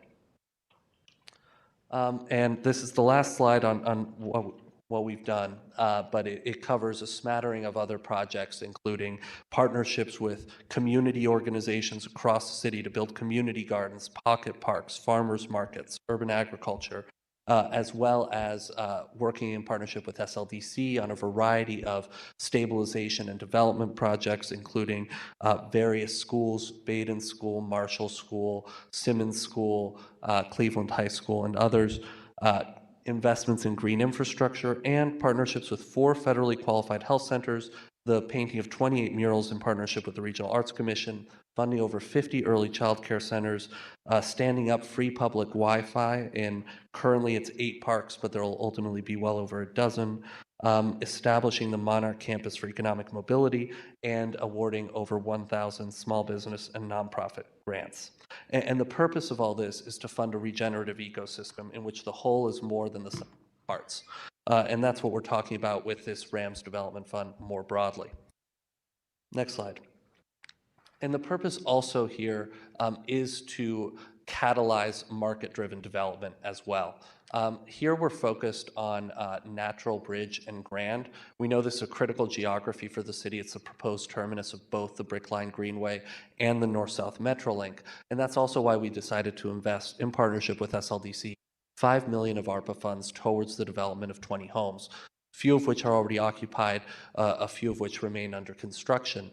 But these were the first mortgages originated on these blocks in over a decade. And so the goal here is that that will unlock the market, establish comps through which other builders can start rehabbing homes for sale. Next slide. So this brings us finally to the actual proposed funding uses of the RAMS Housing and Neighborhood Development Fund, which we really split into 6 programmatic buckets. And again, this is conceptual, and there's a lot of work to be done with community, with stakeholders, CDCs, developers, to refine this further. But at a high level, the housing funds would go towards construction of affordable housing, leveraging private capital and tax credits, as well as city grants and incentives, towards continuing to expand our healthy home repair program. And I've advocated at this body repeatedly about the need to establish a non-federal funding source for home repair. And we think this is a absolutely essential and high impact use. And we'll talk more about it. Each of these 6 uses is going to have their own slide, as well as home ownership and scaling the work we're doing with home ownership assistance. On the neighborhood development side, those funds would go to support small businesses, against scaling programs that are already in place with SLDC, with Mobilize and Scale Up SL, as well as to fund proactive site assembly and development work in partnership with SLDC, and then finally to provide pre-development loans. And so we'll dig into each of these further in turn, but the goal with all of these is to leverage both private capital and philanthropic contributions, and really to invite investors, the public, and philanthropy to invest alongside the city. And again, that's a menu of options. It's not meant to be exhaustive. So as we dig deeper into what the construction program would look like, I've put up here 4 kind of illustrative investments that we could make. And now, in practice, all of these investments would go through the CDA NOFA process, and we'll talk more about that process on a later slide. But these serve as examples of how these funds could be deployed. The first one is a neighborhood transformation program, and you'll note that that says partially forgivable. And that brings us back to the point I made initially about how if we are working and trying to catalyze depressed residential markets, we have to accept that there will be some degree of loss, because that's the reason why the market is not currently investing there. And that loss could be structured in different ways. The first example involves a $10 million construction loan that we would generate a $7.5 million return on. The second example imagines a fully forgivable $5 million loan that leverages $15 million of private capital. In both cases, the ratio of loss is the same, but the question is how much we want to front load versus revolve the investment and the loss. The other piece here that I'll emphasize is that the entire ballgame here is shrinking the delta, the gap, between the sale value of the home and the construction cost of the home. And that completely determines and defines how far we're able to leverage these funds and revolve these funds. And that's why currently we are really working to get these costs down through a design competition in partnership with SLDC. And that's going to do a few things. First of all, instead of each developer choosing their own site and proposing that development proposal, we're going to have developers compete and try to bid the lowest cost on a specific site, right? And so just harness that power of competition. It's also an innovative construction design competition. So we've actually selected a short list of developers and construction companies that have experience in 3D printing, in modular housing, in container homes. Again, trying to get that construction cost down. Another essential way to get costs down is velocity. If we can reduce barriers, if we can reduce zoning, regulatory, other barriers. And finally, scale. Scale, when we are able to do larger deals, we can reduce those accounting, legal, and other costs per capita. The next one is these major rehabilitations that leverage LIHTC and historic tax credits. And these should be structured depending on the degree of tax credit capital as fully repayable. And the perfect example of this is the Railway Exchange, which we've been talking about over the course of the day, and I can express our complete alignment with respect to that building's, the second largest building in the state's indispensable nature, and the fact that we do need to partner public and private in order to bring it back online. And we know for that fact that doing so would leverage over $100 million in historic tax credits, over $75 million in low-income housing tax credits, and potentially up to a $90 million mortgage. That's assuming a $5 million NOI to develop 500 units. There is a path on the Railway Exchange building, but it does require including affordable housing and leveraging LIHTC. I know that's not a popular thing to say, but that's how I see it. And so here we can see how a bridge or mezzanine loan could leverage hundreds of millions of dollars in tax credit and private capital. There's also a mixed income model where we essentially, and this could be done through a ground lease or otherwise, but we use market rate units to cross-subsidize affordable units. Atlanta's doing a lot of this. Frankly, in St. Louis, it would only work in certain neighborhoods that are especially strong markets, where those market rate units generate enough income to cross-subsidize the affordability. But I do think it's possible in neighborhoods like the Central West End and could certainly leverage significant private capital. And then finally, a need that we see is LIHTC preservation. We know that thanks to MHDC's asset management that there's well over 1,000 units which are currently under LIHTC restrictions, but not online. There's no one occupying them. And that's because they need FF&E, they need to be turned, they need painting, they need minor carpentry. And in fact, we've already funded several developers in doing these vacant unit turns. Average is about $20,000 per unit, and it's a very high impact way to invest these funds. But of course, it's also highly risky. And that's where a guaranteed loan loss, a loan loss guarantee fund becomes essential. And that's work that we're doing with SLDC and the Community Foundation to raise that capital and create that guarantee fund. Of course, the number of potential deal structures here is infinite, and each project will be its own structure. But I share this to kind of illustrate how these funds could be leveraged. Other uses include low interest, below market interest construction loans, as well as insurance for second mortgages to really unlock the capital where a home buyer has the income to take out a larger mortgage, but doesn't have that collateral because of the gap. So there's a lot of potential here, and I'll move on to the next slide. In general, the St. Louis Real Estate Investment Trust would be guided by the following principles. First of all, we would be mission-driven. We would recognize that housing is a human right and that all St. Louisans deserve safe, stable, and affordable housing. We know that our city has 140,000 households, of which about 55% are tenant households. About 45,000 tenants are cost-burdened. Collectively, they pay more than $175 million a year more in rent than they can afford. About 5,000 are evicted each year, and 1,000 to 2,000 are unhoused. We also know that the struggle extends to our homeowners. We have over 15,000 homeowners who cannot afford to keep up with the cost of insurance, mortgage, property taxes, not to mention maintenance. And so the mission of this investment trust would be to support housing as diverse as our city and the full spectrum of housing needs.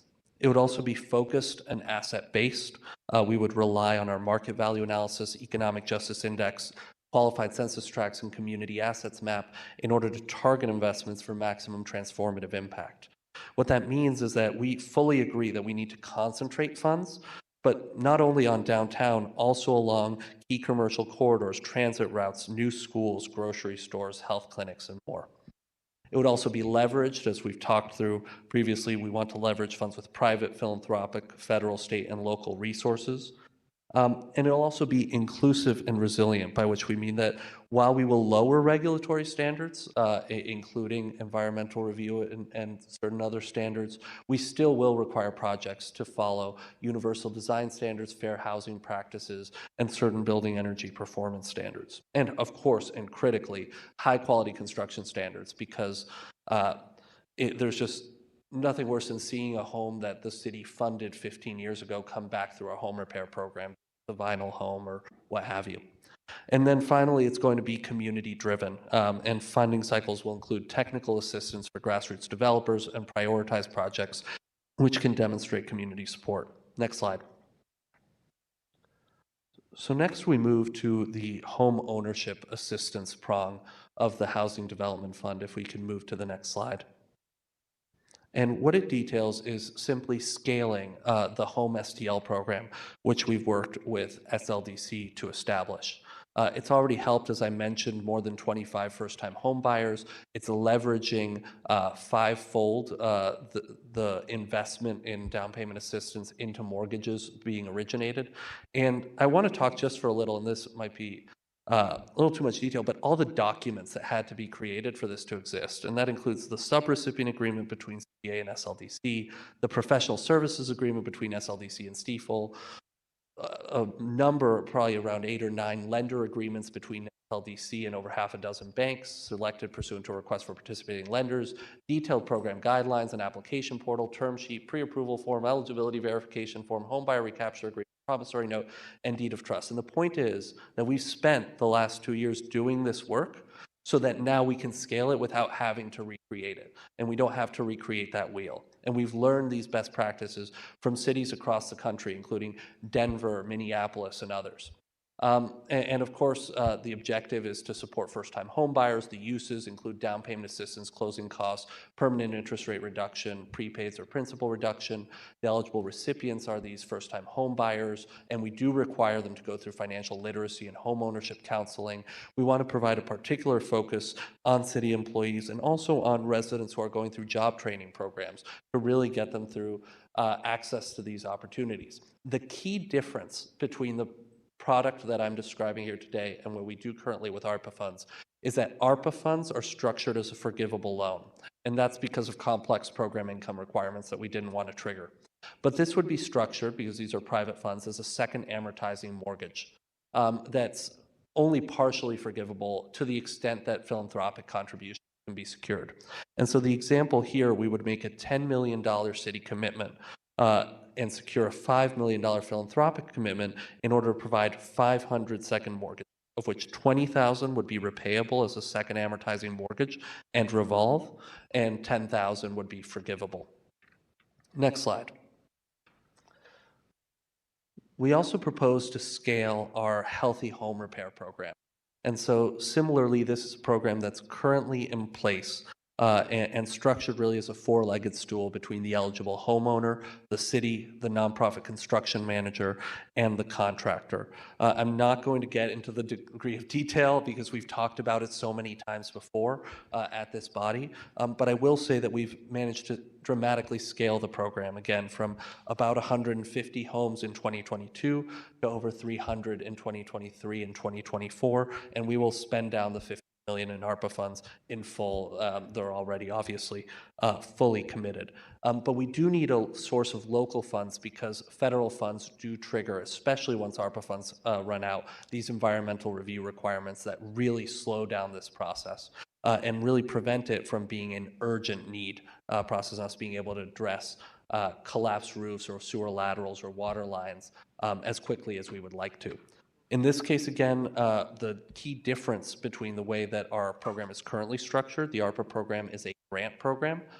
Here, due to the desire to revolve these funds, we propose structuring it as a repayable loan with 0% interest and no monthly due upon sale, transfer of title, or cash out refinancing. What that means, and the reason why this case is that, frankly, and we've got over 1,000 households in our queue, these households, for the most part, cannot afford to make additional monthly payments. Instead, we would design it such that It is due upon sale of the home, transfer of title, or cash out refinancing. What that means is that the funds will revolve. They won't be lost, but they will revolve very slowly over the coming years or decades. Next slide. Next, so that covered what I just talked about, covered the $70 million housing development fund laid out in Board Bill 153. Next, I'll talk more briefly about the $30 million neighborhood development fund that's also set forth in Board Bill 153. And we propose three programmatic categories. First is the pre-development loan fund. This is really designed to support CDCs, nonprofit developers, and neighborhood associations because it fills a gap. Because it currently costs a lot to apply for LIHTC or historic tax credits or take on major development projects of other sorts. And CDCs and grassroots developers often don't have that liquidity. And so the vision here is to provide these pre-development loans that get paid back upon closing of the overall deal structure, but can support preliminary architectural design and related accounting, legal, and other development costs. Next, we have small business loans. And I should mention that we are doing this with ARPA funds. We are providing pre-development loans. A great example is that picture on the right of Elliott School, where we are providing, actually, it is a pre-development grant because, again, ARPA has program income issues. But we are providing Elliott School and Jubilee Development Corporation with a $500,000 pre-development grant that is allowing them to go after the historic tax credits that they need in order to rehab and revitalize Elliott School. We are also proposing to scale two programs managed through SLDC, Scale Up St. Louis and Mobilize St. Louis. The first is a partnership between CDA, SLDC, St. Louis Community Credit Union, and the Small Business Empowerment Center, and it provides operating lines of credit, expansion loans, and real estate loans. The second is Mobilize St. Louis.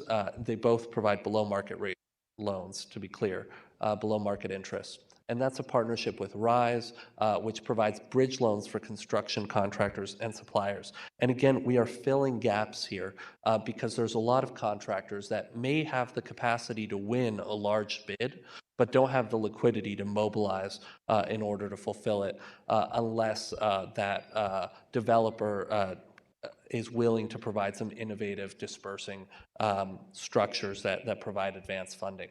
And so that solves for that gap. And critically, the information on both these programs is public. The city has committed $2.5 million in ARPA funds to each for a total of $5 million, which are serving as it's not quite a loan loss reserve, but they are covering the subsidy cost of the loans and leveraging significant amounts of private capital. Finally, we have a site assembly fund here, and this has been a dream of the city's development agency for a long time, and something that we are funding with ARPA, where CDA has entered into a $13.5 million subrecipient agreement with LCRA, the City's Land Clearance and Redevelopment Authority, to allow them to acquire and improve strategic vacant and underutilized properties with significant redevelopment potential. And so the idea here is that we would use these funds for LCRA to purchase and remediate property in areas where the city anticipates significant property appraisal. And it's worth noting that in our market value analysis, it showed that from 2017 to 2019, from the period between 2017 and 2019 to the period between 2021 and 2023, the average median sales price across the city grew more than 50%. And so we know that there's a lot of potential value to unlock there by acquiring, holding, improving, and reselling property, especially if we can partner with SLDC to attract large manufacturers or other commercial uses.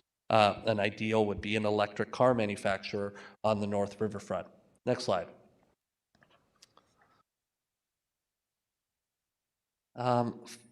Next, turning to processes and priorities. Each of these programs would follow their own kind of application process. And again, the idea here is let's not reinvent the wheel. For housing production and pre-development loans, we propose that it would go through the CDA annual NOFA, which we release every February or March.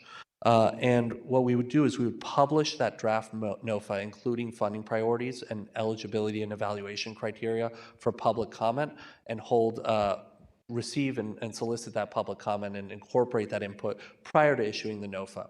We also hold each year an application workshop and conduct neighborhood outreach to solicit applications. And then we conduct intake. We review applications for completeness. And in this case, the additional step is that we would contract with an underwriter to evaluate applications and make final lending decisions. And as I mentioned before, the commitment here is to, insofar as it's feasible and recognizing also the rights to privacy of our applicants as well, hold this selection process in public with public input at every step of the way. The one note that I would offer here, the only way in which this NOFA may differ from our traditional CDA NOFA is that I do feel that our CDA NOFA is somewhat reactive in that it takes priorities from developers, and while we have priorities, we don't have very clear geographic priorities. Something that we've learned as best practices from other cities, both here in the United States and in Europe, among others, is that it does make sense to identify target sites and as I mentioned before, make developers compete to see who will develop that target site. So that, for example, is an approach that I could imagine us taking with the Railway Exchange, where we might say, we are setting aside this amount of funding for the Railway Exchange, but we want developers to compete in terms of putting forward a development proposal. Next, the other uses would, for the most part, go through online application portals. Well, actually, in the case of home repair, there's an option for online or paper application. For home ownership assistance and small business, those portals are already in place on the SLDC website for Home STL, Mobilize, and Scale Up St. Louis. And then finally, for site assembly, there wouldn't be an application process because the city would be taking the initiative in terms of identifying which properties to acquire. But we do require LCRA to go through a competitive disposition process and request for proposals in order to sell assembled properties. Next slide. And so when you put it all together, and again, this is conceptual, and a lot is subject to change, and in fact, everything will change as we receive concrete proposals. But we see how we can leverage this $70 million in funding for the Housing Development Fund into more than $400 million in development. Again, the final ratio of city investment to leverage depends on how much we're willing to take a loss and how much we want to revolve. And for example, as I mentioned earlier, currently we're investing $100 million in forgivable loans, which we're fully taking a loss on, to leverage nearly $1 billion in development. But if we want to revolve it, the leverage also goes down as well. And so this is a balanced approach that we are putting forward here. And I foresee us working in collaboration with the Oversight Committee to calibrate this further. But it would result in us serving over 3,000 households, including 1,000 repaired homes, 1,000 rehabbed rental units, the production of over 750 units, and supporting 500 first-time home buyers. So finally, and I believe this is the second to last slide as we go to the next slide, what are some next steps? Obviously, we need clarity from the Board of Aldermen as to the path forward, but we are ready to move forward. One of the key decisions facing us is the Section 108 loan. We came before you a few months ago, and the Board of Aldermen authorized a resolution for us to apply. We've been working with HUD on that application. We've published it for public comment, and HUD has told us that we're ready to apply. What that means is that we could, in theory, and there's a few different ways that this could work, but we could use $50 million of the fund as collateral in order to, because we do need collateral. That's the key element of the Section 108 loan. And it could be this fund, or it could be reserves, or it could be something else. And the pro is that we could basically take $50 million of this fund and turn it into $50 million Section 108 loan that can be invested at a loss, right? Because we have the CDBG repayment at this point. And so we can now invest at a loss while protecting the city's investment that's comfortably being invested somewhere else and growing at a low interest rate, right? So the idea here is you could take the 100 million, take 50 million, let it grow, and take that 50 million and turn it into 50 million of Section 108 capital, of which we invest at a loss with $15 million being forgivable. That's an option. Alternatively, I should flag that HUD funds are sticky and subject to additional rules and regulations. So I'm not actually that excited about the prospect of turning very flexible money into much stickier money. But the other alternative, of course, is using $50 million in city reserves or other collateral, and thereby immediately taking this 100 million and turning it into 150 million. So there's a lot of options with the Section 108 loan that we need to make decisions on. Second, we need to continue to solicit feedback and expand our menu of options. And I foresee focus groups with community stakeholders and subject matter experts like CDCs to inform the priorities of how do we balance these different programs that we set out here. How do we balance the priority of for sale versus rental housing, rehab versus new construction, and geographic priorities?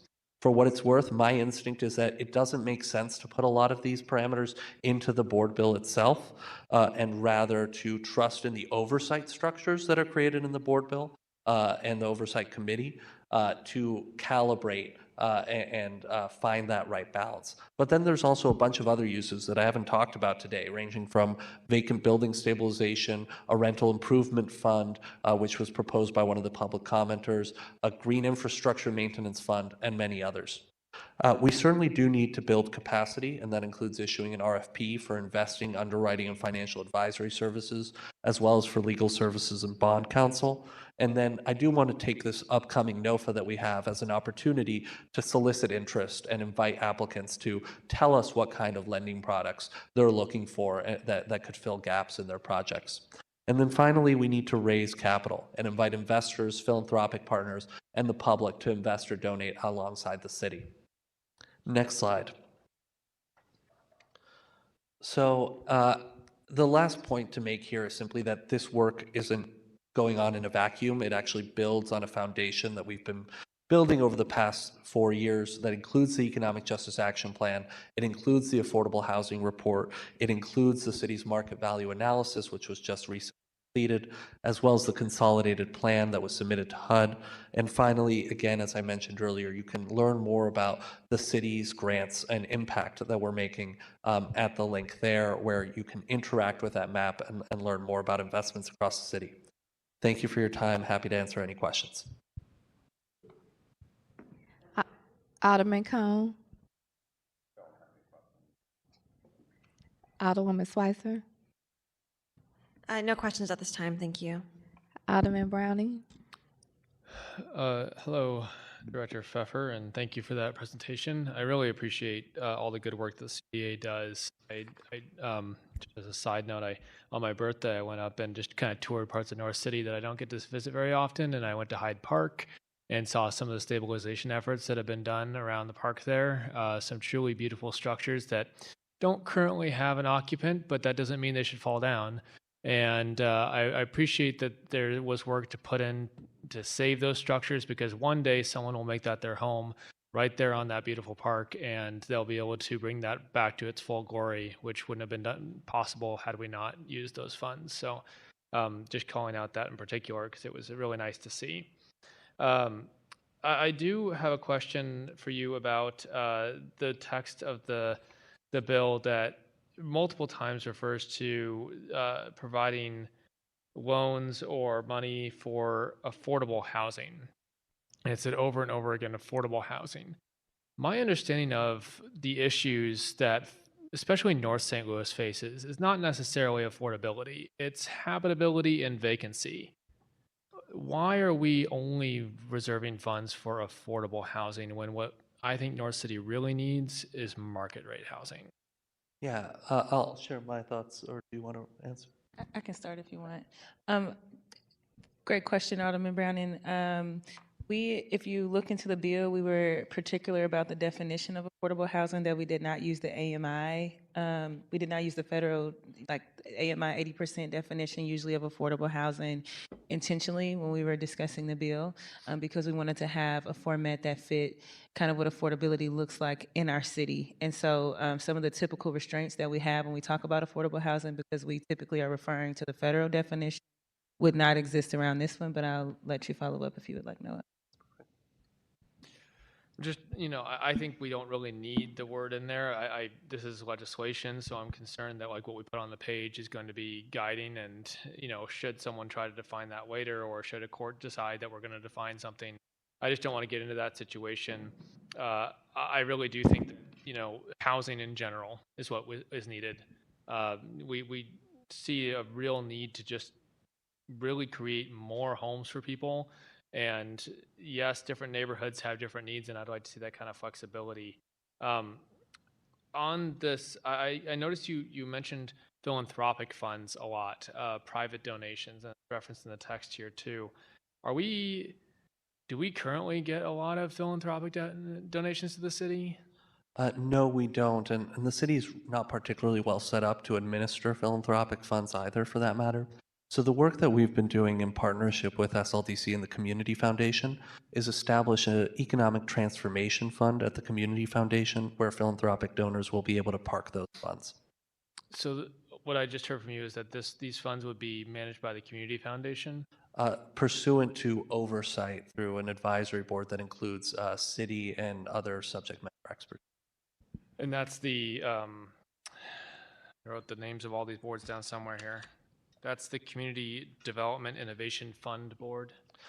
No. So the Community Development Innovation Fund Board would oversee the full $100 million in RAM settlement funds that are being appropriated to CDA. The board that I just referenced is the one that would oversee the Community Foundation's management of philanthropic funds donated to match the city's investment. So as a place to put, if we were to get philanthropic partners at the table, they would need a place to put their funds before it got to city administration, because it has to go through the process that's outlined in the bill. So we're saying that we would need an entity where private donors and philanthropic donors could put their funds. Like they don't have an account like a GSL or something. We're talking about other partners who would need a place to put their money to come partner for this. Understood.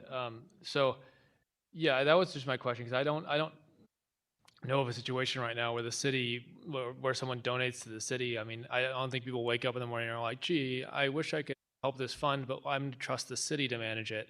Not that we're terrible at managing money, but like a lot of, I think, private donations are going to just rather go direct to the cause. Well, I would say too, the city typically doesn't have almost $300 million in funds to invest. So certainly that has an impact with who's at the table.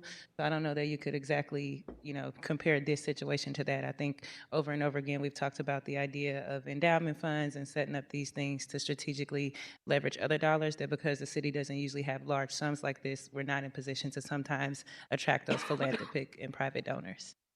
But you're also completely right that the city does not have the infrastructure in place to manage philanthropic funds. And there's a lot of good reasons why this partnership with the Community Foundation is a really important operational piece of the intent to leverage philanthropic funds.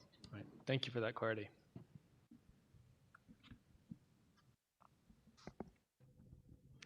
All right. Thank you, Director Pfeffer.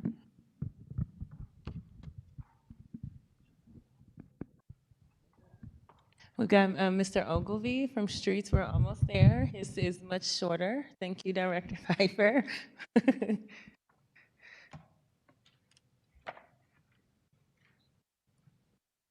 And I know that this is cumbersome for us to sit through, but I think it's important that we are publicly demonstrating again that this bill has had so much input and so much work from these departments who have been very involved in the detail and structure development. So we wanted to make sure that they had an opportunity to present to you exactly kind of what we've been discussing along the way as we develop the legislation.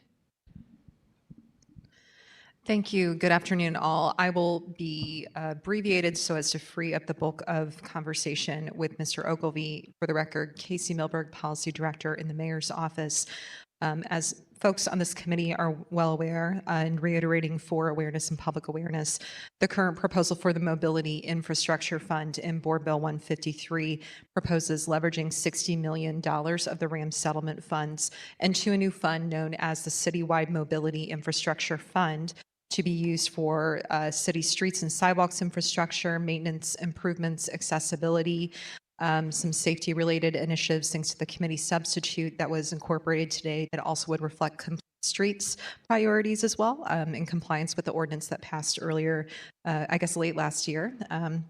There would also be matching funds to leverage federal and state funds, grants and whatnot for streets, sidewalks, infrastructure, and to also leverage dollars for private funding sources as well along those lines.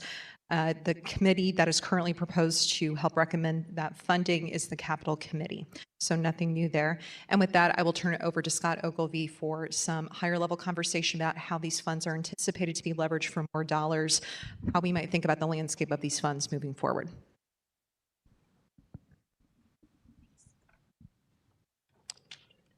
Good afternoon. My name is Scott Ogilvie. I work for the city's Planning and Urban Design Agency. And I am very excited to speak to the committee about Section B of this bill, the Citywide Mobility and Infrastructure Fund. I'm very excited because this is a huge opportunity for the city of St. Louis. The funding available for transportation infrastructure in this bill will lead to better streets in our city, safer streets for our residents, and real people's lives will be improved by these investments.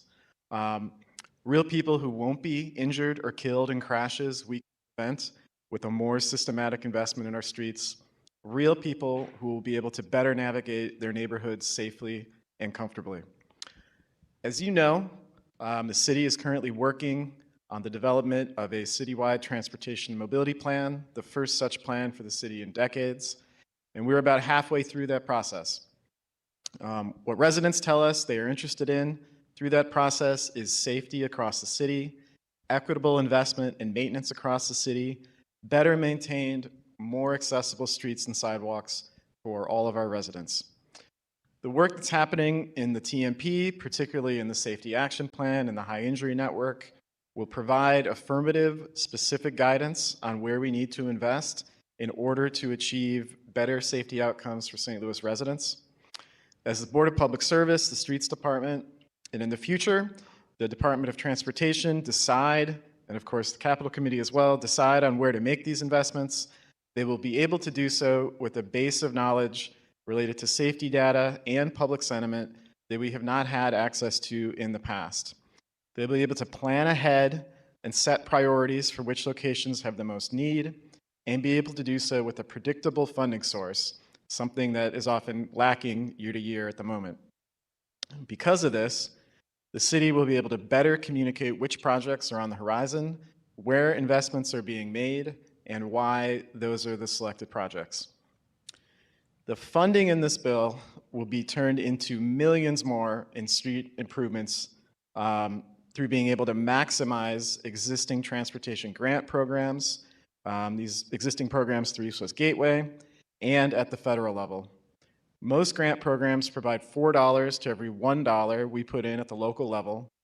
Over the course of investing the $60 million in this bill, we could easily see more than $200 million in street and sidewalk improvements by leveraging these local investments with external grant funding.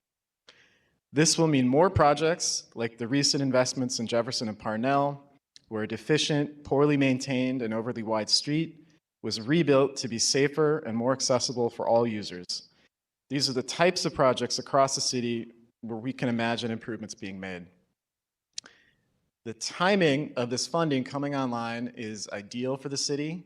We already have many ambitious projects moving into construction.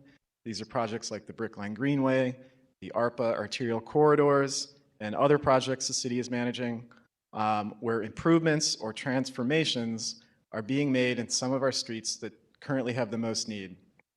This new funding will allow us to maintain this momentum into future years and to continue to build out a network of safer, better maintained streets. Later this year, we'll have the completed Transportation Mobility Plan, which will provide guidance and priorities for future investments. As you know, the City of St. Louis has a lot of transportation infrastructure to maintain, and many streets today are in need of significant investments. This funding will get us much closer to a sustainable level of investment in our streets over the next decade. Thank you very much, and happy to answer any questions if there are some. Alderman Cone. Thank you, and thank you for keeping that brief. I want to emphasize this is one of the topics that we've continually gotten feedback on with respect to the RAMS funds, and would also like to just call out, because I feel like I've had this conversation at least half a dozen times last week, that we're not just using like high crash sites for the model where we should be deploying resources. I think oftentimes those are going to be our higher volume streets, and we have already been paying attention to those using ARPA funds, whether that's Grand, Jefferson, Union, et cetera. And so we literally have residential streets that are falling in on themselves. And so one of the things that I recommended to the president's office and to the mayor's office was that we develop language somewhere around critical infrastructure or emergency infrastructure repairs, to have that listed and called out specifically in this legislation. I'll give an example from my ward, and that was very recent, but there's literally on the 3200 block of Pulaski a huge crater that has developed, and it's not a pothole. You can put your whole arm down there, and it's a huge problem, and it's only going to continue to get exacerbated. City still hasn't put up barriers, hasn't put a plate over it. I've reported it myself a few times here. I know my neighbors have reported it to CSB. Literally went out the middle of December, painted a huge bright pink spray painted circle around it to draw the attention of our departments that are responsible for taking care of those things so that they know where it was. After I had reported it to them, still there with the snow, the ice, everything else, a car fell into it. That 3200 block of Pulaski doesn't have a lot of traffic. It's a residential street, it's a one-way street. Most people probably don't even know that it exists. But having that dangerous infrastructure there is hugely problematic for our residents and should be addressed. Another one, and my colleague from the 14th Ward's area, which I've called out for the better part of a year and a half now, Monroe Street between 1st and 2nd Street is literally missing. The whole damn street is missing. There's no asphalt. The cobblestone is gone. MSD and the Water Division have been out there clearly because they've left their cones there for God knows how long. The businesses that operate along there have told me that it's been like that for over a decade. It's literally missing the street. Not going to have a lot of crashes on that street because it's not existing anymore. So, we need to be mindful that those situations exist in our city and that we need to take care of them. So I'm just going to call that out here publicly because I've been having that conversation for a little while now, and would like to make sure that we're considering that as we're developing these bills. Sure. A couple quick thoughts, not necessarily specific to those specific locations, but I do think the language of the bill is flexible enough to help us maximize these big projects, but not to spend all of the money on, grant applications, because this funding is, within the control of the departments. It can also do smaller sort of local funding projects, and I would recommend some of the things we would do with the funding would be those kind of local projects that don't fit into the transportation grant, paradigm essentially.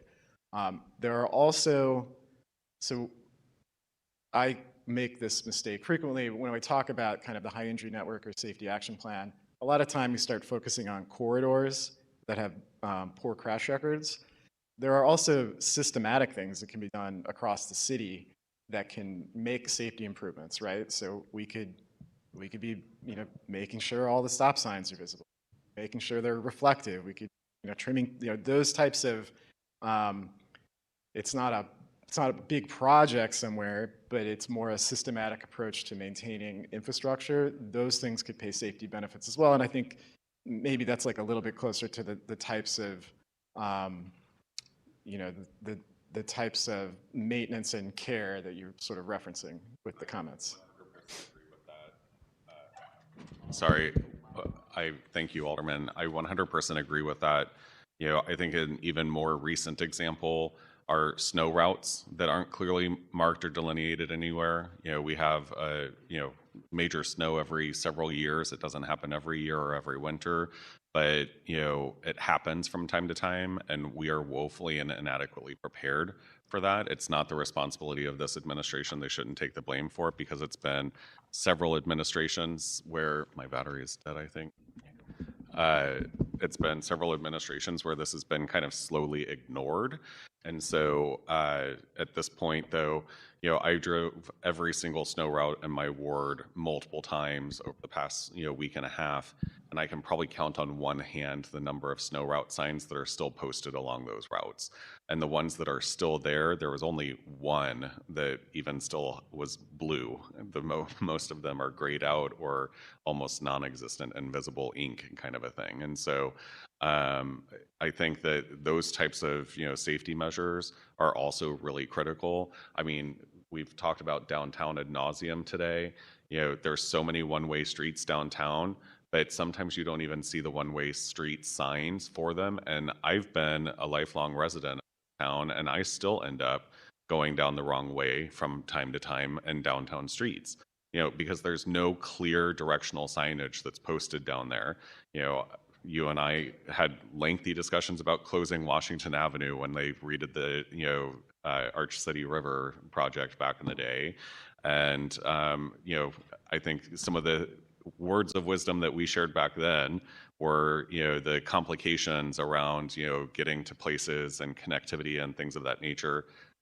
I joke with folks, I still end up in East St. Louis trying to make my way down to Laclede's Landing from time to time. So I think signage is certainly a really important component to traffic safety. It's something that we're really slacking on right now. So I appreciate you calling that out. Thank you. Yeah, thank you for making that point. Alderwoman Spicer. Thank you. This is an issue I care about a lot, and I'm very happy that both bills we're talking about today have such a large amount of money set aside for street infrastructure and work, and I appreciate the change in this committee substitute version to incorporate the complete streets language and the work around safety that's being done. So thank you very much. Alderman Browning. Echo my colleagues' thoughts. This is an issue that I think is really important, and glad to see money going towards it. Making sure that we're addressing some of the city's needs. And to Alderman Cohn's point, what is going on? And I realize this is not a PDA issue, but what is going on with our sign shop? It's been out of commission since the flood 2 years ago, and I'm told we have signs on order. I'm waiting for signs all over the ward on a number of different kinds of signs, and I'm told they're on order, and yet they never arrive. And it's kind of crazy that a city this size does not have an operating sign shop. So why are we not taking some of this, free money we've got and getting the sign shop back in order? I think that would be a great thing to do. To Alderman Cohn's point, I think the reason that so many of the snow route signs are missing is because we just can't produce them. I do think that this money that's being put towards this is one of the best things I see in this bill. It's one of my favorite parts of this bill, that and the water. I think this is a critical need. It was clearly very high up there in the feedback we got from people during the process. I would even argue that it was undercounted because I think it got split into multiple different categories. And if you add them all together, it would have surpassed even water infrastructure in the final vote tallies. So I don't really have any questions because I am pretty happy with how this is written already. I just want to say that I do think we should give a little more attention to the sign shop because you cannot have good roads without signage. Alderman Aldridge. Thank you, Madam Chair, members of the committee. No questions. This sounds like, I also agree, this is a good part of the portion. Sounds like some of the questions that came up will, glad we have the chair and the vice chair of public call a meeting to have conversations about signs and snowplows. But I do think this is a good part of the bill. Thank you. Thank you. Thank you very much. Thank you, Mr. Howard. Thank you.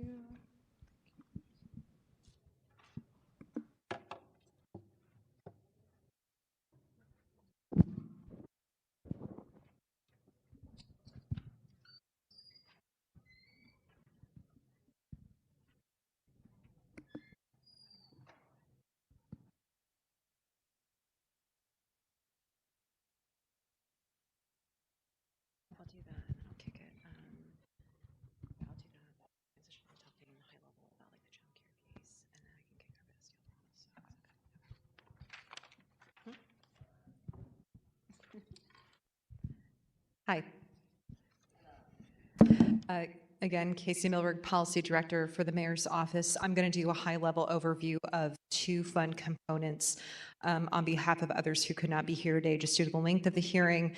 The first is going to be an overview of the workforce fund bucket, and then the second is going to be an overview of the mechanics of how the money would be deployed for the child care bucket. So again, we'll keep this pretty high-level and quick. On behalf of Slate Director McGlown, who regrets she cannot be here this afternoon due to some other commitments, wanted to run through what the proposed $20 million use for workforce fund would be. There's also a community-facing component for training, as well as a city worker focus for training.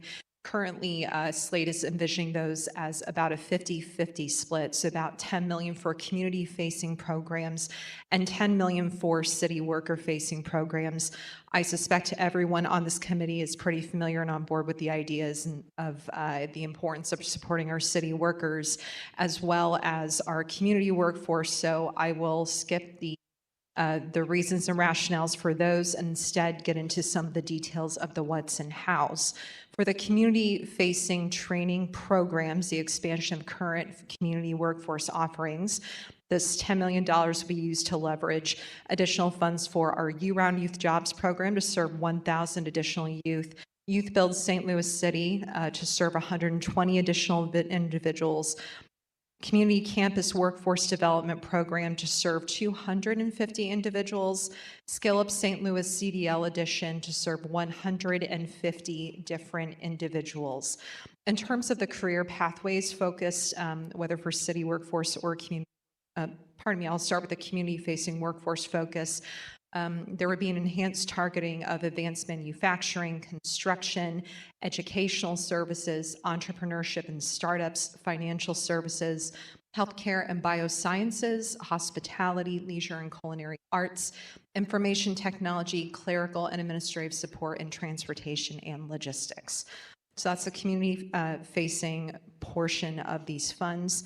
On the city workforce, city employee bucket, there would be creating new initiatives for city employees, including tuition reimbursement, potential transportation cost vouchers, assistance for getting to work, additional training courses to enhance skills, employee awards and recognition, leadership development, mentoring and training programs, software for training modules to enhance departmental leadership and work towards certification and accreditation, professional development, and potentially continued attendance to achieve certain certification available through attendance at conferences, professional education, and development training sessions as well.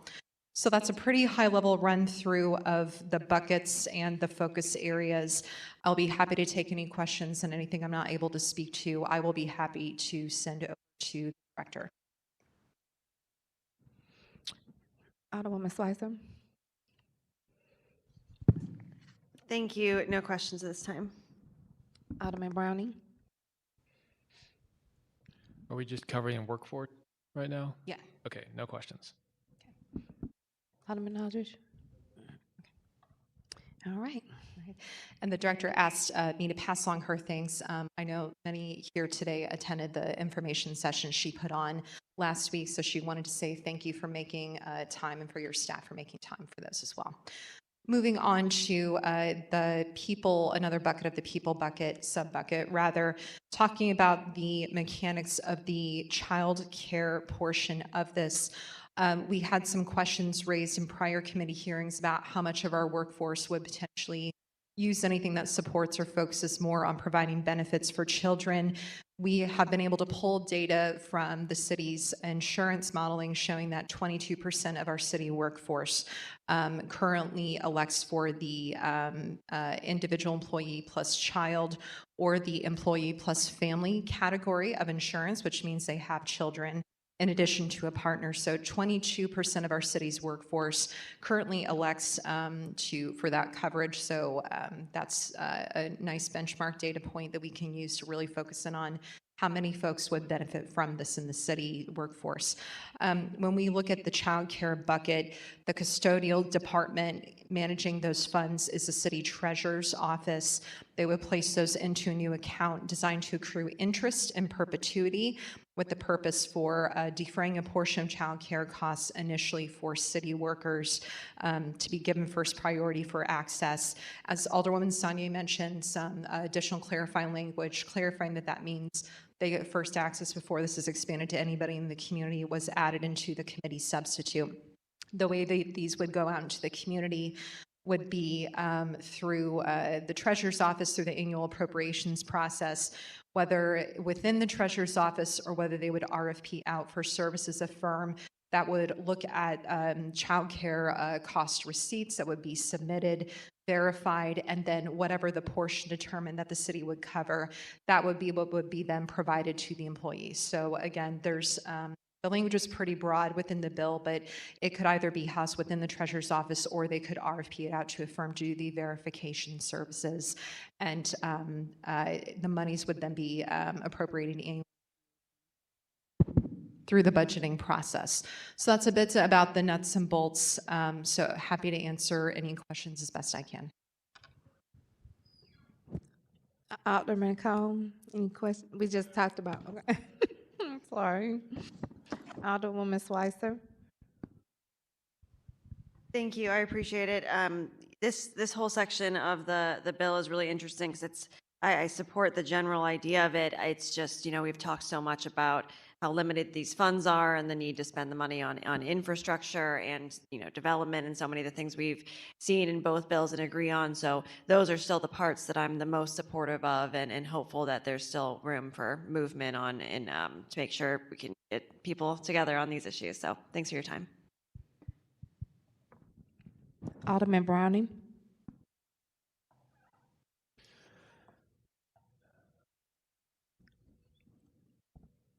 Couple questions about, we'll start with childcare. So estimate how much would be able to go per year. You mentioned we're basically living off the interest here, and that's going towards applying. And it sounds like people apply for it, they submit their receipts, and then they get reimbursed. So how much do we think would be available each year for that based off of the amount being allocated here? Sure. So it sounds like, just to make sure I'm answering the question, what you're ultimately asking about is how much interest would we expect to accrue on this. Is that correct? Yes. Okay. I believe within looking at the initial pool of money where it's 37.2 specifically dedicated to affordable childcare. Right now, with interest rates in flux, we've been seeing about 5-6% on many of the investment funds the past few years. Those are hovering at around 4% right now. I think most reasonable parties would agree that within the next year or two, we could see those hovering somewhere between 3% and 4%. So it will be a little bit different return on investment than, say, what we've seen with the Rams settlement funds. In terms of overall amounts, because it's in fluctuation, it's hard to pin down exactly.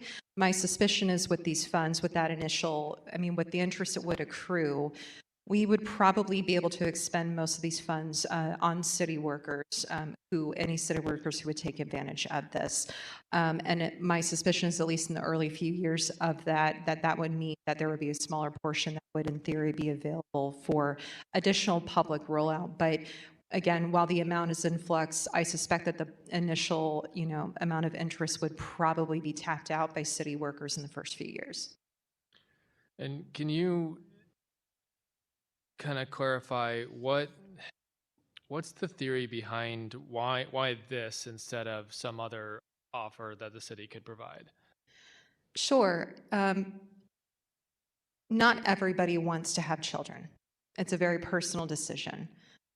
In the city of St. Louis, we welcome you regardless of whether you want to have a family. We respect that that's your choice, no matter where you're coming from, what your view on that is. We are also dealing with significant population loss. We are also, more importantly, dealing with a lot of feedback separate from population which is a loss of families from the area.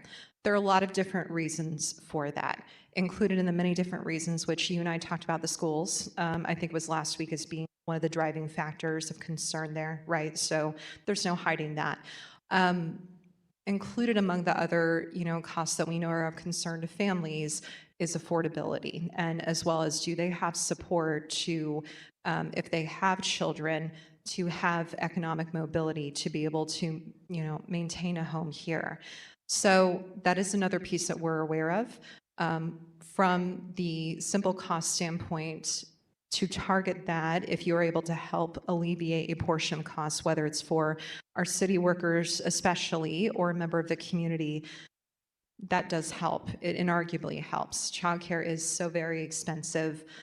There's so many factors for it. I think the good news is the state's really honing in on that this year, but the House and the Senate leadership really want to make it a priority through tax credits, reforms, red tape lifting, a little bit of additional monies to help folks get off the ground, and finally deploying a lot of the monies that we're supposed to. So it's not as if this would stand alone, but the reason the state's focusing on this is the same reason we're focusing on this, is because we want people who have families to be able to work and live in the communities. And in particular, for the city of St. Louis, we want you to come work for us.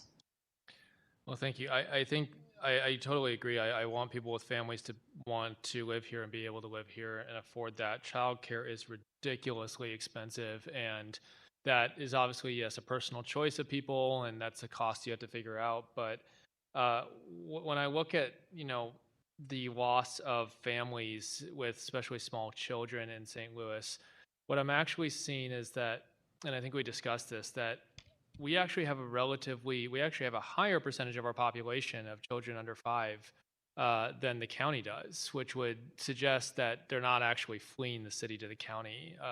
But we also saw a decrease in kids under 18, but we saw that decrease really begin. There was pretty much, it settled out, and it just crashed after 2007, which is when the schools lost their accreditation. So I continue to think that one of the big things holding back our city in terms of being able to attract families is those schools. I have a question about the, putting money towards helping individual families afford daycare or childcare is important, but what does this do towards creating more seats in daycare, towards creating more providers, towards creating more workers? So one of your questions earlier, specifically around the interest, I did want to say that from conversations we've had, 37.2 million would probably mean about $1 million in interest. That was kind of the projection. You can kind of estimate. It's my mic. But you can kind of estimate around it. And so I wanted to put that on record. And then I think in terms of the what did this bill do? One of the things that we were really mindful of when we were crafting the bill, if you look at the Innovation Fund and the Economic Development Fund, you'll see some specific language in there that actually says that child care facilities would be eligible, as would any other business or nonprofit, in order to qualify to expand their services. And, if you were there for the committee of the whole meeting, we've had consistent meetings with providers all over, and they've really indicated that that is something that they're really interested in, that they struggle. I think also, Director Milberg mentioned the state interest. We had some early conversations, but actually when they were swearing in our new representatives last week at Jefferson City, the pro temp got on the floor and actually mentioned childcare, and both Democrats and Republicans overwhelmingly stood up, and there was a lot of interest too at the state level, and he actually said in his speech that childcare is something that he would like to see facilitated. And so I think to your point about, why is this a specific method for supporting families, I think we see an opportunity here, given the many disagreements we have with our state. It looks like childcare may not be one of them, and there's been interest that they'll be doing that. In specific, when you're talking about the city's workforce, one of the things that departments have said, and I know that we see, is we have an aging workforce. And so we're also thinking of not just the city's population in general, but in terms of our workforce, if that's a benefit that we're able to offer, that's an incentive that would, people who are of childbearing age are usually younger. And so I think a program like that has multiple benefits where not only, you saw the amendment that clarified what the priority looks like, but not only are you helping to sustain, youth, you're also offering an incentive that might help with the demographic within our workforce that we are really short on, and many of the department heads would speak to that struggle of being able to attract those folks. And then again, wages are not directly in this bill, but when you also think of for a worker of that age, of birthing age, what other ways could you support them? The ability to potentially save anywhere from $200 to $1,000 a month on $200 to $1,000 on childcare might help. Like, obviously city government jobs don't pay the best, they're public jobs, but being able to offer unique incentives and unique packages, we saw an interesting model today with doing development a little bit different. I think we're being a little bit innovative also with our workforce benefits and figuring out how we can be innovative with them to attract and sustain our workers as well. Okay, and I appreciate that, and I think my issue comes down to that I'm not sure that's the make or break decision when someone's trying to decide whether to move to St. Louis or to come work for St. Louis. There's a lot that goes into deciding, again, whether to have a child or where to live with that child. I think when it comes down to it, when I hear from families a lot is the schools. Again, their choice of where they can send their child to school. If they live in the city, having to shell out an extra $50,000 a year because you want to send your kid out in the county to school is going to be a pretty big determining factor in where you live. And that's why people pay premium to live in Clayton, right? Because they get to go to that Clayton school district. So I think there's a lot that goes into this, but when I see other places, other countries have tried this to try to offer incentives for people to come and have kids there, and they found that it's not really the deciding factor in what actually drives people to do that. I would say that there are, there's probably not one thing, we heard some residents say today that choosing to keep a business downtown is not going to be a reason I stay in the city. So there's probably not one thing that's going to have someone say, but I do think what might be interesting, and there's actually some data that's public on St. Louis Public Schools website, the early child care program that they have that starts at 3, there is always a waiting list. It is one of the most successful programs in the district. It is the thing that I've heard parents, teachers, and staff alike say we can't offer, enough spots in. And one of the things that also increases children and families staying in cities is creating that pipeline. And so right now we're starting at 3, and I think this legislation is trying to offer an opportunity for us to actually start at birth. And again, you don't even have to reference other cities. The success of that child care program is on their website. If you were to call the department at the public school, they would tell you we have a wait list right now. So I think we know that there are many families in our city that are in need of childcare and that are trying to figure out how to subsidize that. And I think the more in relationship we can be with them and the earlier we can be, not only are there a lot of benefits that we know for those children earlier on in life because of the early education exposure, but you're also putting them in relationship with the city and making it more likely that they will stay here as they go throughout their educational journey, again, from 0 all the way up to when we get to the college promise, part. And that's very much kind of the thinking of the bill.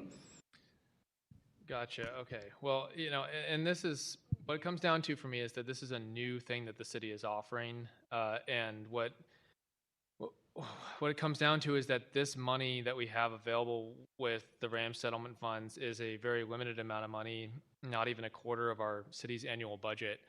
So I'm a little resistant to trying to start new programs with these funds when we're already struggling to do basic city services here in the city. Moving on to the youth opportunities account, this was not one of the priority challenges, was it? We actually have some people here to present on that. If we could bring them up first, and then happy to direct those questions to that. Unless do you have other questions on the other 2 funds? No, the last thing I'll say on childcare is just that I think this is something that a city department should do. If we were going to do it, then it should be a city department doing it. Like I said, I recognize the need. I see benefits to it. I think a city department could get into really the details of it. I like that I'm hearing that the state government is in helping with this. They do have an Office of the Child, so they might be particularly more well-equipped to for that issue and provide assistance. Certainly, we need to, when we're discussing population loss, figure out how to get people here, no matter what age they are, right? And kids tend to come with parents, and so it's a bonus for us if we can make this a good city for kids to grow up in. I just think it's a really big conversation. It's a really complicated conversation, and at the end of the day, these funds are limited in scope, and I'd like to see it really applied towards things that we have experience in, things that we know will work, and where we know that it'll help build our tax base so that we can deliver for our residents. And with that, I'm happy to hear more about the. I would receive that. I would just add that I do think it's important. We did do a committee of the whole process and asked for community engagement, and there was many new ideas that were submitted there. So I think we also have to give merit to, what people are asking for and what they're saying, and it is something that I hear in community all of the time of the struggle for childcare. And I think this specific legislation is interesting, especially when you're talking about for city workers, because you're not just addressing an issue with childcare, you're hopefully using it as a subsidy to help with your workforce. If we're gonna do basic city services, we have to get staffing up, and I think we have to start to get innovative and think a little bit outside the box. And if we don't do it when we have almost $300 million to do it, I'm not sure when we would do it, but I think that we could use a little bit of innovation to think creatively about how to support our workforce, and childcare is an opportunity to do that. And I'll go ahead and go to the next section. If we still on childcare, am I able to talk childcare, or are we?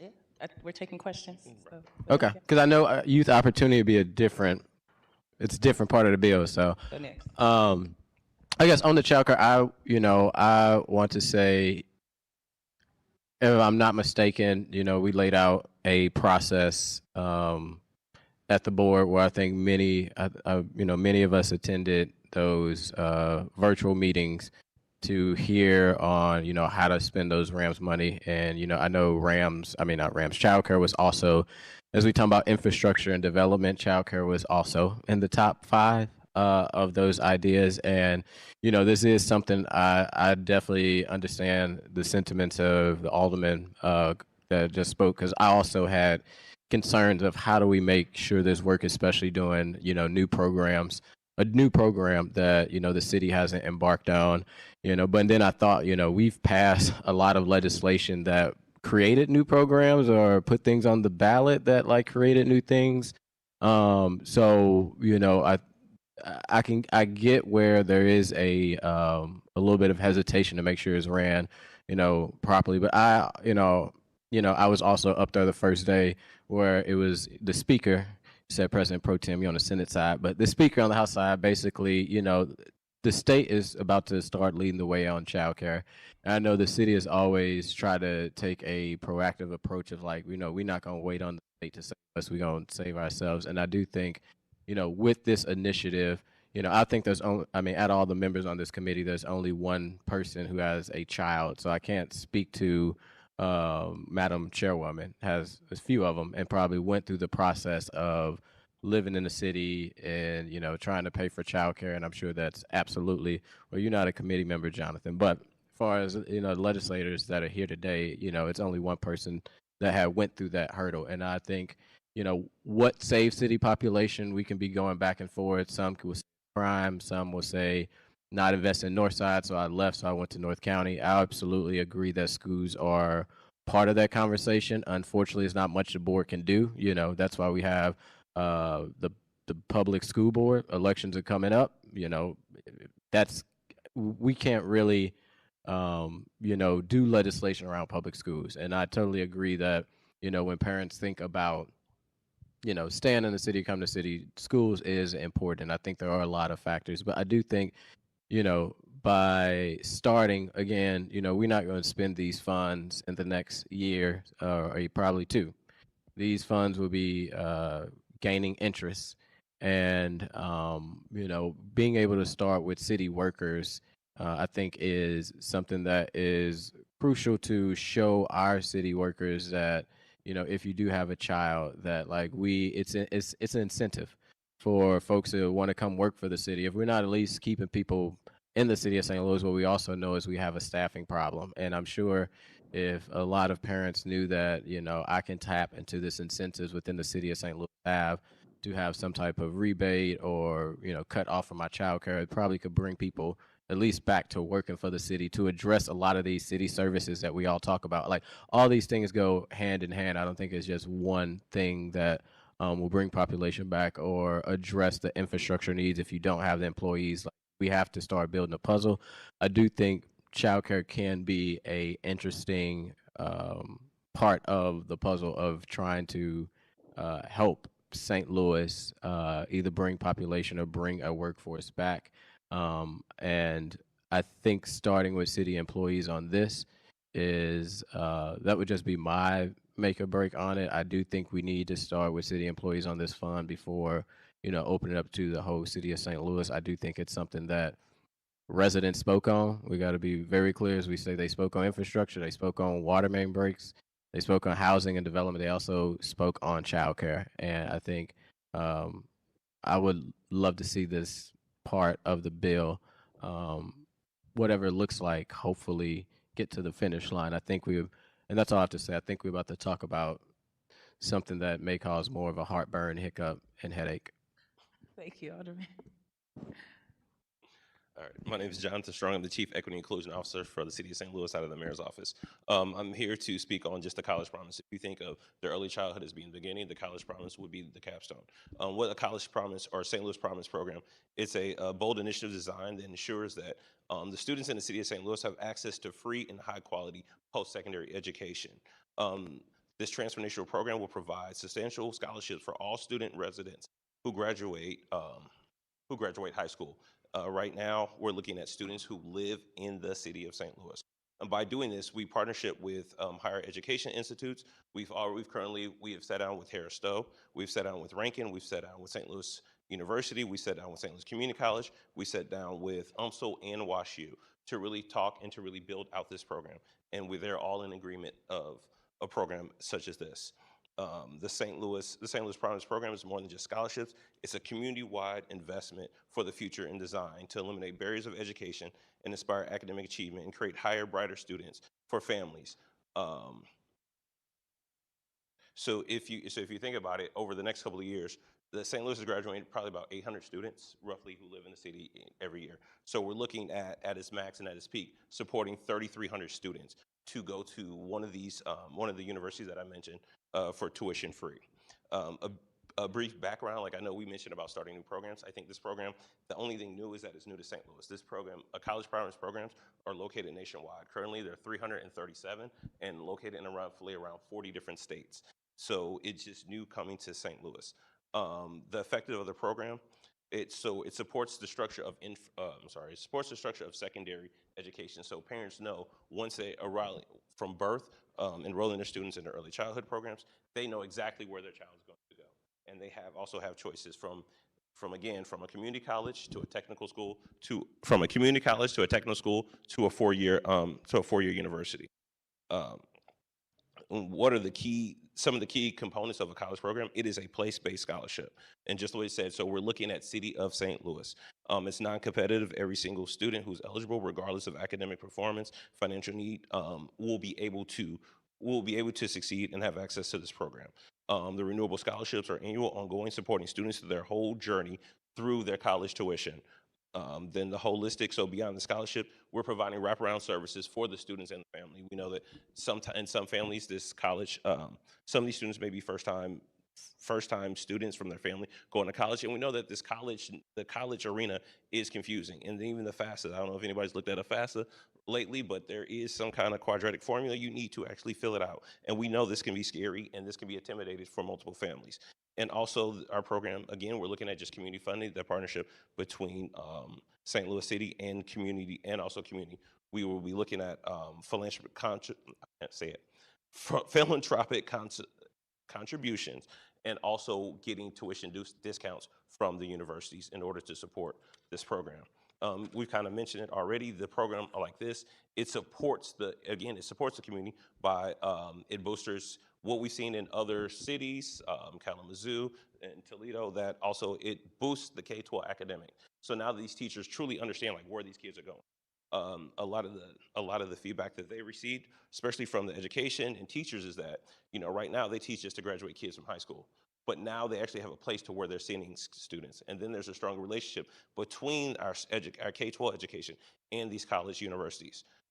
It also, again, increased access and graduation rate. Because it's one thing to send a student to college, but what we're really focusing on is getting these students to graduate through college. That shows the actual success of the program. And another thing, as far as the city, it retains our own population. We talk about having to work on streets. We talk about having to work on just the development of the city. So now what we've done, we've taken our own children and we've trained them and we've educated them to meet the workforce development that we were talking about and the workforce needs of the city.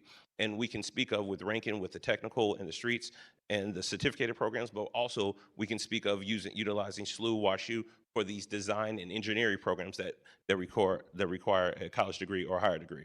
Strengthens local economy. We know that businesses looking to move here, they look for an educated workforce. Do they have an educated workforce that they can drive and they can pull from our talent? It fosters equity from opportunity, but it removes financial barriers from our students and from our families. We know that there are many scholarships for families from low income families for them to go to school, but then we also have to think about that gray area family to where, yes, I make too much money to qualify this, but I don't make enough money to really send my child to post-secondary education.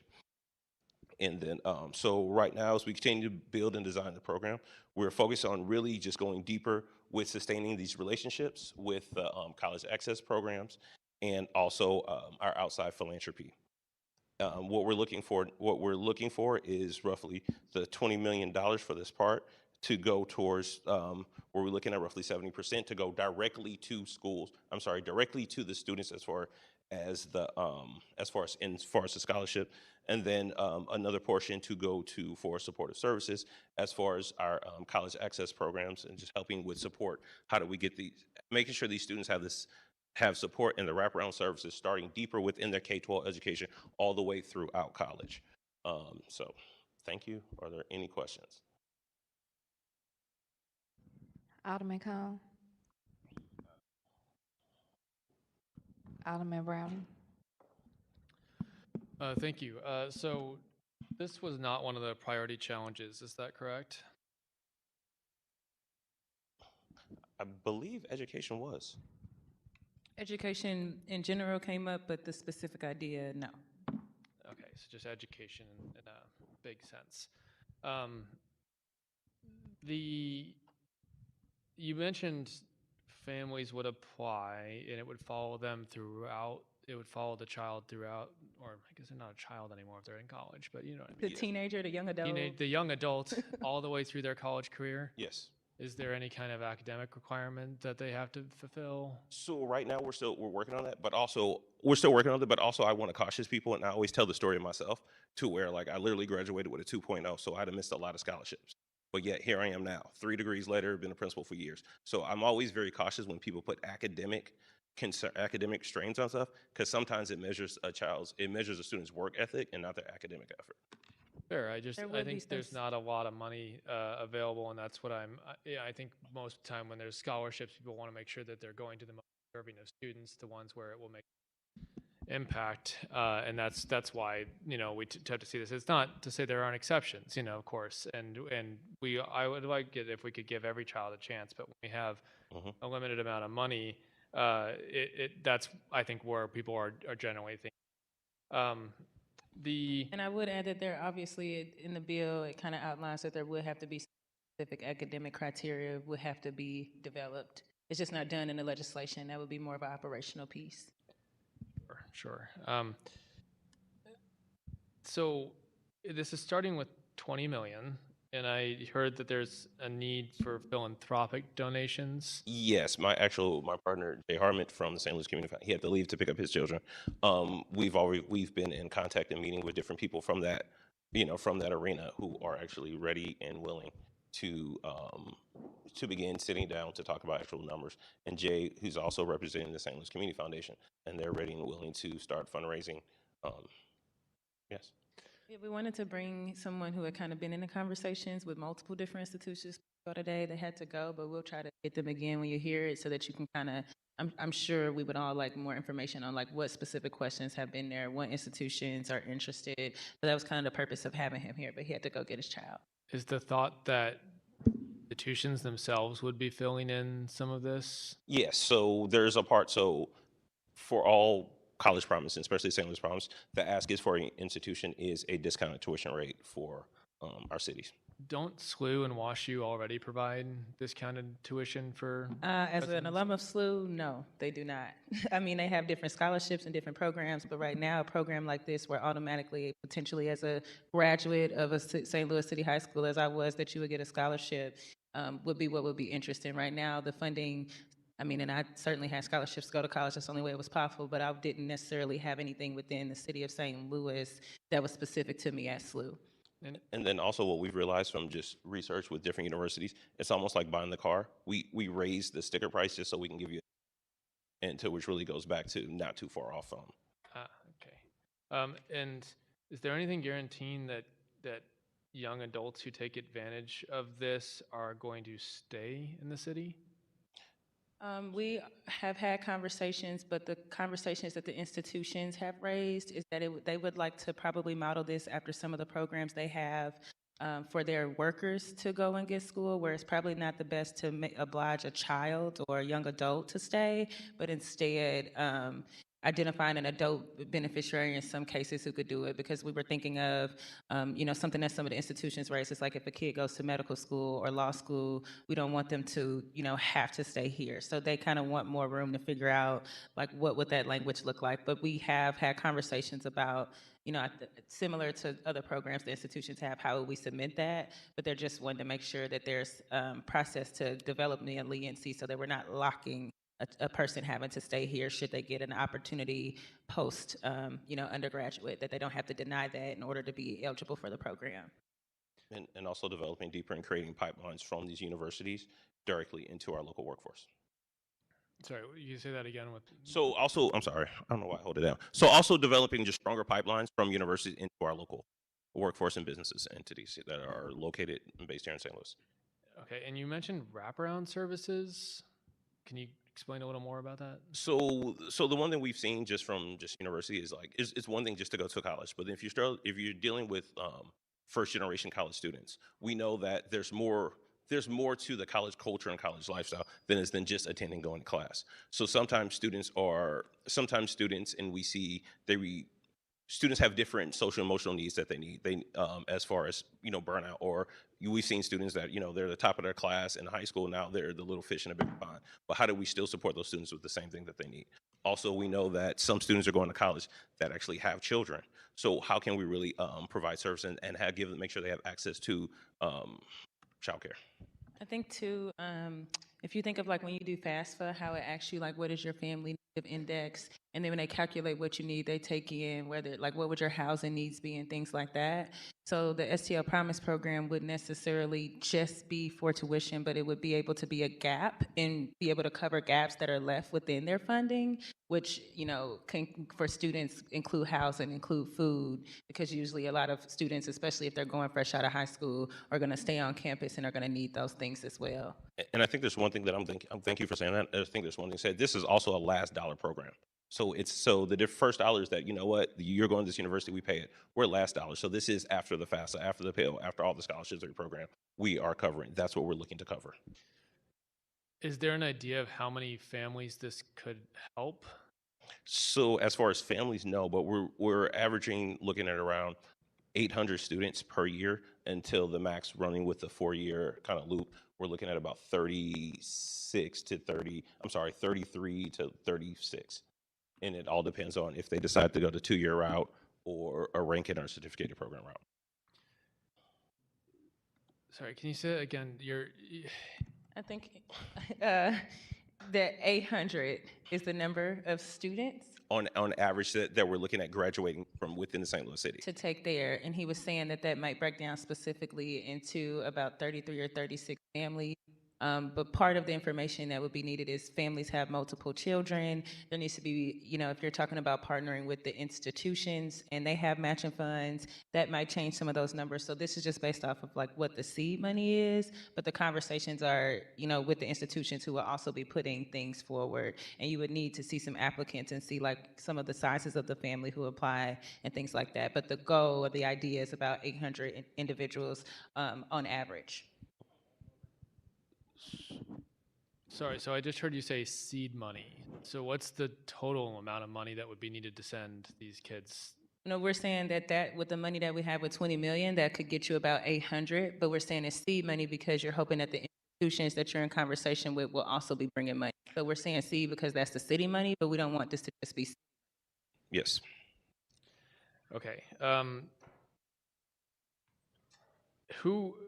Looking at the bill, it feels like the treasurer's office is in charge of implementation. Is that correct? They would have a lot of responsibility on the operational side. Yes. And I'm noticing that, that's a lot of work. It sounds like a lot of work to administer. It sounds like several employees at the very least to interact with all these different families. Who's staffing this? Is that coming from the treasurer's office? So that is one of the parts that's still just working with you guys and working with the treasurer's office that can be built out. There are multiple different models from various cities that we've seen and that we're drawing from. To where, yes, some fall 100% in the treasurer's office. Some is a hybrid with another, a partnership with an outside community organization, maybe like such the Community Foundation, Deacons Fund, I don't know. But with the outside community foundation that kind of works in tangent with the treasurer's office. There's also satellite office models where the staffing is actually within the institutions that you're a partner with. And when the children are going through the process, they're dealing with staffing there. And in those models, there's a partnership between the city and those institutions. So I don't think they've landed at a model to pick, but they could do a satellite model. You could hire a coordinator, as we have for other programs within the city. I don't think they've landed at a specific, one specific model just yet. Okay, that gets back to what I was saying about the last thing with childcare, is that this feels like we're trying to set up a brand new program that we don't even have real solid evidence is going to contribute to our tax base or anything that would really push things forward in the future. It feels like we're creating a system where we hope there's more money down the line to finish this out the way it needs to be, but for now we have 20 million and it gets split out in different ways. I'm noticing too that there's, in all the other funds that get created in this bill, there's language that says that 5% is allowed to be used every year for admin type stuff. That language is missing from the Youth Opportunities account. Why?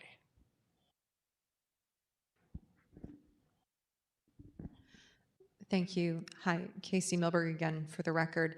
The way that portion of the funding is structured is creating an endowment fund, right? So that's the language that's within the bill. I think that the way to answer that question is also tied into one of your earlier questions. So the intent is for this program to become an independent program that is up and running in perpetuity, that, in other words, the city taps out at some point. That's the intent. This is to get it going. This is to be able to show the philanthropic partners that John has been working with, who were here earlier today and excited to talk about their interest in this.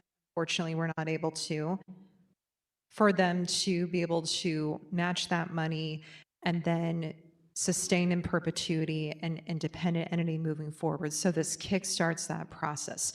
That's relevant and important to your question about administrative costs for a few reasons. One, yes, there's flexibility within this bill for the city treasurer to, similar to how we talked about with that childcare funding piece, to RFP out to the community foundation just for administrative costs. We can't appropriate them money for them to invest because of our state constitution and city charter. We can create an RFP to cover administrative costs and management of the program. So in terms of who's going to be starting to do that due diligence, that staffing piece, it is a very similar answer to who would perform the due diligence and compliance, like the child care piece. So there's that.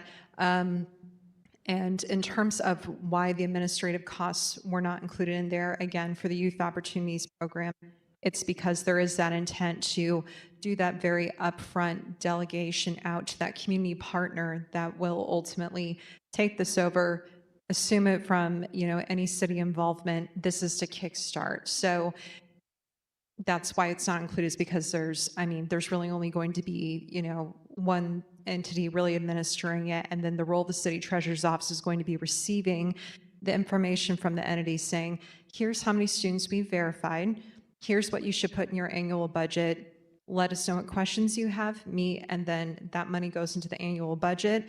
It's then appropriated, and then it's administered to be provided to city students. That's the operational side of how that money moves.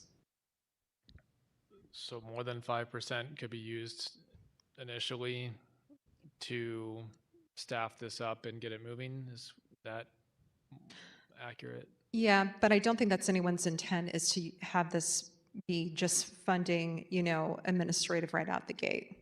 Is that your way of saying that you would feel more comfortable with this if that language is included? I'm rather uncomfortable with the whole idea because, again, I think it's just going way beyond what this city is capable of offering right now. I think that we're failing to provide basic city services on a number of fronts. And, while this sounds lovely, I wish we could make every kid go to college for free. I wish we could give childcare to every single person that needs it. But when I'm looking at what this city is struggling with right now, it just doesn't seem like something that we should be using a limited amount. Again, the Rams settlement funds are less than a quarter of our annual city budget. And it feels like this is yet another thing that this bill is trying to do. And I don't doubt the merit of it. That's the thing. But there's just a lot of things. I wish we could provide everyone health care too, but we're not trying to do that bill either. So I don't know how to answer that question because I just think I'd like to see, a little more focus on the things that our city currently does. I don't have any more questions about the Youth Opportunities Account. I do have a few more questions about the setup of the bill, but I think we're going to move past that. So thank you. Alderman Aldridge. Thank you. Thank you, Madam Chair, members of the committee. I will say the people's bucket, as I know I've talked to some of my colleagues, and I think the Alderman from Ninth make a good point. I know the people bucket gives people the most heartburn. I am trying to look at this Rams bill as, again, the process that we laid out when we took a whole year to hear from community. We had online meetings. We, got information from residents. Folks went out and knocked doors. I know I had the packets at my neighborhood association to figure out what folks' priority were in Northside, because maybe they didn't have access to the internet to be able to do kind of the priority of some of these ideas. So, that's why when it comes to the people bucket, I lean towards childcare. I lean towards that's something that if, we start with city employees, I think it can be done. I think we can implement some type of program for that to help with our city employees get childcare. Now, when it comes to this idea, I also think it is a little unfair that I will have to go back in the portal and we say education, but I know what came to the top 5 was childcare as far as education was that. This idea of this youth opportunity and already having a program laid out. And let me back up and say, Mr. Strong, I know you have been persistent in actually reaching out to the board to try to explain this to us and work with us about the program. I know you kind of came in at the last meeting that the board had around Rams and presented an idea about this, and then later on it was in a bill with $20 million, and that was never talked about during our committee process. So I do think, I think this part of it, I kind of echo the alderman of the ninth when we shouldn't be starting up too many new programs. I think we can absolutely start up the childcare one, but I think, eventually, as she always does a fabulous job, Ms. Millbrook said, eventually we're going to use this $20 million, those taxpayer dollars, to then eventually like tap out and give it away to an entity to run. I think this part of this bill, being honest, kind of tanks the bill and brings it down because it's a lot of questions that, as the alderman from the ninth was asking, like how many kids, what's the wraparound, like a lot of that's like we still got to figure that out, and that can happen on the side. But $20 million, is a large chunk of the Rams money. I mean, I think childcare got 32, and that was actually an idea that like folks had a hearing on, and we kind of came last minute with this youth opportunity that, to be honest, I do not support it.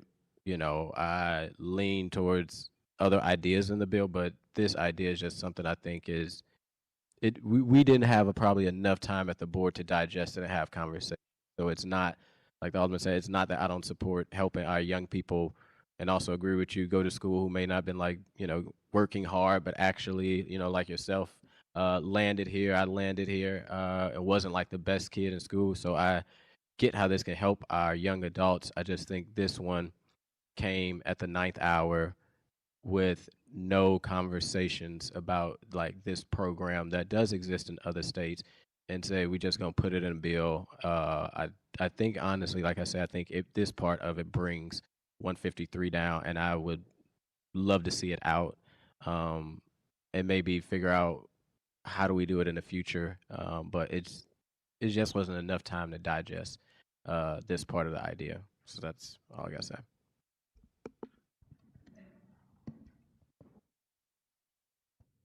I appreciate you and Alderman Browning's feedback. I think that's what this process is for. All right. Thank you, Dr. Strong. Okay. All right. So I think we have completed all of our presentations. Thank you to all of the departments. I feel like we just ran a marathon. I do have some amendments. I think there are some amendments in the drive, so I wanted to make sure that we got to those while you all were here. And honestly, I've been standing up here for a while, but I think Alderman Cone, is your amendment first? Oh, okay. Alderman Aldridge, I think yours is first. Okay.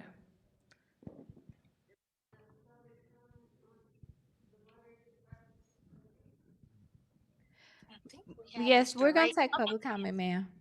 This all in the same bill. All of those presenters and speakers will offer Board Bill 153 that we're about to take amendments for, and then public comment. Thank you, Ms. Laura.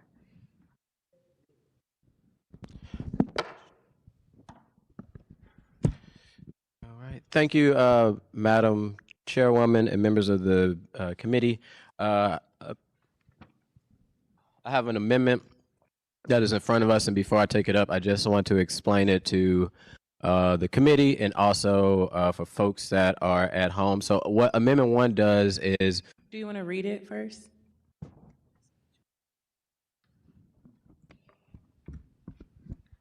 Are you asking if I want the clerk to read the summary? Yeah, like maybe she just kind of explain it, and then you can explain it more. No, I could just, I'll just explain it. That was loud. Trying to also make sure we're going to be having them work after 5, so the quicker we get out. So what Amendment 1 does is, some of the, things that were in Alderwoman's Board Bill 131, with that investment in Northside Downtown, again, I think it is crucial that we do that. We're just figuring out how we get there. When it comes to the development fund or the housing fund, I'm making sure that we prioritize that North St. Louis and downtown would be kind of in the top priority when it comes to development and housing. And what we're doing, we're using the EGI 1, EGI 2, EGI 3 Opportunity Zoning Index, as well as it would be the Central Business District I, which is downtown, also tying that to the city market value analysis, that again, when it comes to the development fund, I think when you look at the infrastructure in your committee sub, Alderwoman, you are prioritizing those areas in the infrastructure.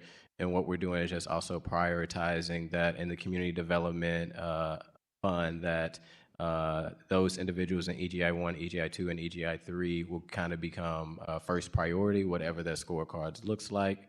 And I'd like to make a motion that we adopt Amendment 1 to Board Bill 153. Can I ask you a question? You want to ask me a question? I just guess want- after we're in the middle of a motion. So I see President Green has joined us, so we'll probably not do a previous roll. We'll do a roll call. It was moved by Alderman Aldridge and seconded by Alderman Cone to adopt amendment number 1.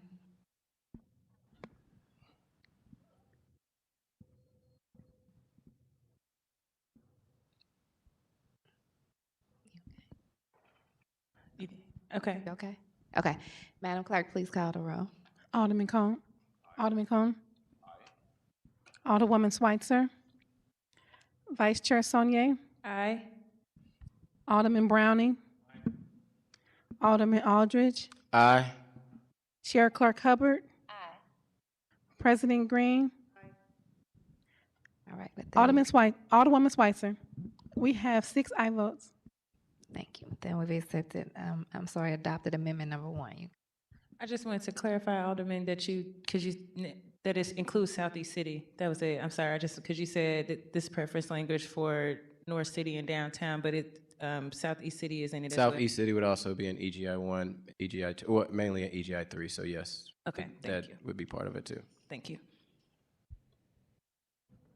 I just wasn't trying to give Alderman Cone any love, that's all. Okay.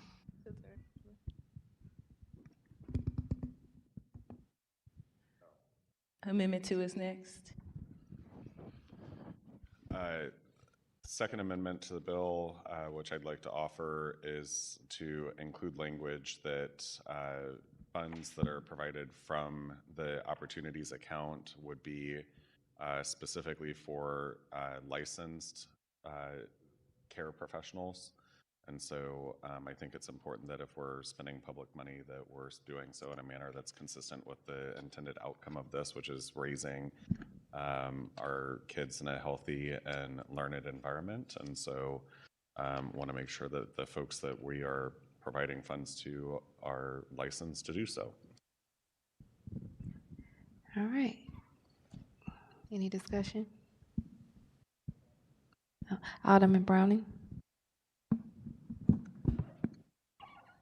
I'm just curious, what, in the childcare space, how many places are unlicensed?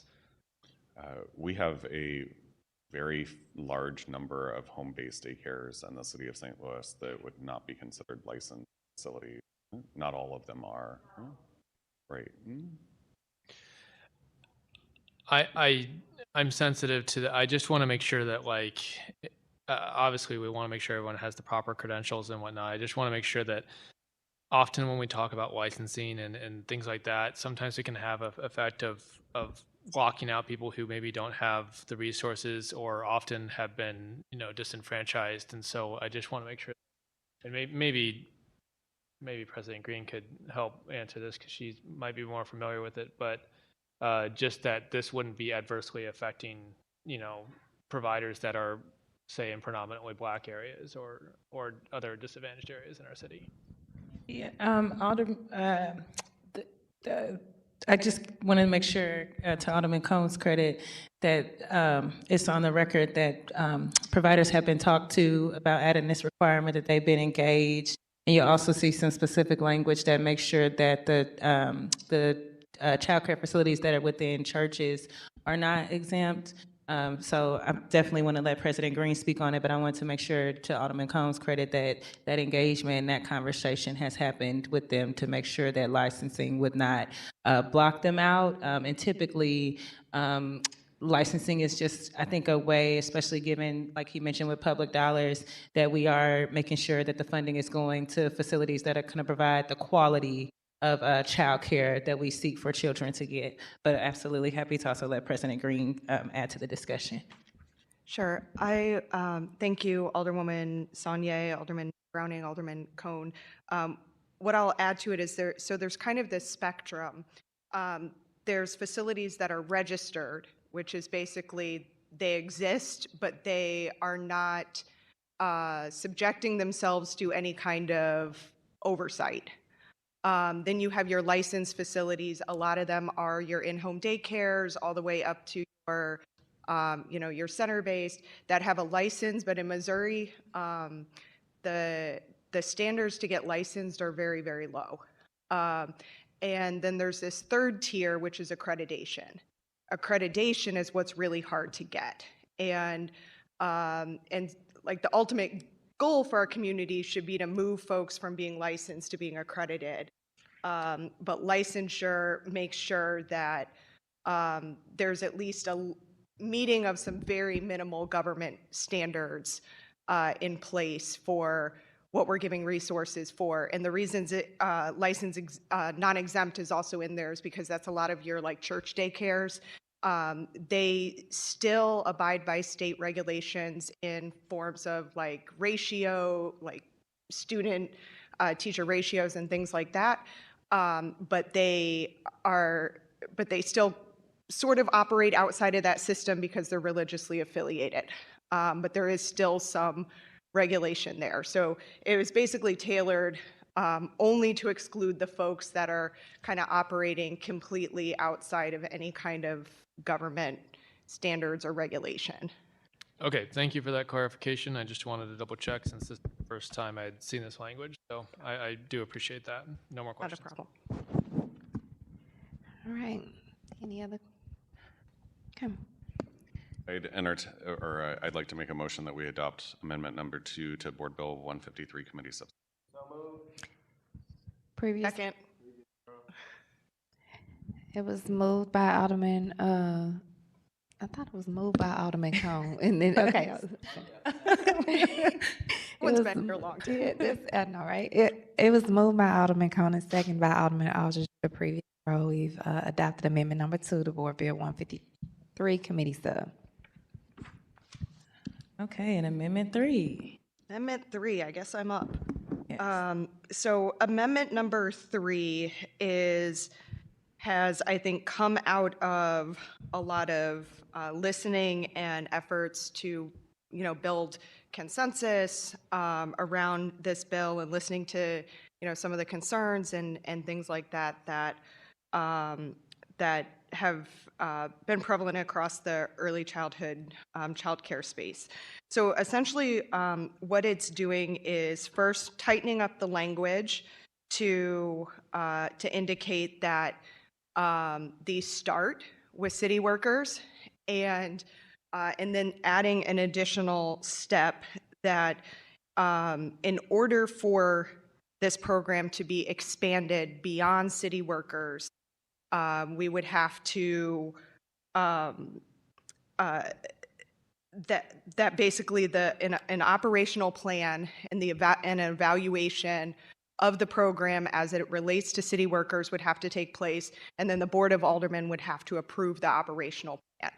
I think, Alderwoman Saunier and myself and the mayor's office have heard a lot of concerns about new programs and what does that look like, and so we tried to structure this in a way of recognizing that the Board of Aldermen is the oversight body for the city. It is our job to provide oversight for the executive branch. So by saying that this program could not, has to remain with city workers and could not be expanded unless this body, sees an evaluation plan of the current program as it relates to city workers, and then 2, has to approve the operational plan for expansion before it moves forward.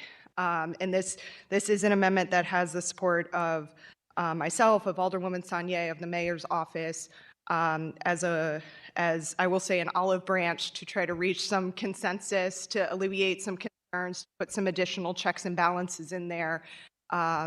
So, you know, rather than saying like, we're just not going to do new things, let's add in all of those steps that need to take place so that those new things have proper oversight, that those new things can't move forward until there's been some basic metrics that are met by that program. So with that, I'm happy to take questions, or I'll entertain a motion. Any discussion? I'd like to make a motion that we adopt amendment number 3 to Board Bill 153, Committee Sub as amended. Second. Okay, the motion was made by Alderman Aldridge, seconded by Vice Chair Sanye. With a previous roll, we've adopted amendment number 3 to Board Bill 153, Committee Sub. Okay, well, with that, I'm actually finally ready to close. Again, I just want to make sure I thank everyone for hanging in. Oh, I'm have sorry. public comment. I'm just wrapping up my part. I'm sorry. I'm saying I'm going to go take a seat. No worries. There's still people online, I think, too. I'm just saying I'm wrapping up my part so that once you guys finish, we can just close out the hearing. I just wanted to thank again the departments and folks who were here that took their time to come. I know some of them have indicated that they're still watching, so I wanted to thank them before they have to get on with the rest of their day. No, not trying to cut off public comment, but just wanted to make sure I thank them for hanging in there and for you all's contributions to today's committee hearing. Okay. Madam Clerk, can you begin how many people are online that want to speak? We have 3 people online and 5 people in the chamber, in the committee room. The people that are here, can you raise your right hand just in case you weren't in the first call? Okay. You swear to tell the whole truth and nothing but the truth? Great, thank you. People that are online, we'll do them like we did earlier as they come. I think all of them are here. Are they all here? Okay. Everyone that's online that signed up to speak, can you go ahead and turn your camera on and raise your right hand? That way I can swear you all in at the same time and it can move a little smoother. Okay. So it's the 3, 1, okay, 4. That's 4 people, yes. All right, everyone swear to tell the whole truth and nothing but the truth? All right, thank you. Okay, our first speaker is Sandra Keeley. When you come up to speak, you could just state your name. State your name if you live in the city. What ward you live in? Thank you. Can you all hear me? I'm trying to wake you all up, okay? My name is Sandra Keeley, and I'm in support of Board Bill 153. I consider myself an optimist and a futurist. As an optimist, I started my company, SK2 Enterprise, in 1982 when the interest rates were 19.5. And I've lived to see them come down to the level that they are. Also, I'm very optimistic. I got a call from a reporter for the St. Louis Post-Dispatch. I have applied for a grant to do 10 manufactured homes in behalf of the justice impacted. His goal was to hear me cursing and going off about how poorly that program had rolled out. But I wasn't going to give him the benefit of that. By the time I got him off the phone, he was like, "You're very passionate." I say, "Yes, I am." And I sent him a video of Cavco Industries, that is a national leader in affordable housing, manufactured housing. So I'm excited about being able to go to their trade show tomorrow that's being held in Louisville, Kentucky.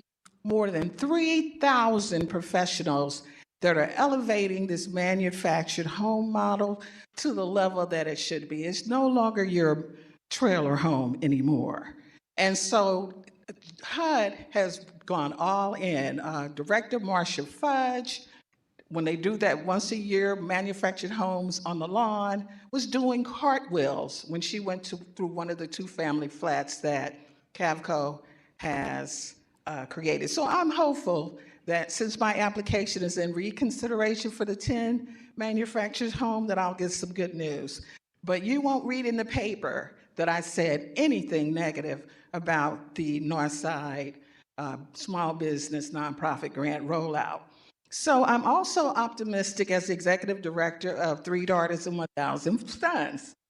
I have been given the green light to operate my bi-monthly criminal record expungements clinics at the NEEC. Woo-woo, I'm so excited about that. I'm also optimistic that we have a convicted felon that's about to be sworn in as the president. So my hope is that now this whole thing about mass incarceration will come up with a whole different vibe, that this can be in our rearview mirror. And so I'm very optimistic that my grant will get approved and these 10 HUD homes will be made available for my clients. So I'm futuristic because I've sat here and heard so much about infrastructure. That's buildings, that's roads, that's water. Could we kind of consider our children as infrastructure? Can we do that, please? I'm begging. It's almost like the justice impacted. They're in the shadows, they're voiceless. So when it comes to the kids, they can't speak for themselves. Who's going to speak for the children? So I'm really begging that 153 would be considered in the, especially if you're not going to do the other one for 20 million, add that to the 37 million. They asked for 100. So I think that was a good compromise. So in my closing, I just want people to think in terms of our great griot, Marvin Gaye, his legendary song, "What's Going On? What's going on?" And at the end, he's begging, save the babies, y'all. I'm begging you. So thank you for your time.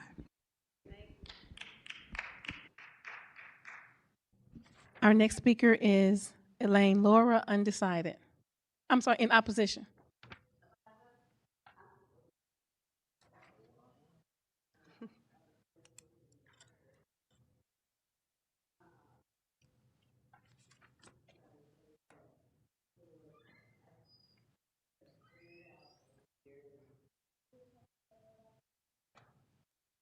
Yeah, she's in.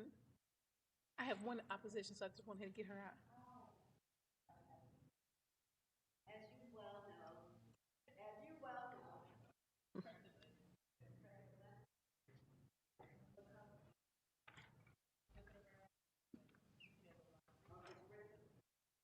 All right. Okay, great. All right. Thank you, young folks. As you well know, thank you. As you well know, I'm a member of the American Water Works Association, and our recent that are utilized by both MSD and the water enterprise are inaccurate in many cases.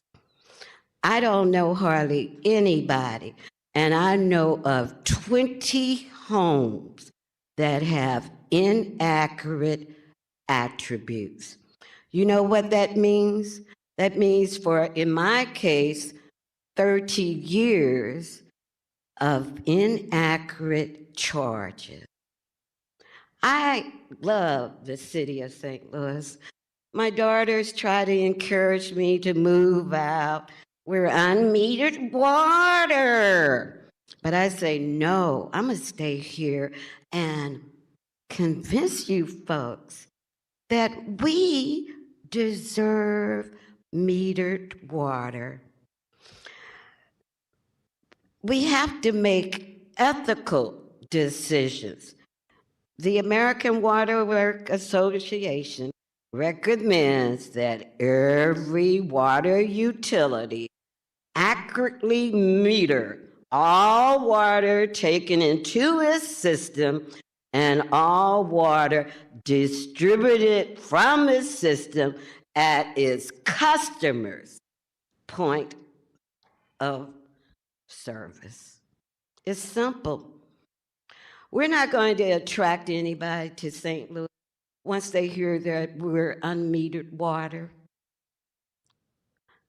I did visit the Dominican Republic this summer. My only granddaughter, our grandchild, turned 21. The Dominican, we took the ship excursion to the country part of the Dominican Republic. It brought tears to my eyes. Their unmetered water. They had rain barrels where they were scooping out the water. I said, I never want to go there again. But we are unmetered water here in St. Louis. Now, I don't have a rain barrel. You've made that much progress. But we're not making any progress. No improvements, no upgrades, no meeting of Ms. Laura, that's standards. your time. I know. My time is always up, but other people. But thank you. I have Charlie Hinderritter online. Hello, I'm Charlie Hinderletter with St. Louis Realtors, and I will be brief. Thank you to Alderwoman Saunier and President Green for their work on this legislation. St. Louis Realtors supports Board Bill 153, particularly its housing provisions. The Realtors still think housing is super neat. As I mentioned before, we'd encourage you to consider a pilot program for rental improvement fund. Thank you to the Board of Aldermen and the Mayor for prioritizing housing and for HUDs for digging deeply into this legislation today. I sincerely hope someone snuck all the committee members' snacks today. Hope you guys have a lovely evening. Thank you for your time. Laura Barrett.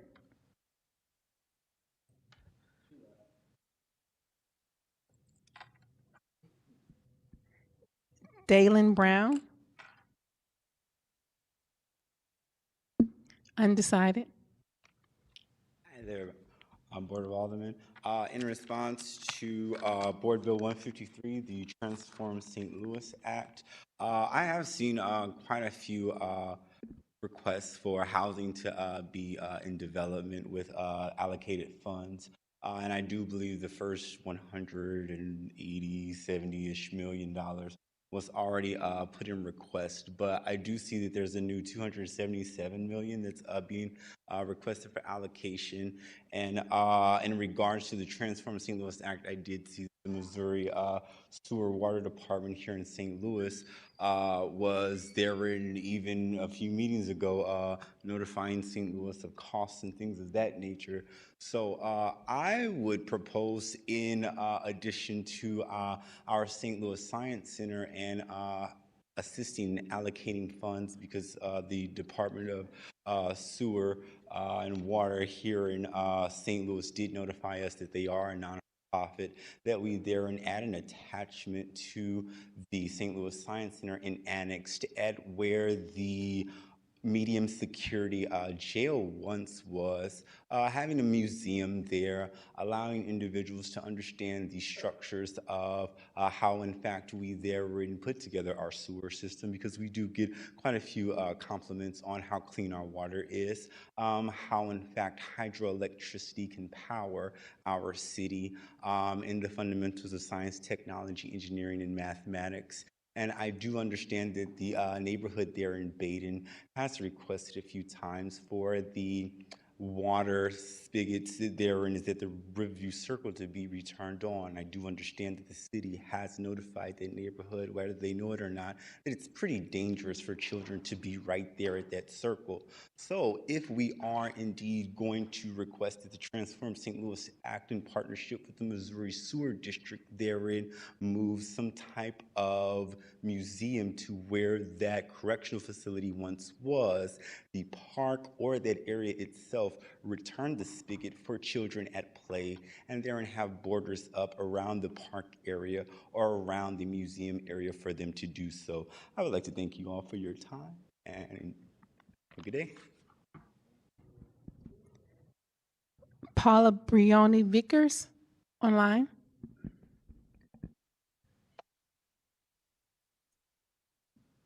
Hi, I thank you, Alderwoman Alicia Sonier, and everyone that carried forth this bill of listening to the residents of St. Louis City. I have had different thoughts as this 6.5 hour meeting has gone on. Right now, I'm happily paying a late fee for my children to be cared for, but to involve the city in a process that asks them what they need, and they answer and they say, we need help. And the response be, not only will we not give you help, we're going to create more work for you. So all of these jobs, all of these businesses, who are going to care for the children? Who will watch the children? I have now a space where I'm aging out of the need of childcare, but I'll forever be committed to the childcare community because I would not have been able to rebuild my life without them. And so now in aging out of this struggle, and so many of us age out of the struggle and we forget it, I have one child that has a seat at public school, which I'm grateful for. My other child is on the wait list. And so that still exists of this space of families needing help. And for the idea of saying, well, families, they aren't leaving the city for that reason. I'm on a St. Louis moms Facebook group, 16,000 members. Often I see posts of like, I don't want to take a raise because if I take a raise, I won't be able to keep my subsidy. Or if I go back to work, then all of my paycheck will have to go to childcare. Or I can't even find childcare and I can afford it. And so now I'm on the internet finding strangers to care for my children. Like this idea of like, oh, well, the city doesn't have as many as the county. People are leaving the state. I'm in the age, I'm half the age of 70 or whatever it was. People are leaving the state. They're not moving to the county, they're leaving the state. And so I've been a part of that conversation of when the resources are not there for your children, it's really hard to stay. You have to leave the city in order to find resources. And we want to stay in our city. This idea of like the past being promised all these things. My grandmother was in the community, lived in St. Louis City her entire life. I inherited her home. And so she was promised things, but now she's not here anymore, but her grandchildren are, her great grandchildren. And they need opportunities to be able to stay and flourish in the city. If we are investing in our children, then everything else benefits. Like this idea of like, oh, well, childcare doesn't cost me. Crime costs you. Businesses leaving the city costs you. Our school shutting down costs us. If we are preparing our children to be more prepared, everyone benefits. And so I'm so worked up because literally you all asked what people want and they told you childcare. And so not only are we not giving you childcare, we're going to work you harder. We're going to work you harder. And so I don't know. I'm just at a place of now that my children are aging out, I joke all the time that I wish that the childcare community would boycott. And so now that my children are aging out, maybe that'll be the thing that I stop joking about and really push for because there is so much work being done. So many people were able to be in the room with you all today because someone else was caring for their children. And so I'm just going to leave it with that. I hope that we continue to listen to our residents. Alderwoman Sonier, thank you. President Green, thank you. Thank you to everyone that has continued to have conversations about children. This has been a 6.5 hour meeting. The topic of children has been the most rushed over thing that has come up, and it's very disappointing.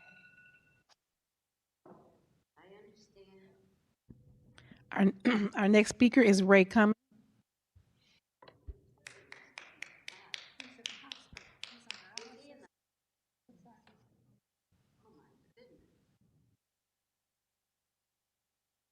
I'll go to the next speaker.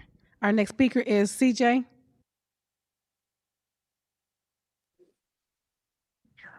Good afternoon. Well, good evening now. Good morning. We've been together all day. I think he's trying to unmute with that little fat finger he has.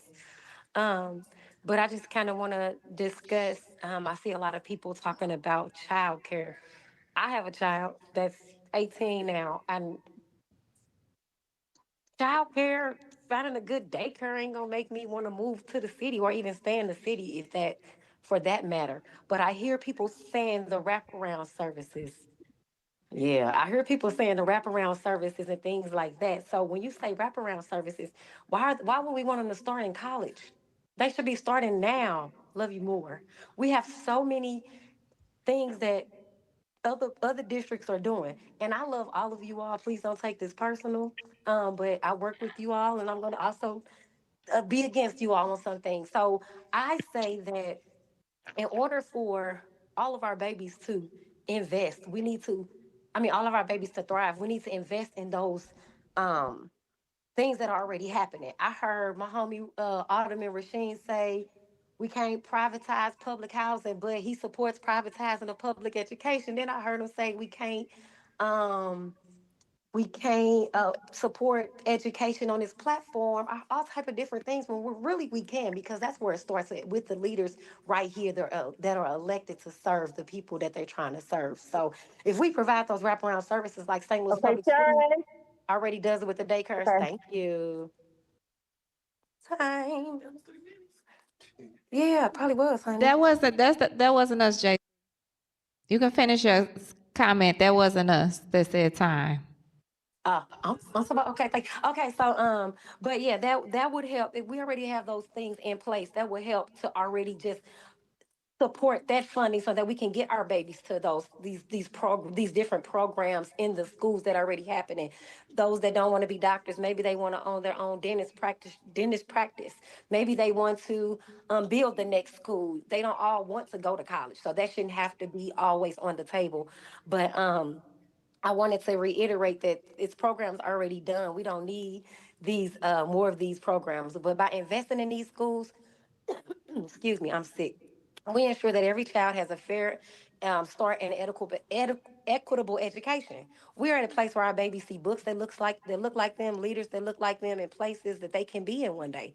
I urge you to please just invest in this public education, invest in SLPS early childhood, as they already are training professional development, giving these daycares that opportunity already right now. Why not fully invest in them so they can continue to thrive and that we all can see our city thrive? I keep hearing you all talk about community, underserved. That's how you help support underserved, not by helping the privatizers win, but helping the underserved win. Thank you all so much. You all have a good night. I'm out of here tonight. I didn't work y'all whole shift. I'm finally unmuted. May I speak now? This is Ray Cummings. Yes, sir. Can you hear me? Yes, sir. Good evening, everyone. I pay my full share of taxes in my little two-bed bungalow over on the south side. And I'm just always appalled that we look at everyone we can look to except to the St. Louis Public Schools, which is a public entity just like you. The taxpayers that voted for you, they vote, those are the people who pay to keep the lights on in the school. For example, I have told people, anybody that can listen, that we have lost over $200 million in the last 7 years to the St. Louis Public Schools. And people act like you don't even say that. As far as WashU has an endowment of probably $1 billion over there, yet they could pay for the program themselves. They don't need any booster money from the city. Last time they did something for folks in the city, they had a second-class college on their campus called Tokyo, and people couldn't even pay it. As far as early childhood, we have tried to put things on the table with early childhood that would involve the St. Louis Public Schools and be able to bring down the bring down the child care cost through that way. Last time when we had the committee of the whole, the one young man was talking about building parking lots and all that. They built a charter school. And a lot of this is designed to funnel kids into charter schools and undercut our public schools.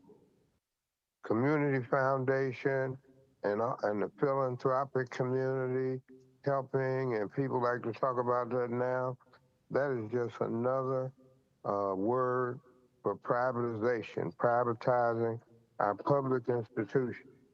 Next thing you know, there'll be folks out there getting ready to privatize you guys. So I cannot support this bill in its present form. It needs some modification. And I thank you for your time. Thank you.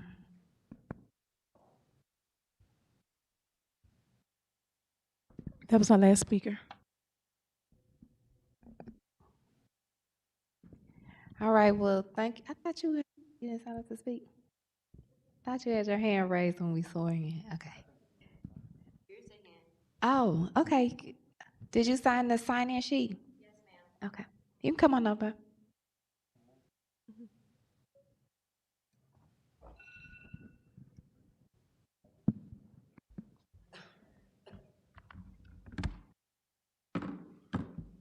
You ready? Yes, ma'am. Dear dedicated members of the HUD's committee, it's lovely to be with you this late right now. Thank you, though. It's really important. My name is Lindsay Baker, and I'm a resident of the 6th Ward in St. Louis City, and I've lived in the city for almost 11 years. Yes, ma'am. I work at Southside Early Childhood Center as the Director of Advocacy and Community Partnerships. Southside Early Childhood Center has been in the city of St. Louis since 1886. We're the oldest child care facility west of the Mississippi. If you haven't been by for a tour, there's babies there. You can hold one if you want. And they're pretty cute. We serve close to 200 children. We are experts in our field, along with all the many child care providers in this community that work very, very hard every day. We serve a large immigrant and refugee population at Southside. We also have intensive wraparound services for our children and our families because we know how important, not just how important high quality childcare is for kiddos, but making sure that we support families too. Being a parent is really difficult. I implore you to prioritize early childhood education in Board Bill 153. City workers and residents deserve access to high quality early childhood education. I know our lovely city of St. Louis workers can succeed, but we need to make sure that the operations around the city, like trash pickup, safe, and making sure our sidewalks are safe, and making sure our fun splash pads are running smoothly. It would be great to allow city workers to have subsidized childcare so we could have that.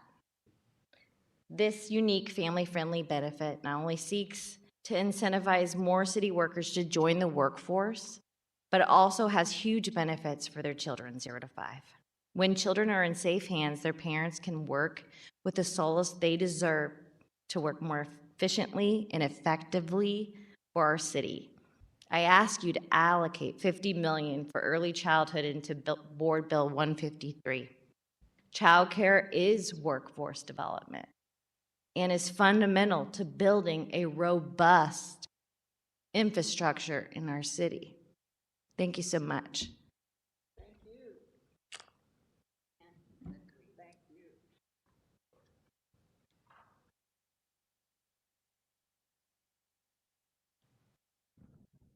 All right.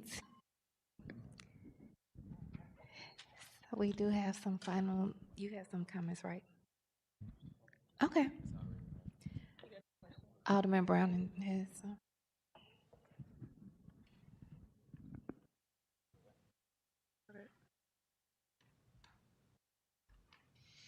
So first, I just want to say thank you to everyone who's still in the room with us.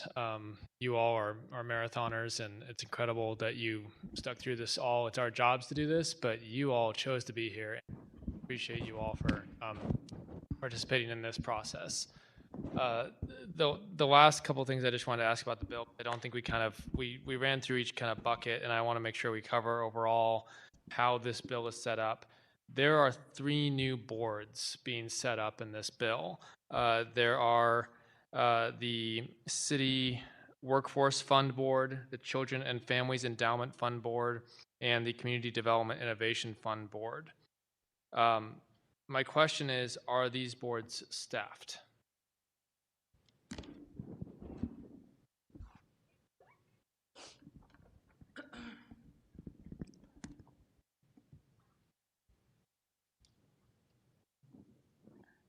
let Director Milberg respond first, and then I'll follow up.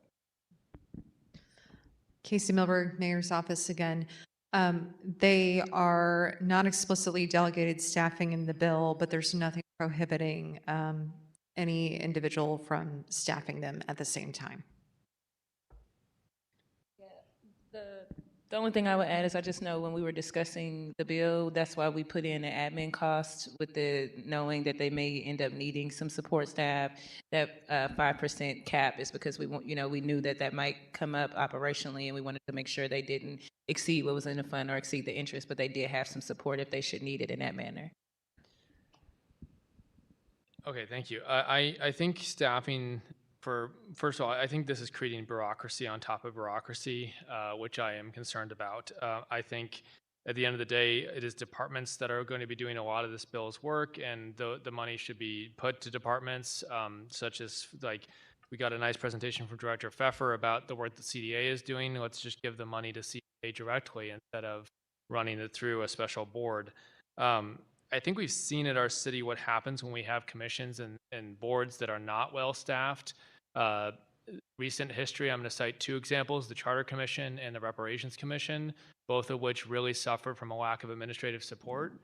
And both of those legislations that authorized those did not specifically denote staff. This bill, I will admit, is a little better in allowing for 5% of the fund used, but if we're living off of interest and 5% of the fund is being used, can we do the math there? The fund is going to shrink and run out of money eventually. So I want to call attention to the board members not receiving compensation, and that is in the text of the bill, that the board members would not receive compensation. Those board members are current city employees in a lot of cases, which means we're giving our own employees more work without compensating them, which feels very anti-worker to me. I would like to make sure that we are not burdening the heads of our departments or their delegates with extra responsibilities. Rather, we're giving them funds to do projects, but not necessarily requiring extra time to sit on these boards. So if I could make a recommendation, I'd like to see these boards removed and a different structure be set up in order to administer these funds, just to make sure that we are fully compensating people for their work. I will take that feedback in. I will also add, though, that some of the departments themselves have been advocates for this board and were engaged heavily in the setup of each fund and had a lot of input on how they wanted to see it, and a lot of them expressed, even Noel and CDA, I think some of what you see in some of our programs is a disconnect between the program operationally wise, and then, the folks who are making the decisions on a day-to-day and actually working in that field and industry. So when we set up the board, we certainly did try to search through all the boards and commissions that exist at the city, but we did listen to the input of many of the department heads and kind of looked at the structure and asked them kind of how they would feel. And in some cases, they were supporters and honestly gave us direct feedback on how they would like these things structured, and again are also advocates for these things in the bill, and so they have not expressed like an unwelcomed workload. It would be a workload, but I mean, Department of Transportation, there's many things we've done that like may end up requiring a little additional work or change the way that the work is done. But I think that they think that the overall benefit and the outcome could be something that makes the city stronger and makes their departments stronger in the long run. But I think we can certainly take another look at our boards and just see if there's anything we could skim. And I would love to know if there's any specific changes you would like to, see in the board, or if maybe you're saying you want to see a specific staffing things that are in mind, like just kind of along those lines, so that we could go back and engage the department heads in those conversations because they were involved in the structure of the board. Well, and I think we covered extensively how these funds cannot be used to pay city salaries. So it does feel a little bit like the other side of that coin, where we then turn around and say, but we can give them extra work. I think the purpose of these funds, again, given how few funds there are, again, 277 million is 21% of our current city's annual budget. So really not a ton of money when it comes down to it. And if we can't use it to, bolster city staff salaries, or even raise salaries to attract workers in some of these very understaffed departments, it feels wrong to me to then be splitting it between all these different ideas, some of which are brand new, some of which our city does not currently do. And so I want to be wary that in structuring this, we again look at plans that already exist and fund them. We look at things that the city is currently underperforming on and fund them, but that we don't create new obligations that the city, even while the city is currently trying, not succeeding in meeting our current obligations. And we've been here for a very long time, so I apologize. I just wanted to cover the bill in its totality, since that's what we're here to hear. And that's the end of my comments for tonight. So really appreciate everyone. All right. Did you have any closing? Just thank you all for staying the entirety of the time, being here. I did want to just